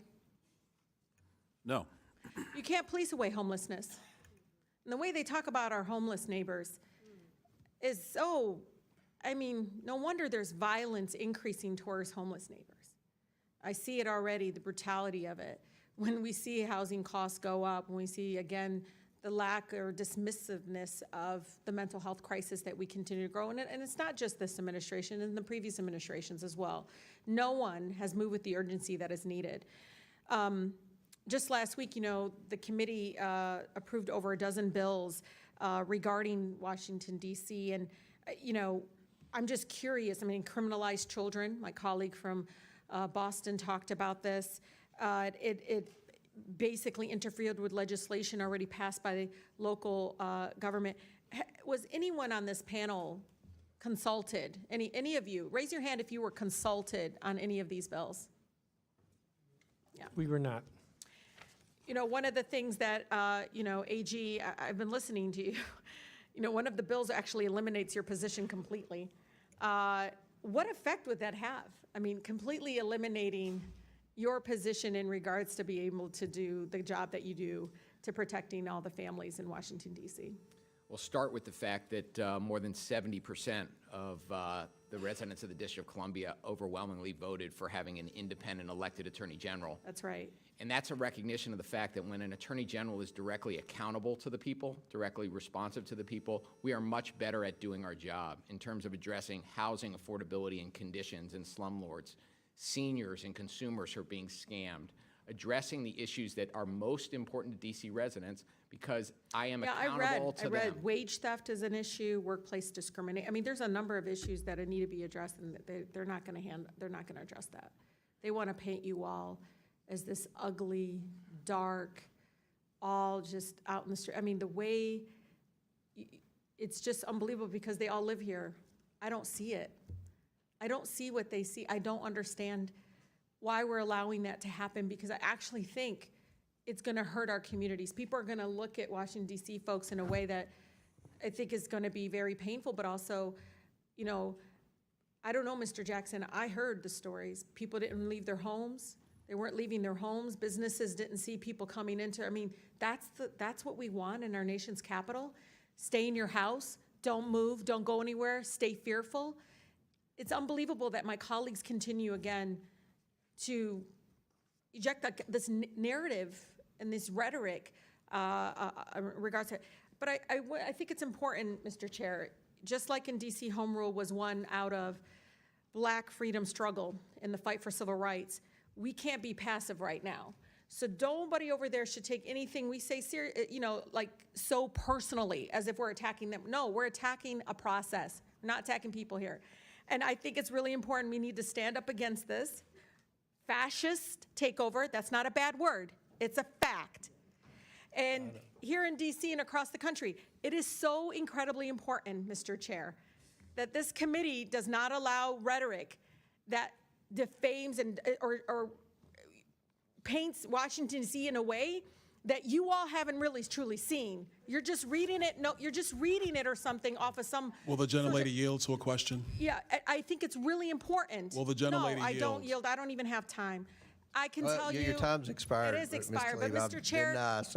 But you all I live like here, Mr. and Lee. you're not telling people the beautiful parts that you do see in our Mr. nation's Lee. capital. And no, it's just wrong how we're No, doing they- it. Chairman, I think Wrong. it's insane that the Time's gentlelady expired. doesn't have an Time's argument, but she's going to Washington, D.C. is a refer bunch to of me and some of my criminals. You yield to colleagues. Mr. Mr. Chair, Donald. We were you from the know Third this. Reich. This is You're insane. gonna look at It's 14, insane. 15-year-olds as It's a bunch of insane. criminals? It's insane. Oh. Do I look like a insane, member of the Third Donald. Reich to you, Ms. Please, Tlaib? please, Is that what I look like please. to you? You're the one taking your voting Is that what card, you think? giving it Is to that what you somebody, think? giving Is it that a what you card. think? No, that's unethical. I think it's radical and I think it's insane. And I'll respect everything that you say. But to say something like that to myself and a lot of my colleagues is way out of line. It's way out of line. It's way out of line. Regular order, Mr. Way out of line. Regular order. That's okay. But it's okay, right? That is not how it It's goes. okay, right? You hold yourself accountable before you talk about Hold Washington, myself D.C. accountable. Mr. Lee. Washington, D.C. Hold your out own of your self mouth. accountable. How Keep about it out of that? your mouth. Hold your own I'm self trying, accountable. Mr. How about Bonet. that? Free D.C. and make sure you All right. vote with your own voting card. Don't be giving it to somebody Mr. else. Lee. All right, time. Chair recognizes Ms. Boebert from Colorado. Order. Wait a minute, Ms. Boebert. All right. Order. Ms. Boebert. Thank you very much, Mr. Chairman. This has certainly been lively today. Madam Mayor, I appreciate you being here today, and I have a few questions for you. Do you believe in regard to crime, DC City Council is moving the district in the right direction or wrong direction? The city council and I are Right working. or wrong direction? We're moving in the right direction. Now, okay. Why in 2023 did you veto the council's updates to the criminal code to eliminate most mandatory minimum sentences, reduce mandatory maximum penalties, and allow jury trials for misdemeanors? Well, I made clear at the time my objections to the rewrite of the criminal code. The criminal code does need to be Your objection was this updated. bill does not make us safer, is that correct? That's what I believe. Yes, ma'am. Mayor Bowser, as we know, City Council overruled your veto and the criminal code changes went into effect 2023. This same year, crime rates rose dramatically. They overruled your veto, and then we saw crime rates rise dramatically. Do you believe that this bill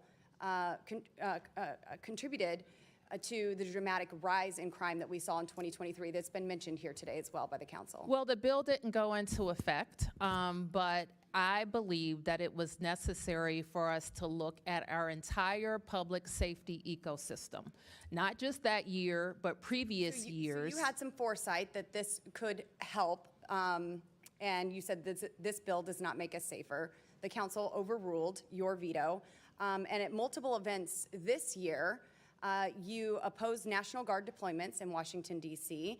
However, since President Trump deployed the National Guard in D.C., violent crime has dropped nearly 50%. Well, Ms. Boebert, may I? One moment. I'll Okay. give you a chance to respond. Since President Trump deployed the National Guard in D.C., violent crime has dropped nearly 50%. Property crimes like burglary, vehicle theft dropped about 25%. And carjacking saw a dramatic 28% decline compared to the same period in 2024. Will you admit, Mayor Bowser, that President Trump bringing in the National Guard has helped clean up this district? And if not, why have you let them stay here indefinitely?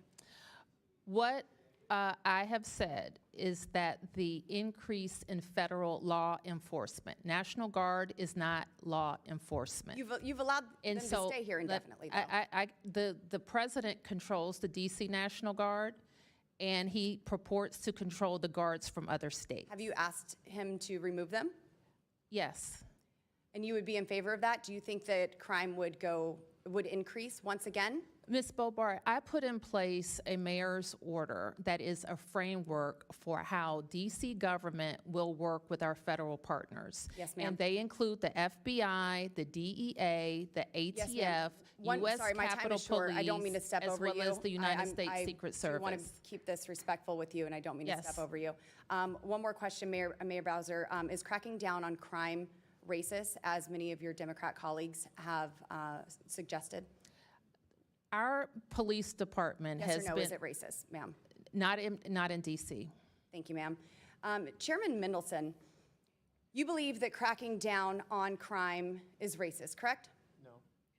No. Is that not what you said? You said bringing in large numbers of federal or National Guard troops can escalate tensions, particularly in minority neighborhoods. You also stated that federal deployments can disrupt daily life, disproportionately affect minority communities, and exacerbate racial tensions.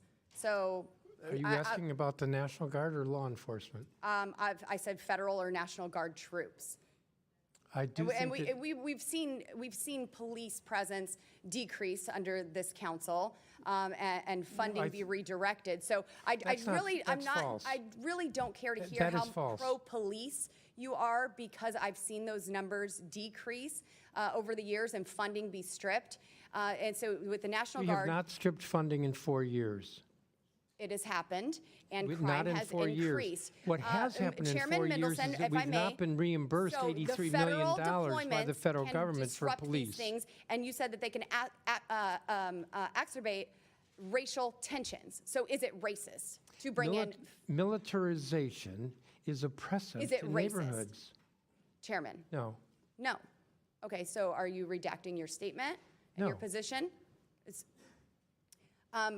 Militarization is a problem. I did not say that was racist, but it is a problem. Mr. Chairman, you said that it increases racist tensions. So I would say that you are characterizing that as racist, bringing them in. Mr. Chairman, my time has expired.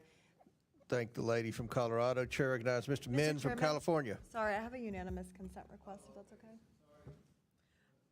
Yeah, go ahead. Thank you. I request unanimous consent to enter into the record this May 16th, 2024 article from the Washington Post titled, "A Congressman Spared Prison as a Teen Tells D.C. to Be Tough on Youth," which covers the story of a sitting congressman who used a pretrial diversion program to avoid think the jail title's time been for read, Mr. physicians Chairman. with intent to distribute and had a bribery charge. Mr. Chairman, the expired. title's been read. And yet that is the Mr. level Chairman, of the violence. title's all been you read. have We're to- not reading the Ms. entire Sorry. document. Chairman. All you have to do is say the title and the publisher. So without objection, Mr. Chairman, and since the gentlelady is referring to me, I wonder if she would like to debate the actual topic. I'm more than prepared to debate the topic. I've been doing it my entire life. do you want to, You voted illegally your entire life? would the lady yield the gentleman from Florida? No, it's not a debate. It's an article that obviously you admit is about you, about how you were spared prison as a teen and now want to not Actually, allow and other young actually, people for the that same gentlelady, let's be very opportunity. clear, the article is wrong.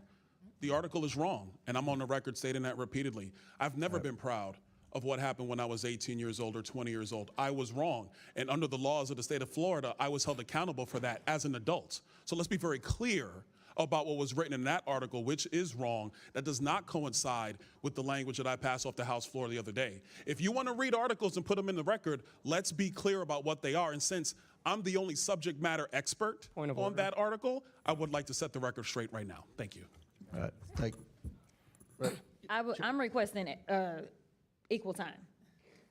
I'm sorry, Mr. Chair. was the You article let 'em about do- you, Ms. Crockett? It was not about me. Okay, but Chair it was recognizes it was Mr. a Min. unanimous Mr. consent, Chairman, which are not debatable. Mr. Chairman, I'm prepared to take Chair on all recognizes comers, me. so I entertain If it. somebody tries to put an article in about you, and I've Well, read I'm a few. sure y'all want but to we talk haven't about put 'em my in. private school, honey. If somebody does, you can defend yourself. Mr. Min.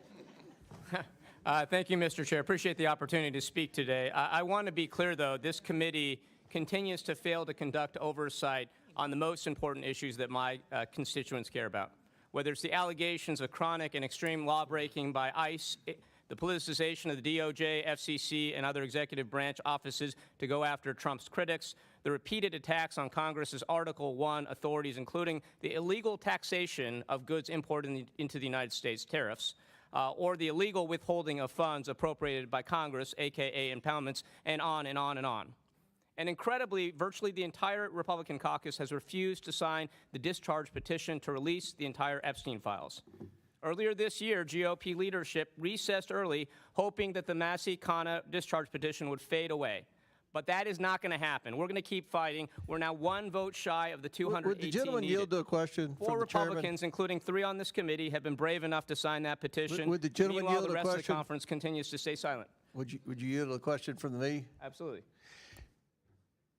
Are you not keeping up with the oversight committee? We have requested more information than the discharge petition. And I think you're trying to create a false narrative that this committee's not doing anything or Republicans not doing anything. This committee's been very aggressive. I applaud the the work Epstein. that the committee is doing, but it is proceeding piecemeal, and the discharge petition, as I understand it, would require the entire release of the Epstein files. They're not inconsistent with each other, and I think And then that it I has would to go urge to you the Senate. respectfully to You consider want us signing to on that. just wait? You just want us to just drop everything in the Epstein I and don't wait for the understand why the Senate? Oversight Committee can't do oversight while also signing on to the discharge petition.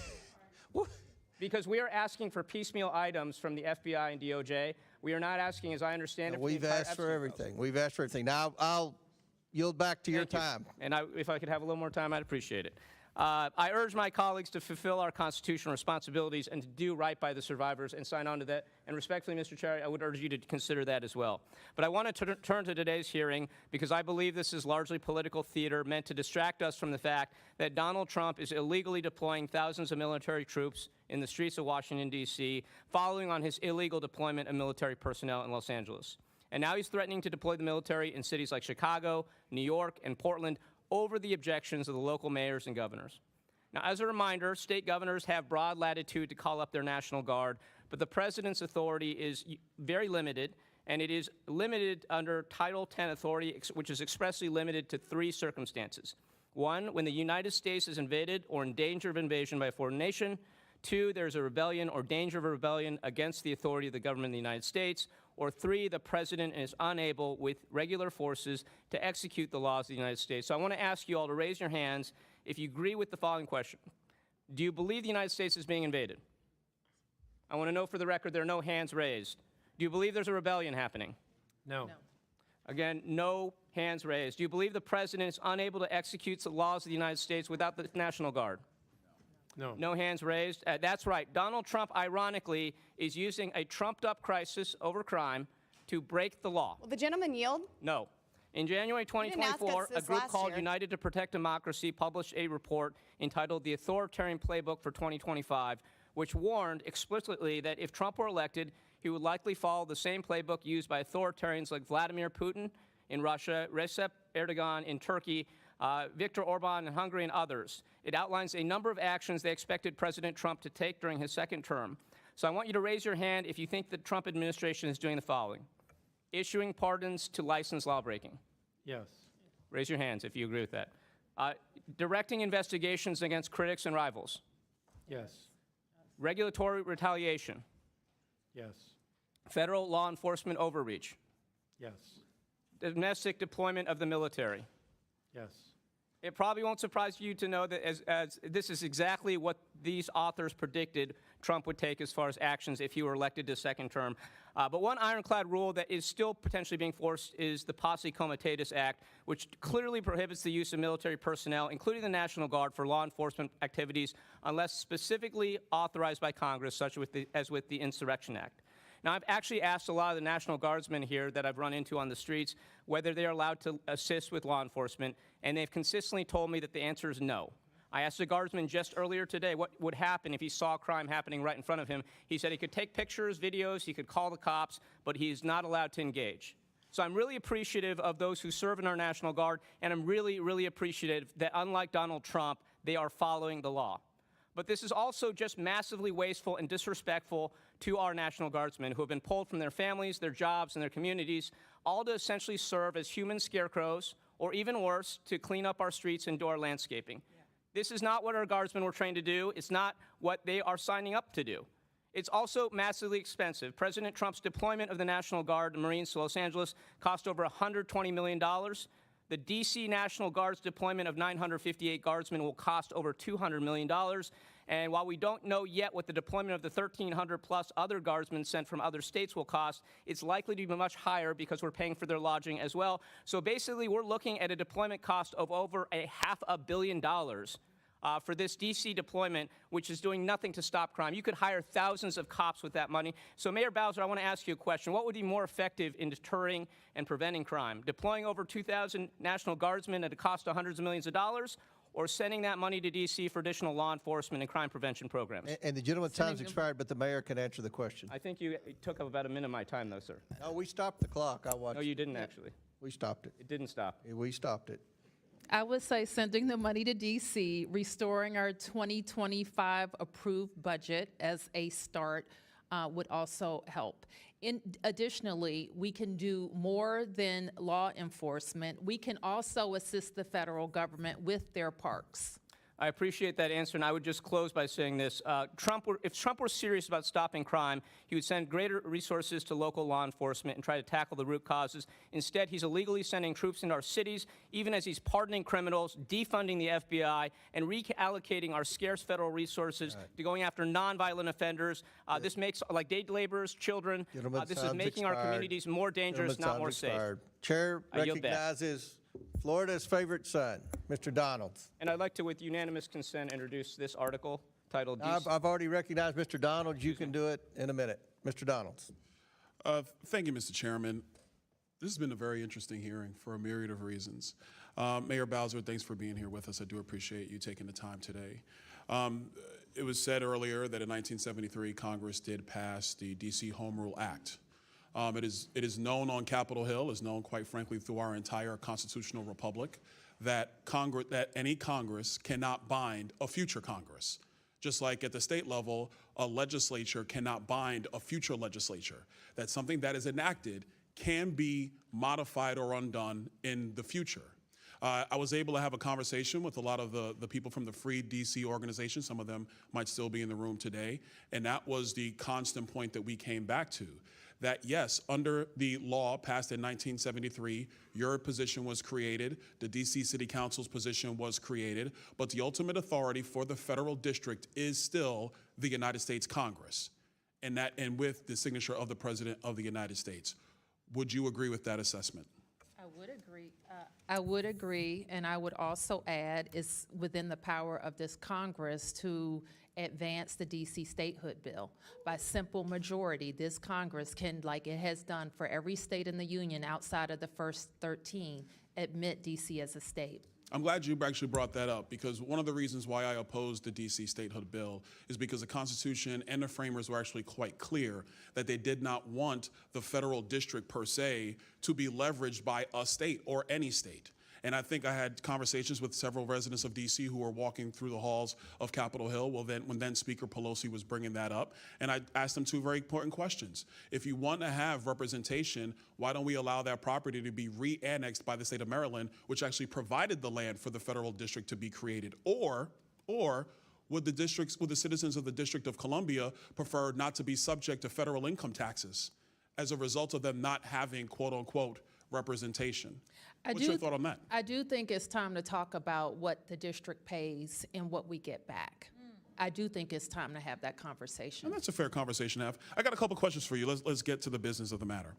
Since President Trump authorized the National Guard to be in D.C., how much has crime decreased in the District of Columbia? I think it's important, and I've noticed that this has happened throughout this conversation, that you talk about the National Guard and you don't talk about federal law enforcement. And the federal surge consisted of federal law enforcement, which MPD works with all the time. I'm talking about the FBI, the DEA. Mayor Bowser, I'm really not trying to disrespect you, but how much has crime decreased? Oh, I mentioned already and let me look at my numbers, that the federal surge produced a 39% decrease in violent crime. 39% decrease in violent crime in the nation's capital. Let me just add, that's on top of the 26% decrease that we were already experiencing. So it seems that the president's surge was more effective than your own efforts. Wouldn't you say? It accelerated. Last time I checked, 39% is way higher than 26%. But let me move on. But the full statistic is a little different. Chairman Mendelson, I didn't ask you a question. I know, Relax, but the hang full on. statistic is a little different. Actually, Chairman, let me ask you this question, because you butted in, now let me ask you. Sure. What is the current status of the Metropolitan Police Department in terms of staffing? How many officers do you have on the beat? I believe it's less than 3,100. Okay. Which is much lower than it should be. Is the MPD fully staffed? In my view, no. Question. Hold that point. Here's the question. So is a surge of federal law enforcement into the federal enclave, which the mayor has acknowledged is the primary responsibility of the federal government,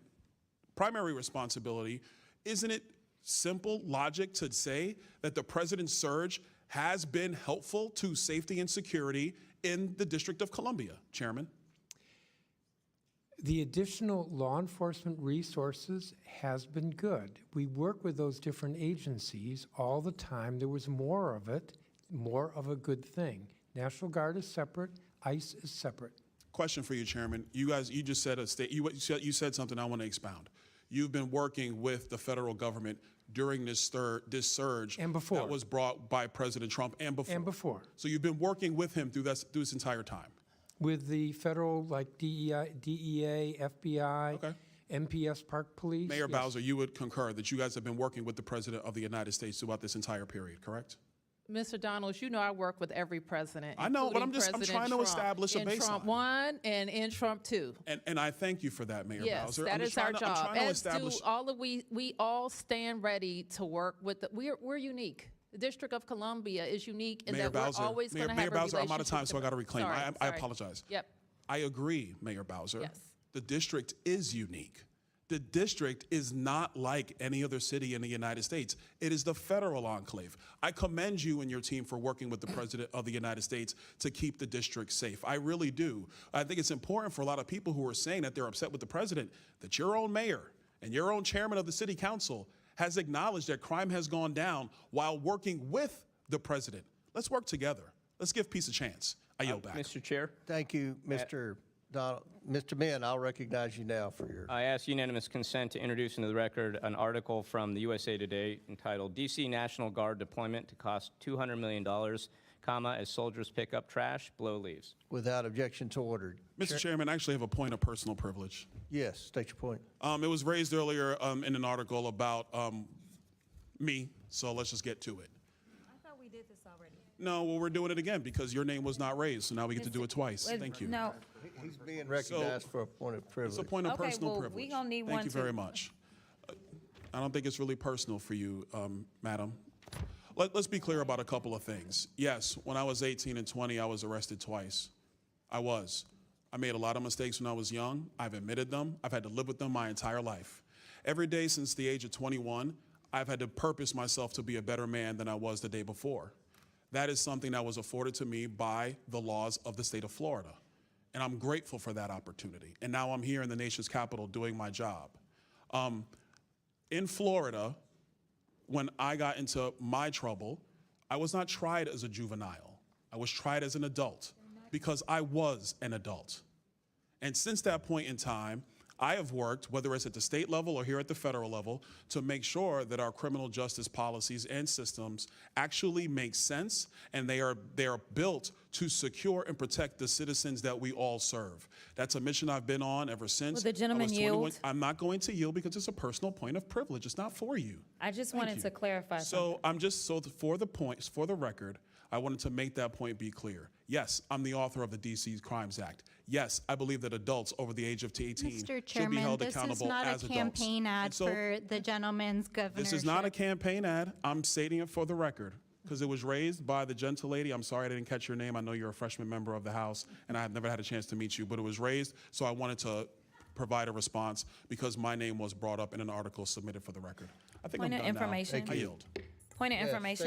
State your point. The gentleman from Florida just referenced the bill that he authored, and I just want to clarify, is the chair aware as to whether or not under current DC law, it allows the Attorney General, That's not a point of information. okay, well, it's a question. Well, Point of inquiry. I mean, We gonna do an we inquiry. can talk about it later. We'll do an inquiry. I am trying to clarify. It's not a parliamentary inquiry. All right, Chair recognizes Ms. Ansari. Okay, Mr. Chairman, I'm sorry to say, but we all know why you've called this hearing. This is one more attempt to cover for the Trump White House, which is itself engaged in a massive, massive cover-up to shield the president and his allies from accountability. No one is fooled as to why suddenly the President of the United States is declaring emergencies in cities across the country and deploying armed troops against American citizens, despite the fact that crime rates, at least in the District of Columbia, are at a 30-year low. This is very obviously a blatant and egregious attempt to redirect attention from a very real and ongoing crime. The crime, which is the massive and epic cover-up for Jeffrey Epstein's abuse and that of other rich and powerful men who engaged with and supported him over the course of decades. Some of those very men are in the White House right now. Donald Trump wants so badly for the Epstein story to go away. Trump sued the Wall Street Journal for $10 billion for reporting about this letter. Not surprising, as we are seeing what's happening now with the alarming authoritarian attacks on the free press. This was one of many examples, but he claimed this letter didn't exist. Here it is. This grotesque, disgusting, misogynistic letter which Donald Trump sent to Jeffrey Epstein. He probably laughed. He probably thought this was hilarious, laughing about the abuse of literally thousands of underage girls at the hands of Jeffrey Epstein, Ghislaine Maxwell, and his powerful rich friends, and then lying about it repeatedly to this day. Why? Why lie about it? Donald Trump now claims this isn't his handwriting, which is a comical excuse, and House Republicans are covering for him. Why are House Republicans covering for Donald Trump? They're holding this absurd hearing about crime in DC to distract the public from the very real national issues at hand. These are the people that Trump and House Republicans are covering for. Trump's Department of Justice moved Ghislaine Maxwell, Epstein's right-hand accomplice in the sexual abuse of underage girls, to a minimum security prison, all to buy her silence. You know, Donald Trump sent his former personal defense attorney, who's now the Deputy Attorney General of the United States, to sit down with Ghislaine Maxwell and to transcribe her remarks word for word, releasing this liar's version of the truth to the world. Why would the Trump Department of Justice endorse a convicted liar, Ghislaine Maxwell's version of the truth? Many of us here in this room actually sat with the victims, the survivors of Epstein, and they were understandably shaken and livid by the fact that a convicted child sex abuser and trafficker was given such a massive platform to continue to spread her lies. Donald Trump did that. Trump's DOJ did that. When FBI Director Kash Patel was asked about it in the Senate, he said he had no idea why she was moved to a minimum security prison. Don't House Republicans have any interest in investigating that? No? They don't care? Instead, they want answers to the really important questions. Questions like, how many trash bags did the National Guard pick up today? Or how many traffic tickets have been given out in DC this week? Or how many drunk college students needed to have the National Guard call them Ubers so they could get home? These are the tough questions that House Republicans want answers to. So let's just be very clear. The biggest criminal in Washington, D.C., the criminal who was besties with Jeffrey Epstein and was already found liable of sexually abusing E. Jean Carroll, the criminal who should be invested not only for those crimes, but now this massive cover-up, is Donald John Trump. What I want to know is who instructed the Bureau of Prisons to move Ghislaine Maxwell? What did the Trump administration promise her to remain silent? Why is FBI Director Patel claiming that no other men victimize underage girls and women through the sex trafficking operation organized by Epstein and Maxwell, which is obviously false, and we heard as much from the women? Did House Republicans collude with the White House to change their tune on the Epstein files? And what is Donald Trump so afraid of? Why won't he just release the unredacted Epstein files, which he could do literally at any moment? Unfortunately, we will have to continue to wait to get these answers. Also, Republicans can find out how many stray cats need to be dealt with on the streets of Washington, D.C. I yield back. Chair recognizes Mr. Burchett from Tennessee. Thank you, Mr. Chairman. I think it needs to be said that the Democrats had those files for 4 years and chose not to do anything with them, and now currently they're obsessed with it. I think that speaks volumes. But thank you all for being here, Mayor. Thank you, ma'am. I was a county mayor. It was the best job I think I've ever had. Thank you. And on days like today, I'm sure you're thinking, dadgum, I wished I hadn't run for this office. Should have sold Amway or something. But anyway, I have a couple questions for you, ma'am. President Trump's response to the spike in violent crime in Washington, D.C. lowered the rate of violent crime? I have already testified to the period of 30 to 34 days. We saw a decrease on top of the decreases that we are experiencing already this year. Okay. Yes, ma'am. But when you're the 435th most powerful member of Congress, I have to ask those questions Yes, again. yes. So just act like you've never Okay, heard that, okay, and you I got deserve it. a Pulitzer Prize for my questioning. Have the criminal justice policies created by the D.C. City Council led to the spike in violent crime in Washington, D.C.? In my experience, Congressman, there is not one single thing that you point to when crime goes up, and it's usually not one single thing you point to when crime goes down. So my experience as mayor and as a member of the council before that is to throw everything at it. We look at the laws, we look at our deployment strategies, we look at our prevention strategies until we see results, and that's what we've seen over the last 2 years. Thank you, ma'am. Why is your, Mr. Mendelson, why does your council continue to push these soft on crime policies when violent crime apparently has skyrocketed in Washington, D.C. as a result?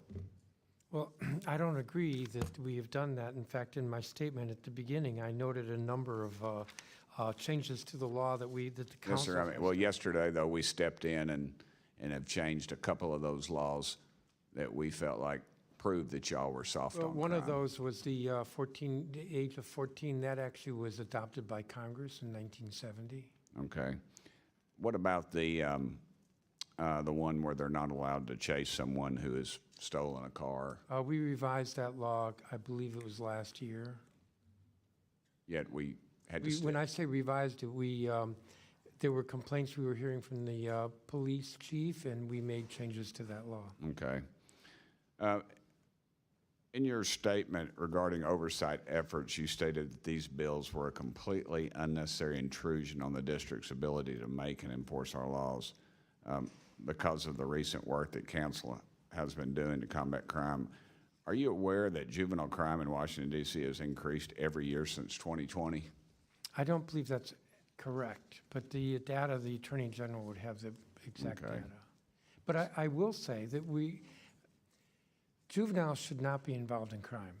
And that should be the goal of any society, of any community, and that's our goal. We do not want juveniles involved in crime. We want them in school, we want them learning, we want them to have every opportunity to achieve as an adult. Okay. In 2021, Mayor Bowser requested $11 million for additional funding for police officers. In response, you and your colleagues on the D.C. City Council proposed a compromise package that would appropriate $5 million to police officers and various amounts to gun safety initiatives because, as quoted, because the solution can't solely be more police.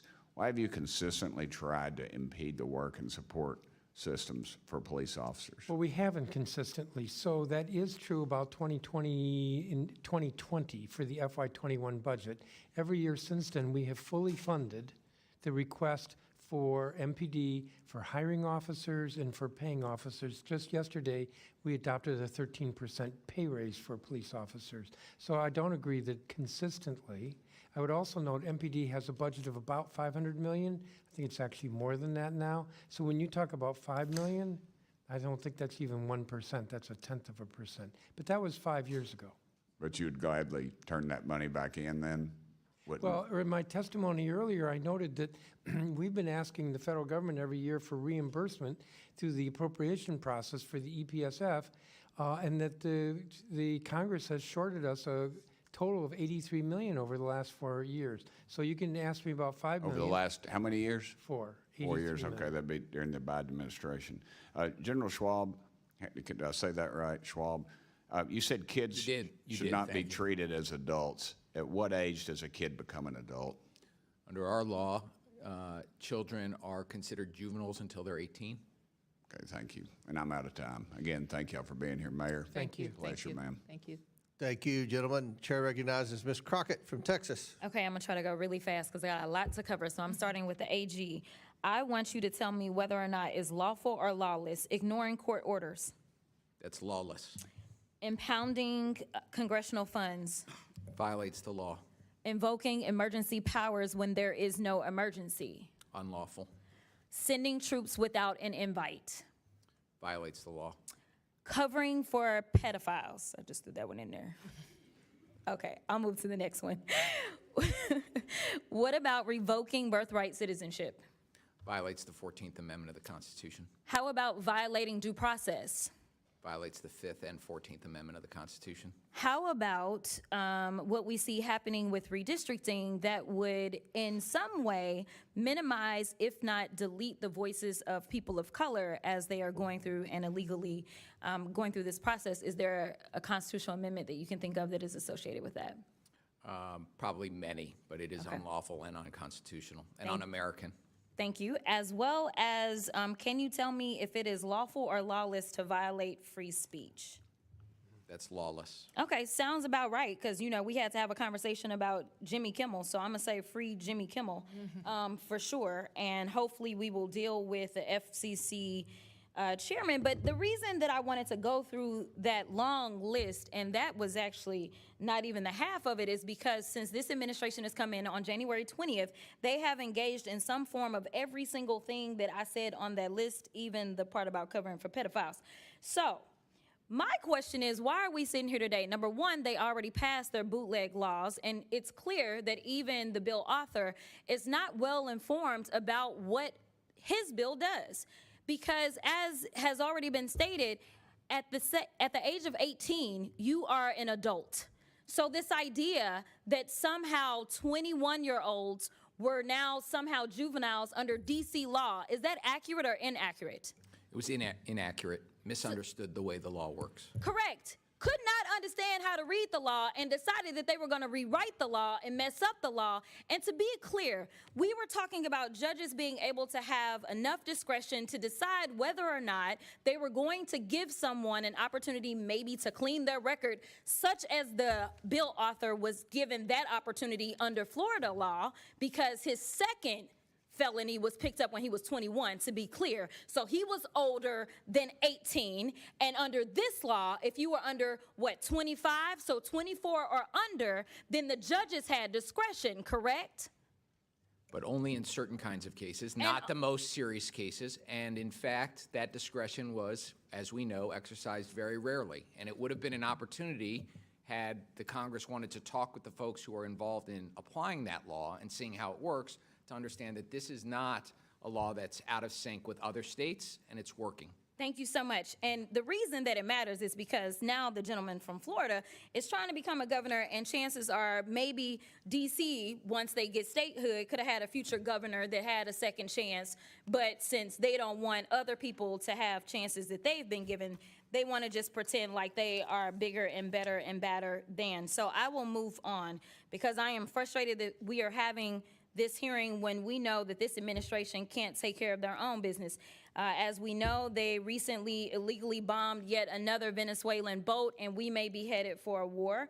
We know that this particular president has decided that he wants to shake down people as relates to the First Amendment because he has filed not one lawsuit, not two lawsuits, but he has filed numerous lawsuits. He filed a lawsuit against the New York Times. He filed one against the Wall Street Journal, against CBS, against ABC, against the Des Moines Register. He is doing all of this because he wants to quash any speech that is not appreciative or lauding him, which is pretty much anything that's factual. So let's talk a few facts about these January 6th felons that should still be incarcerated because they went through the process, but because they were doing things on his behalf, of course, he wanted to let them go. So they released more than 1,000 people who participated in the insurrection on this government, many of whom had previous criminal records, like Mr. Theodore Mendenforth, who was convicted of predatory criminal sexual assault of a child.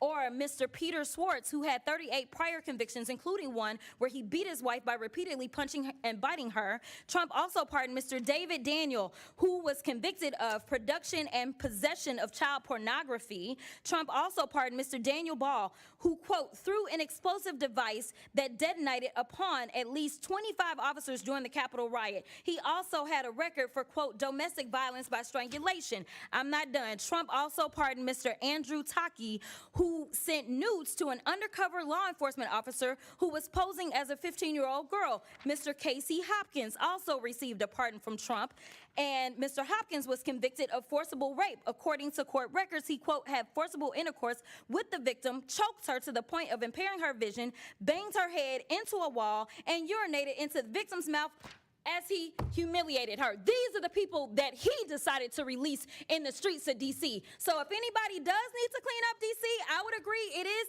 this man, because he is the one that is causing half the crime that we have. Not only is he participating in the crime, but we know that he instigated the insurrection. And if I did say that I had one issue with the Biden-Harris administration, it is the fact that they did not move forward and make sure that this man was put where he should have been put. Because the last time I checked as a criminal defense attorney, and Mr. Attorney General, you may have a different experience, but I never had a defendant that had 34 convictions for felonies and did not spend one day in jail. Never in my life. And the last time I checked, the party of law and order is the only one that decided that they would be out of order and decided to nominate someone who was not only indicted but was actually convicted of multiple felonies. That has never happened in this country, and it is a shame that we are dealing with it now, and now he wants to tell y'all how to do your jobs. Okay. I thought you were going to say when you had one problem with the Bidens, I thought it was going to be on the pardons, all the pardons at the auto pen pardon. It's on the fact that they did. Okay, all right, okay. Chair recognizes Mr. Gill from Texas. Thank you, Mr. Chairman, and thank you for holding this hearing. And I'd also like to thank the witnesses for taking the time to be here today. I know y'all are busy, so really appreciate it. Mayor Bowser, thank you to you especially for coming here. You've been mayor for about 10 years, right? Yes. Okay. And during that time, would you describe D.C. as a safe city? Yes. You would? Listen, Mr. Gill, and it was brought up earlier by the Congresswoman from The murder Detroit. rate in Washington, D.C. is the 4th highest of any city in the I country. have- Would you I have describe that as a safe I city? have heard every statistic and factoid, and they're all different about where Are you our city. disputing No, that Washington, D.C. is the 4th highest murder rate in the country? I'm not familiar with that You're statistic. not familiar with that What I know, statistic. Mr. This is your Gill- city. Mr. Gill, Respectfully, excuse this me. is your city.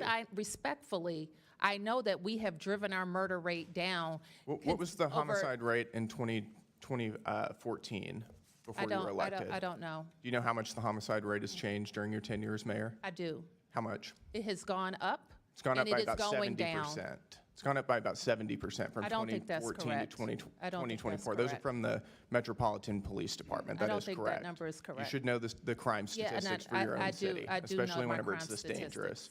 Do you know how carjackings have trended during your time in office? I know that they have gone down. They're up over 500% since Mm-hmm. from 2014 to 2024. That's not a safe city. I don't think any person would call that a safe city. We'll move on. Do you agree that defunding the police makes our communities less safe, don't you? This is what I want to say. It's a straightforward question. yeah. You're not Well, going to this is my- filibuster. this Do is you my think that answer. defunding the police This is makes our my communities answer. less safe? What I know is that people have moved here. People have sent their kids here. People have started businesses here. We have record.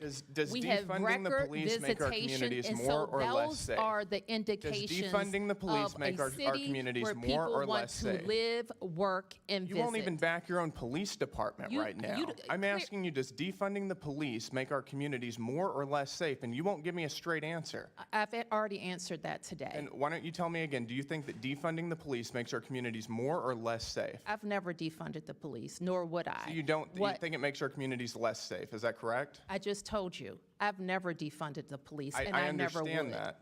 You know, you may not have defunded the police, and that's a good thing, but you did provide a $125,000 grant to an organization lobbying to defund the police. Are you aware of that? What is that you just raised? It's an organization called HIPS that you provided just this year, fiscal year 2025, $125,000 grant to. I This think is we them funded lobbying them to defund the do public police. health work. Quote, "It's time we shifted to a society free of police and systems of incarceration."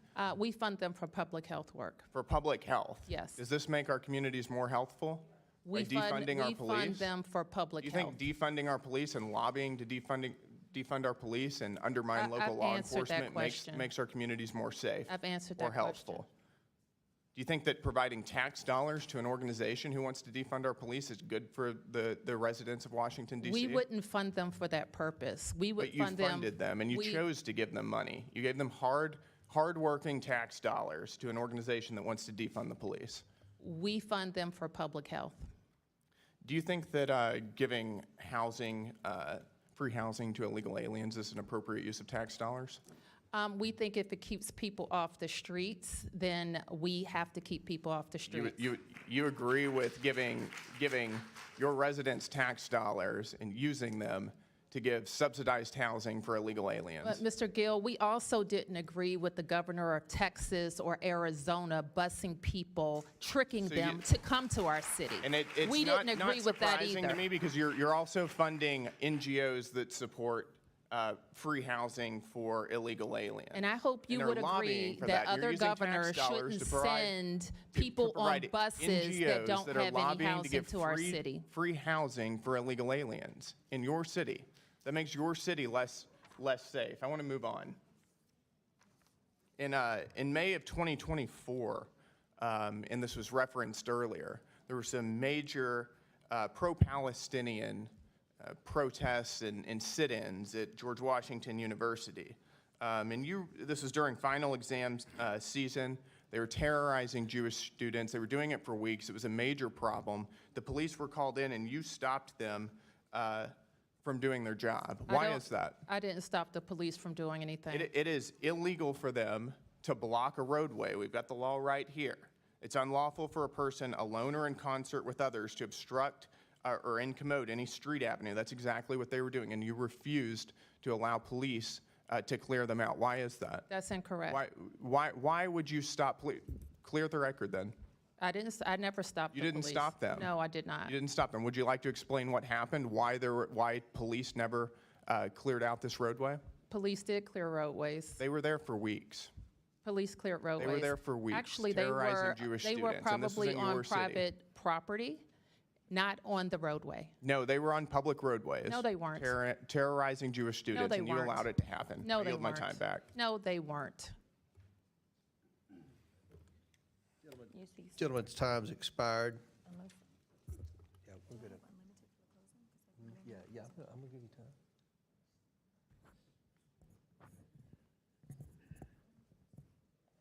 All right, I'm gonna recognize the ranking member for some unanimous consent requests. Thank you, Mr. Chairman. I request unanimous consent to enter into the record this August 19th, 2025 article from the American Prospect titled, "The GOP states with guards deployed to DC have urban murder rates way higher than DC's." Without objection, so ordered. I'd also ask unanimous consent to enter into the record this February 28th, 2024 study from Third Way titled, "The 21st Century Red State Murder Crisis," which lays out the decades-long problem with high murder rates in red states and undermines the Republican myth that crime is their strong point. Without objection, so ordered. And my final one is from Newsweek, but I don't know the date right now. But this goes to what the gentleman was just talking about when he said that DC has the 5th highest homicide rate in the country. According to Freedom for All Americans 2024 data, DC is not on this list at all. It starts with St. Louis, and number 10 is Chicago. Without objection, so ordered. So in closing, I want to thank our witnesses for being here today. I know it was a very long hearing, but this is an issue that America's watching. This is America's city. This is the capital city. We want it to be safe. Many of us spend at least half our waking hours here in Washington, D.C. So even though it's not our official residence, we spend a lot of time here. Many of us spend more time than here than in certain parts of our district. So I want to yield to the ranking member, Ms. Crockett, for a brief closing statement. Thank you, Mr. Chairman, and thank you to my colleagues for their questions and to our witnesses, Mayor Bowser, Chairman Mendelson, Attorney General Schwab, and Mr. Jackson for your service and for your testimony here today. I appreciate all of your voices and your leadership to fight for DC and its rights. You debunked a lot of misinformation today. Washington, DC is a great American city which deserves to govern itself like any community in our country. If Donald Trump wants to run DC, he should resign as president, I'm here for it, and run for mayor. Congress should not waste time undermining this city's elected leaders. We will continue to work with you all to support real public safety through smart policies that support communities and hold criminals accountable. We will work with you to tackle gun violence and to protect the rights of every American. Our committee will not ignore the real crime at 1600 Pennsylvania Avenue. We need to stand up for free speech and against corruption and weaponization. Chairman Comer, I appreciate your commitment to work with us to hear from FCC Chair Brendan Carr, which I think is the most alarming news of this last week. I hope both sides of our committee are opposed to the President of the United States picking and choosing late-night TV hosts.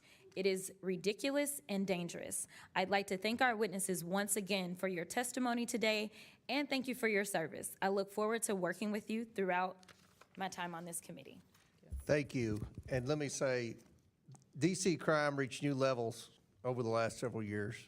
President Trump finally tackling the crime crisis with the deployment of federal law enforcement. We are thankful to President Trump for wanting to tackle the crime crisis in this country. That was an issue in the presidential election, and it was an issue which every poll shows was important to voters all across America, especially urban and suburban voters. So we commend him for sending troops into the cities to support what local law enforcement we have. And I know, Mayor Bowser, I appreciate you and your leadership in the city. I know you're in a very difficult position as mayor. We believe that a lot of the problems stem from a lack of accountability where our law enforcement's hands are tied in Washington, D.C., as well as our juvenile justice rules and laws and system is not where it should be to hold the most vicious criminals accountable, regardless of their age. And I think you're doing a good job in a tough position. We disagree with a lot that the council has done. We would love for the Attorney General to be more aggressive. Hopefully the legislative agenda that the President supports, that we've passed out of this committee, hopefully it'll become law, and we can see if those new laws help hold people accountable and lower the crime rate in Washington, D.C., which is what the goal of this committee is. It has nothing to do with race. This has nothing to do with discrimination. This has nothing to do with picking on Washington, D.C. This is our home too, and we want to make Washington, D.C. safe. We have employees here, and we have a whole lot of constituents that come here every day, and we want to make this city safe. And I think we can work together, and I look forward to working with the council, Chairman Mendelson, with the mayor, with the Attorney General, and with everyone, all the stakeholders in Washington, D.C. In the same collaborative way that we were able to bring the Washington Commanders back to Washington, D.C. In the same way we passed the Show Up Act, which I think has been part of the economic development woes in the city. Remember, under President Biden, he extended the work from home agreement or whatever they had with the federal employees. And you have government agencies that for years didn't have employees going into those offices. That affected restaurants, that affected food vendors, that affected a lot of the local economy. And we've passed a bill in here, the Show Up Act, to try to get those federal employees to come back to Washington, D.C. to work like the rest of us have to do. So I think we've demonstrated that we've worked together in the past to do things to help Washington, D.C., and I hope we can do that in the future. Because again, our goal is to make this city safe for everyone. So with that, And without objection, all members have 5 legislative days within which to submit materials and additional written questions for the witnesses, which will be forwarded to the witnesses. If there's no further business, without objection, the committee stands adjourned.